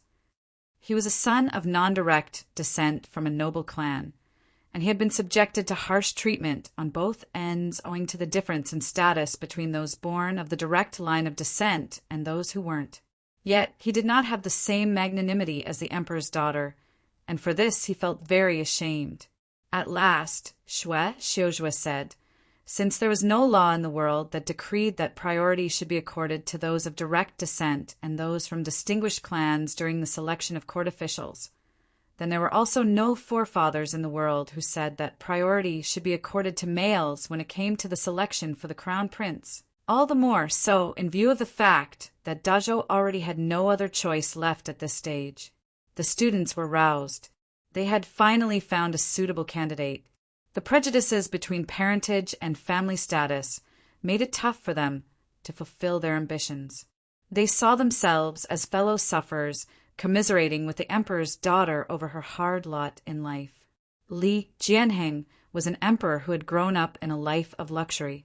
He did not understand the hardships of the people at all, and he had been repeatedly impeached by the Chief Surveillance Bureau for his pursuit of petty pleasures at the expense of lofty aspirations.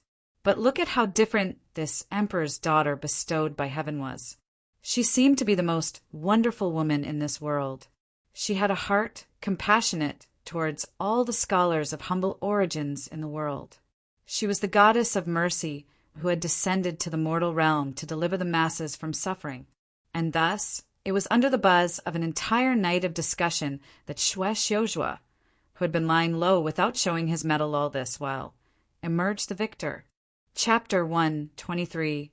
Yanqing. Chapter 123. Yanqing, by the time Yu Xiaozai spoke to this point, the tea on the small table had already gone cold. He continued, I don't understand. The students were initially so harsh on the officials of humble origins. Then why would they flock to Shwe Xiuzhua overnight? Don't tell me Shwe Xiuzhou, who is merely the common son of the Shwe clan, would be able to do his best for those from humble families more than Minister Kong from Songjuan Commandery, who has been diligent in administering state affairs.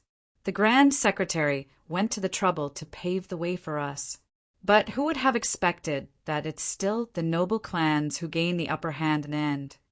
Shwe Xiuzhua might not necessarily let the noble clans gain the upper hand. Xiao Jia poured cold tea and said he struck this round when his opponents were unprepared and so caught both sides off guard. The Empress Dowager had been going around in circles with Han Cheng because she had no one in her hands to use. Shwe Xiuzhua obviously had not leaked any words of it to the conservative noble clans headed by the Empress Dowager. Furthermore, at the time when the former emperor passed away, he had Han Cheng trapped as a pawn. In other words, he had already offended the noble clans, and this is something he knows better than anyone else. With a worried frown, Yu Xiaozai said, I've been thinking about it on the way here, but I still can't figure it out. I don't understand what his intention is. The foundation of the new emperor is unstable, and she's a woman to boot. If he did so for merely a moment of power, then even if the Shwe clan rises in power, he wouldn't be able to last long under pressure from the Empress Dowager and the others. Thoughts flashed through Xin Zichuan's mind. He contemplated it for a moment, then said, We can't let go of any clues if we want to probe into a person's motive. During the reign of Xianda at the Nanlin hunting grounds, Hua Xiqian was forced into rebelling, and it was Secretariat Elder Hai and Shwe Xiuzhua who masterminded it. At that time, Shwe Xiuzhua held office as the chief supervising secretary in the Office of Scrutiny for Revenue and audited their accounts. You said that Secretariat Elder Hai mentioned this matter before he died in remonstration. Then my guess is that Shwe Xiuzhou was aware of the inside story of the Zhongbua troops' defeat. This was probably the reason he could later go on to join forces and work as one with the Jueshi's Provincial Administration Commissioner, Jiang Qingshan, to investigate and take out Hua Xiqian. Looking at it this way, this person is not of the same kind as Wei Huaigu because he has been striking out the noble clans right from the start. I once heard Shi Hongxian talking about him. He said Shwe Xiuzhua was busy all day with governmental affairs. After I took office as the northern judge of the Imperial Bodyguards, I sorted out the case records the Imperial Bodyguards and the Court of Judicial Review joined forces to investigate.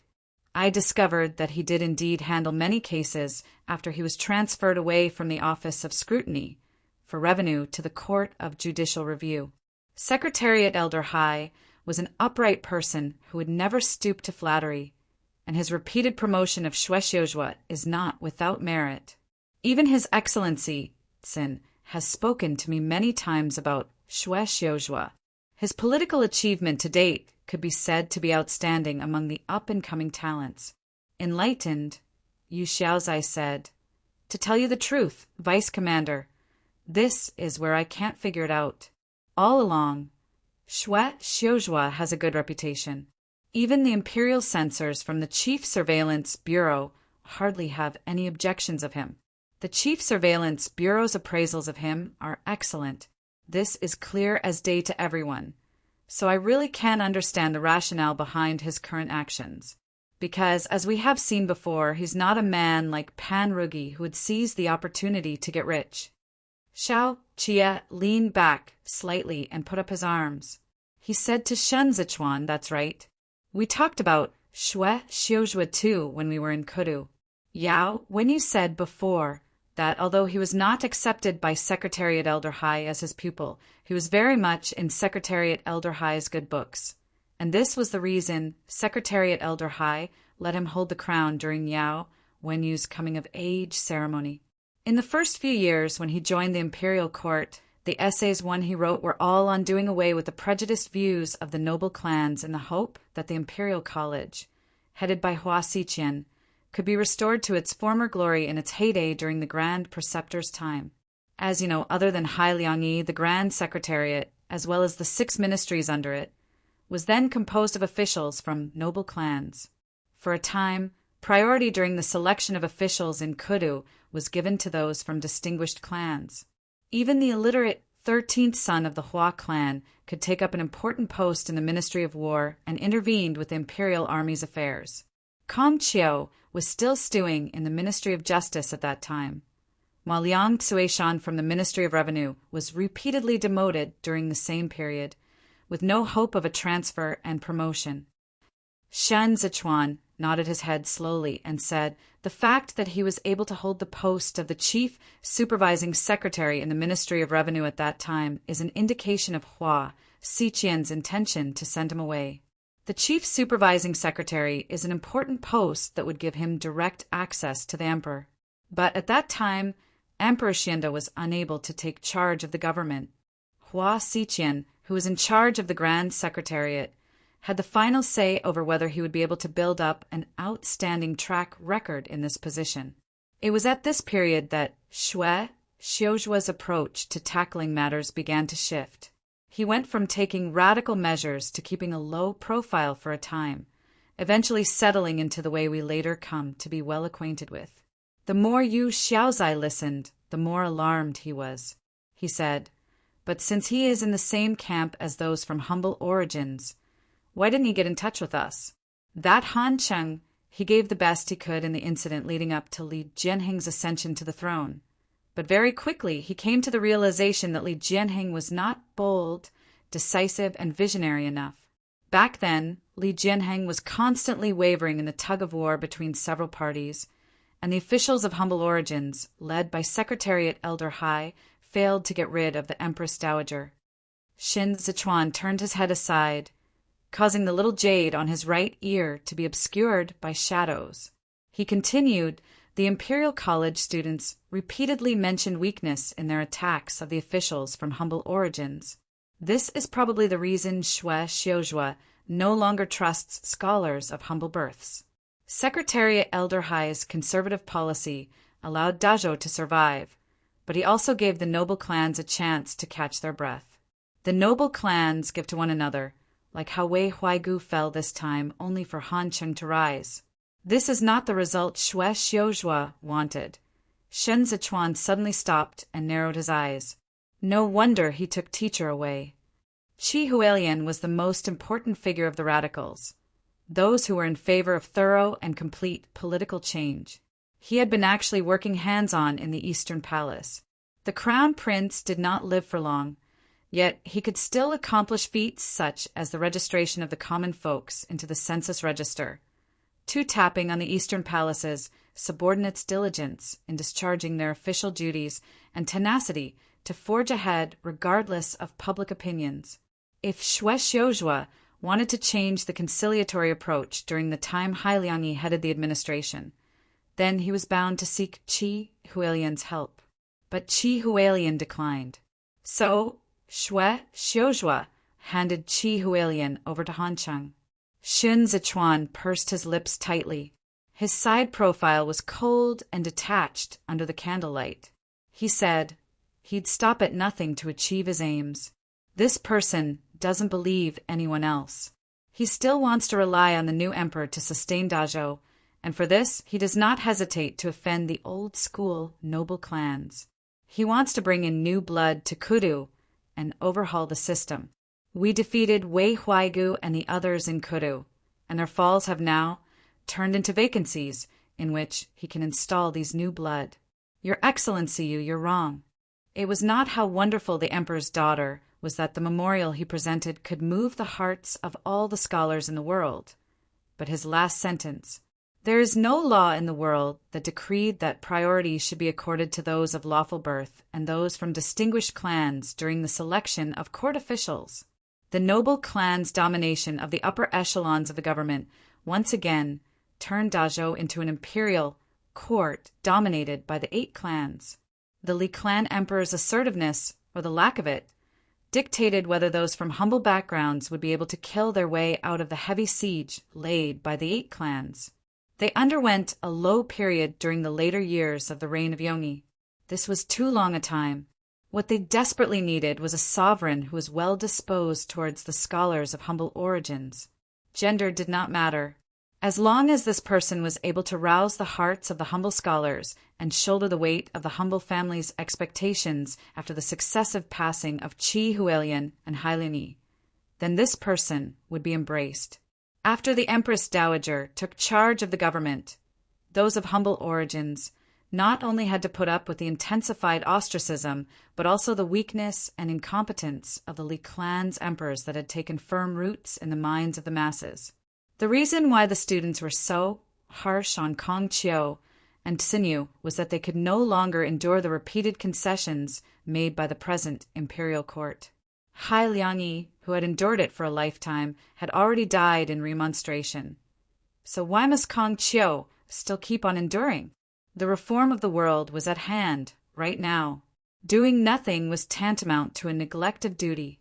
But was it really a good time now? Xin Zichuan thought otherwise. Why did Hailianyi endure it? Because the noble clans had already become a chronic disease of Dazhou. They ought to have scraped the bones and healed the wounds long during the reign of Yongi. But as it turned out, the troops of Zhongbua suffered a defeat before Hailianyi could make his move. Dazhou was just like an old man in his twilight years who was kicked in the waist by another until he coughed out blood. It was hard for the external wounds to recover, and even harder for the internal wounds to heal. Right before his death, he questioned the imperial court, asking if this was everyone's fault for exacerbating the issue. But did this everyone include himself too? If he had not pushed Hua Xiqian every step of the way, if he had been able to deal with it with a more conciliatory attitude back then, would Zhongbua be able to avoid the subsequent tragedy of having its cities massacred? Hailianyi did not know, but this incident directly affected the way he headed the administration in the later period of Emperor Xianda's reign. He partook in the imperial court with an even more placatory attitude. He did not dare to act rashly again. He had the reckoning and awareness of one mired in the current political situation. But these were things that the fledgling students did not understand. Perhaps Xue Xiuzhua did not have the power to guide the direction in which the students of the world moved. But he was no doubt a fisherman standing among the stormy waves trying to figure out the most optimal time to cast his net. This person did not return empty-handed after rolling and crawling in the official circles for many years. He even understood the dispute between the humble scholars and the court officials more than Xin Zichuan did, since the flames of war of the old clique had already been ignited. Then the sparks erupting at present had similarly kindled a fire in those of them who upheld the same ideals. Xue Xiuzhua had repeatedly asked to be under Hai's Liangyi tutelage in a formal teacher-pupil relationship, but he did not get his wish. He eventually turned to Hai Liangyi to ask for help, and still he failed to get his wish. He seemed to be a rock in the tussle between both parties, destined to use his own method to charge his way out amidst the bloodshed. This was a merciless character who would not even spare himself. Ruthlessness brimmed in Xin Zichuan's eyes. He felt as if he had been thwarted. He was driven out of Kudu, like a stray dog with its tail between its legs, beaten to the point he was almost defenseless. Xue Xiuzhua was able to forsake Shi Hongxian instantly at the right time, and he emptied the Shi clan's silver warehouses before Shen Zichuan made his move. This showed that he had long been preparing for this day. And what had Shen Zichuan been doing at that time? He was still naively thinking that he could rely on his eloquence to drive a wedge between the noble clans, even though it was clear that Shwe Xiuzhua had long revealed his mettle during the Imperial Army silk case. Shin Zichuan had already been defeated once. Since he was still alive, then he had to fight this battle to the end. As someone who had inherited Qi Hualian's life work, he could not accept himself being dogged by defeat again and again.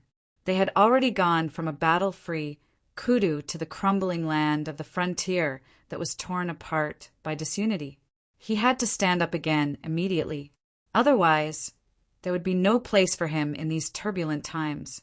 There were no weaklings among the up-and-coming talents who were looking on covetously like a tiger eyeing its prey.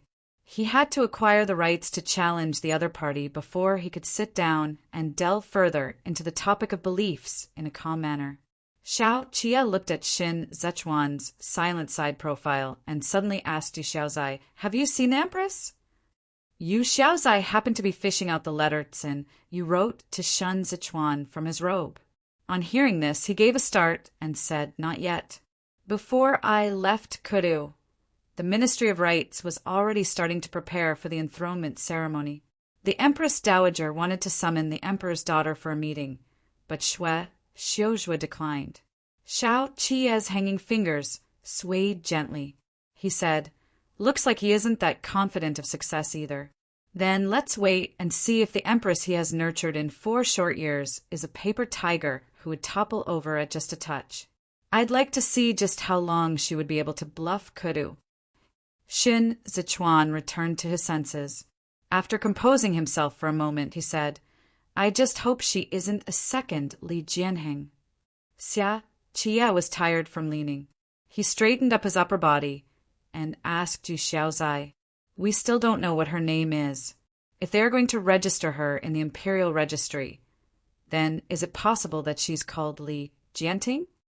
A strange expression came over Yu Xiaozai's face. He extended his finger to write on the mat, one stroke at a time. "It's this name all right, but it's not the same character as the former emperor. Rather, it's Jianting with different words. Li Jianting." 3 taken by surprise, Shin Zichuan exchanged glances with Xiao Qie. Chapter 124. The die is cast. Chapter 124. The die is cast. The first glimmer of dawn appeared in the sky. Yu Xiaozai was a scholar after all, and it was hard for him to hold up mentally after a time. So Shin Zichuan got Qinyang to lead Yu Xiaozai away for a rest. They could always discuss the remaining matters another day.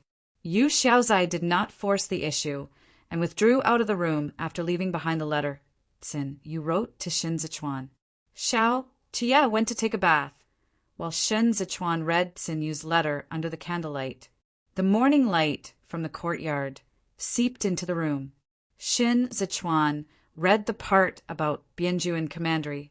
He waited for a moment, but Xiao Qie was still not back. He set aside the letter, lifted the bamboo curtain, and walked along the narrow corridor to the inner area. Then he stepped around the screen for a look. Xiao Qie was soaking in the pool, fast asleep. Xiao Qie had been feeling a little tired as he thought about some matters, but who would have known that he would fall asleep while thinking? A sudden chill on his cheek woke him up. Shin Zichuan scooped up the water and stroked Xiao Qie again. He said, "The water has gone cold. Go back and sleep in the room." Xiao Qie rose, sending water droplets splashing all over. He lowered and buried his head into Shin Zichuan's bosom, rubbing against him until half of Shin Zichuan's body was wet. He said in a muffled voice, "Hug me."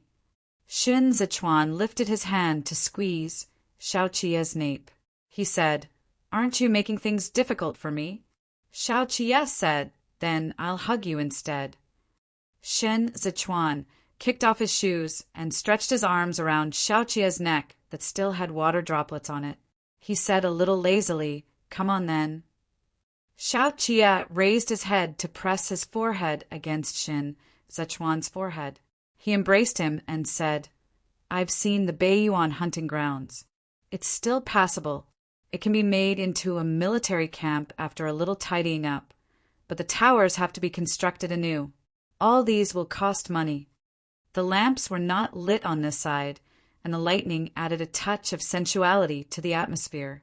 Shun Zichuan and Shao Chia pressed against each other up close. Shun Zichuan said, "The city of Danqing lies to the west of the Beiyuan hunting grounds. If we are going to come face to face with the 8 great training divisions in the future, we can't skimp on this place. No rush." Shao Chia exerted a little force to pick Shin Zichuan up and carry him into the room. Shun Zichuan knew that Shao Chia did not intend to use those silvers of his. The imperial army's expenditure could not always be pegged to Cizhou. What's more, Shao Chia was about to return to Libei soon. To lack money was to lack confidence. He was probably considering this matter himself. Xin Yu went to the trouble to get Yu Xiaozai to bring a letter to you. He must have a favor to ask of you. Shao Chia got onto the bed. Without even taking off his robe, he leaned back against the pillow, half-embraced Shin Zichuan, and rested his chin on top of Shin Zichuan's head. He asked, "What is it?" Shen Zichuan had already finished reading the letter. Resting his head against Shao Chia, he folded the letter and answered, "Xin Yu hopes that you can give everyone another chance and act as the bridge between Kudu and Libei." With his eyes half closed, Shao Chia said, "They are in need of help now. That's why they are willing to lower themselves. If the Grand Secretariat and the Empress Dowager get along in the future, then Libei will have to send another person in as a hostage. If not me, then sooner." The grandson heir was already 6 years of age now, and Shao Chia still had yet to meet him. But this did not prevent him from doting on his nephew. This matter was non-negotiable. Shao Chia softened his voice. "Xin Yu is aware this is a difficult matter to achieve, so he hopes I can head south to Qidong and convince Qi Juyin to halt the marriage alliance between Hua and Qi. Xin Yu is in Kudu year in year out. He doesn't know the details when it comes to Qidong. The commander-in-chief doesn't have a say in matters relating to the marriage alliance." Shao Chia said, "It's Qi Shiyu who is going to marry Hua Xiaoyi, not Qi Juyin. Qi Shiyu is a wily old fox. Seeing as the present situation isn't boding well, he does not want Qidong to follow in Li Bei's footsteps, and so he wants to strengthen ties with Kudu through marriage. What can Xin Yu and the rest give Qi Shiyu? With Hai Liangyi's death and the Empress's enthronement, all past promises have become worthless. They have no bargaining chips that they can use to convince Qi Shiyu." Shao Chia's voice gradually became a murmur as he spoke. Shin Zichuan counted in silence for a few beats, then turned over to look at him. Sure enough, he had fallen asleep. Shin Zichuan opened up the letter once again. His eyes lingered on the word Bianjuan for a moment before he closed it. Shao Chia had a good night's sleep. Xue Xiuzhua, however, did not fall asleep. He had been resting in his study for several days in a row. The whole affair about the emperor's daughter could convince the students, but it could not convince the shrewd and astute imperial court officials. Kong Qiu felt that the blow Xue Xiuzhua dealt to the Grand Secretariat by taking advantage of present circumstances was not what a gentleman should do. He had already submitted several memorials in succession to protest against the Empress Dowager's tacit consent. But it was a futile endeavor, and he received no response. A conniving, ambitious man of great designs.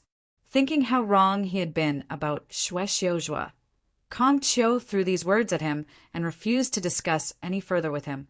Whether or not the emperor's daughter ascended to the throne, the imperial court officials led by Kong Qiu had failed to reap any benefit this time round. They fought with Han Cheng and lost their pillar, and they saw Han Cheng make a concession only for Xue Xiuzhua to come barging out of nowhere midway. What he delivered was not the emperor's son, but the emperor's daughter. Everything they had done had been in vain. Xin Yu did not concede defeat. The criticism of the imperial censors was far more intense than Xue Xiuzhua had imagined it to be. Xue Xiuzhua thought Dazhou was already at the point where they would let the emperor's daughter ascend to the throne. Was he not implying by this that the state and its rule were coming to an end, and that was why an incident such as the reversal of gender norms and the confounding of right and wrong could have happened? Back then, Qi Juin had merely been conferred a title as commander-in-chief, and she had already been repeatedly censured. And now, the Ministry of Rites pored over book after book for details regarding the enthronement ceremony of the emperor's daughter, and there were too many areas in which they had simply had nothing to reference at all.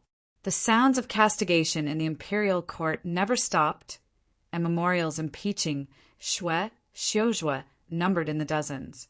"Are all of you I see here pansies?"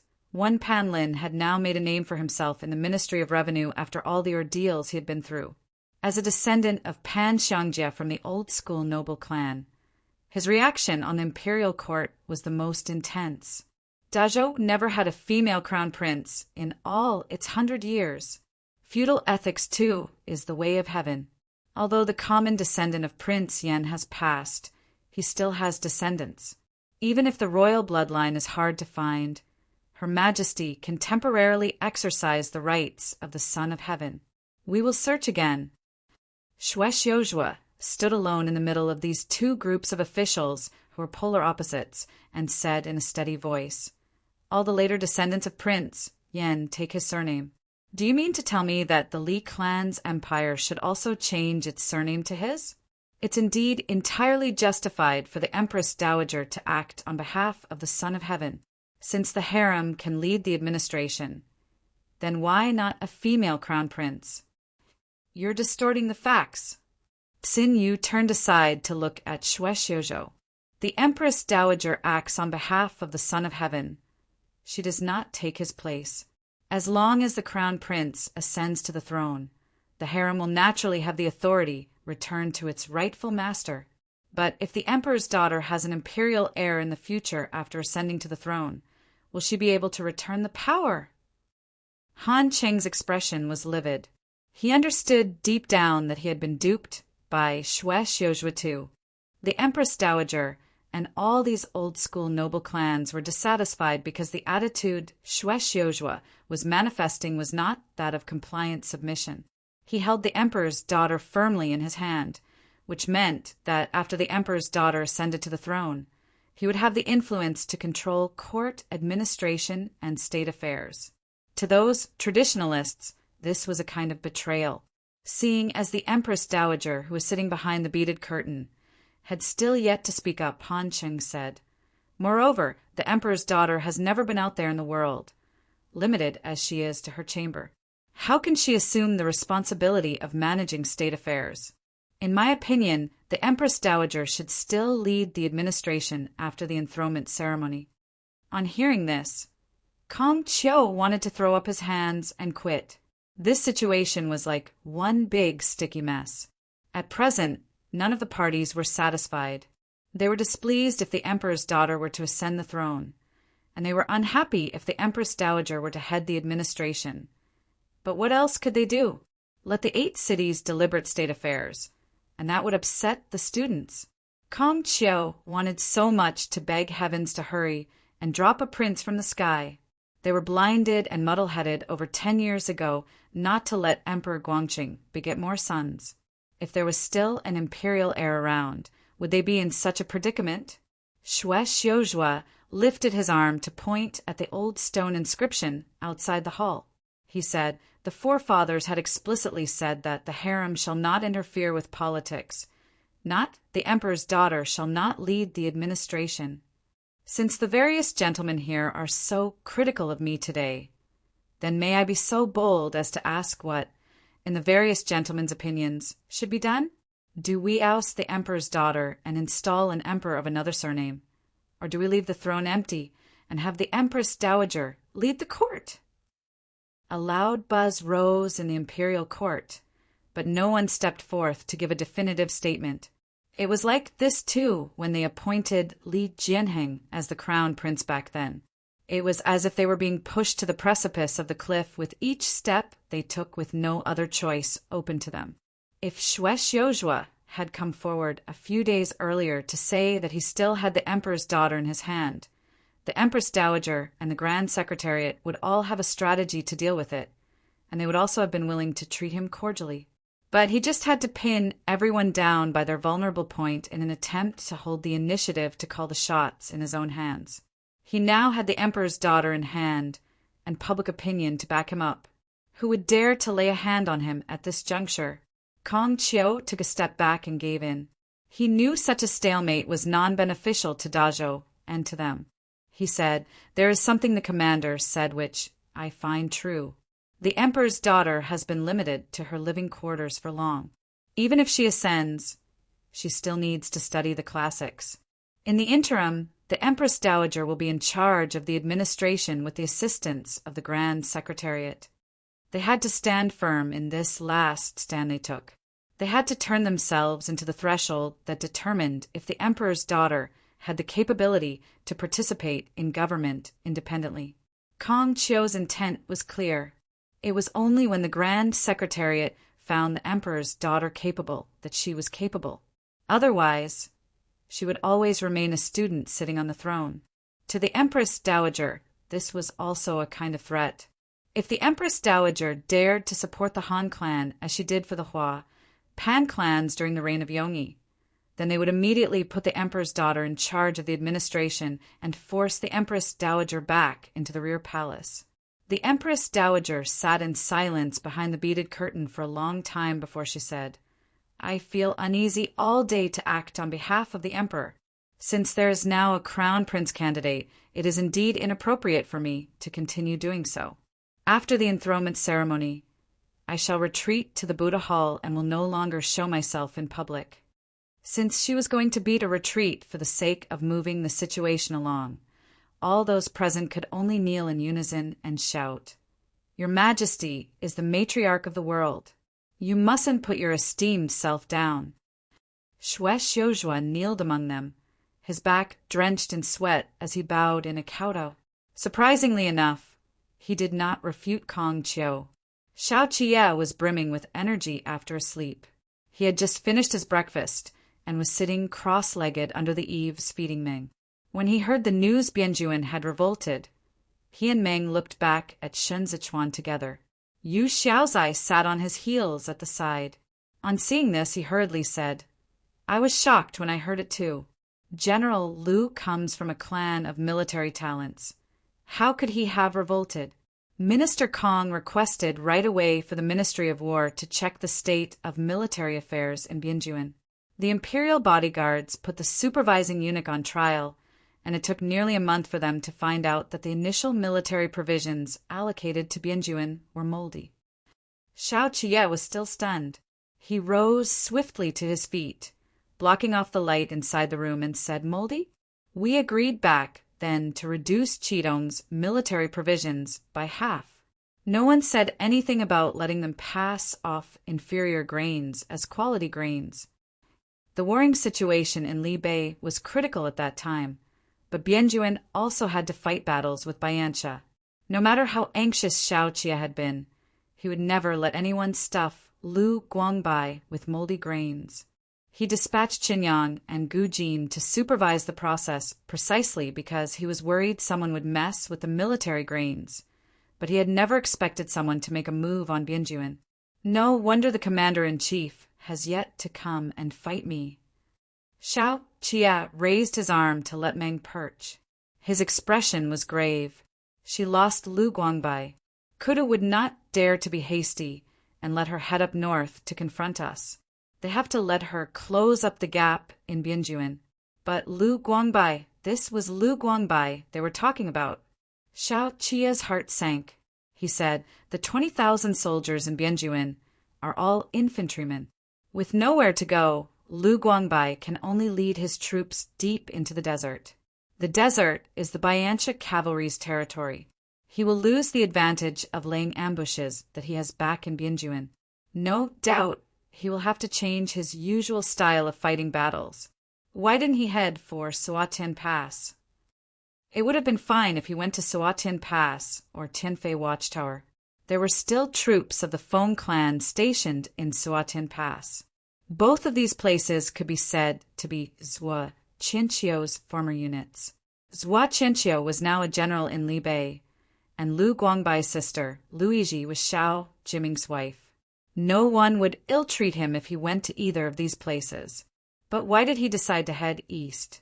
There were only the 12 tribes of Biancha in the desert.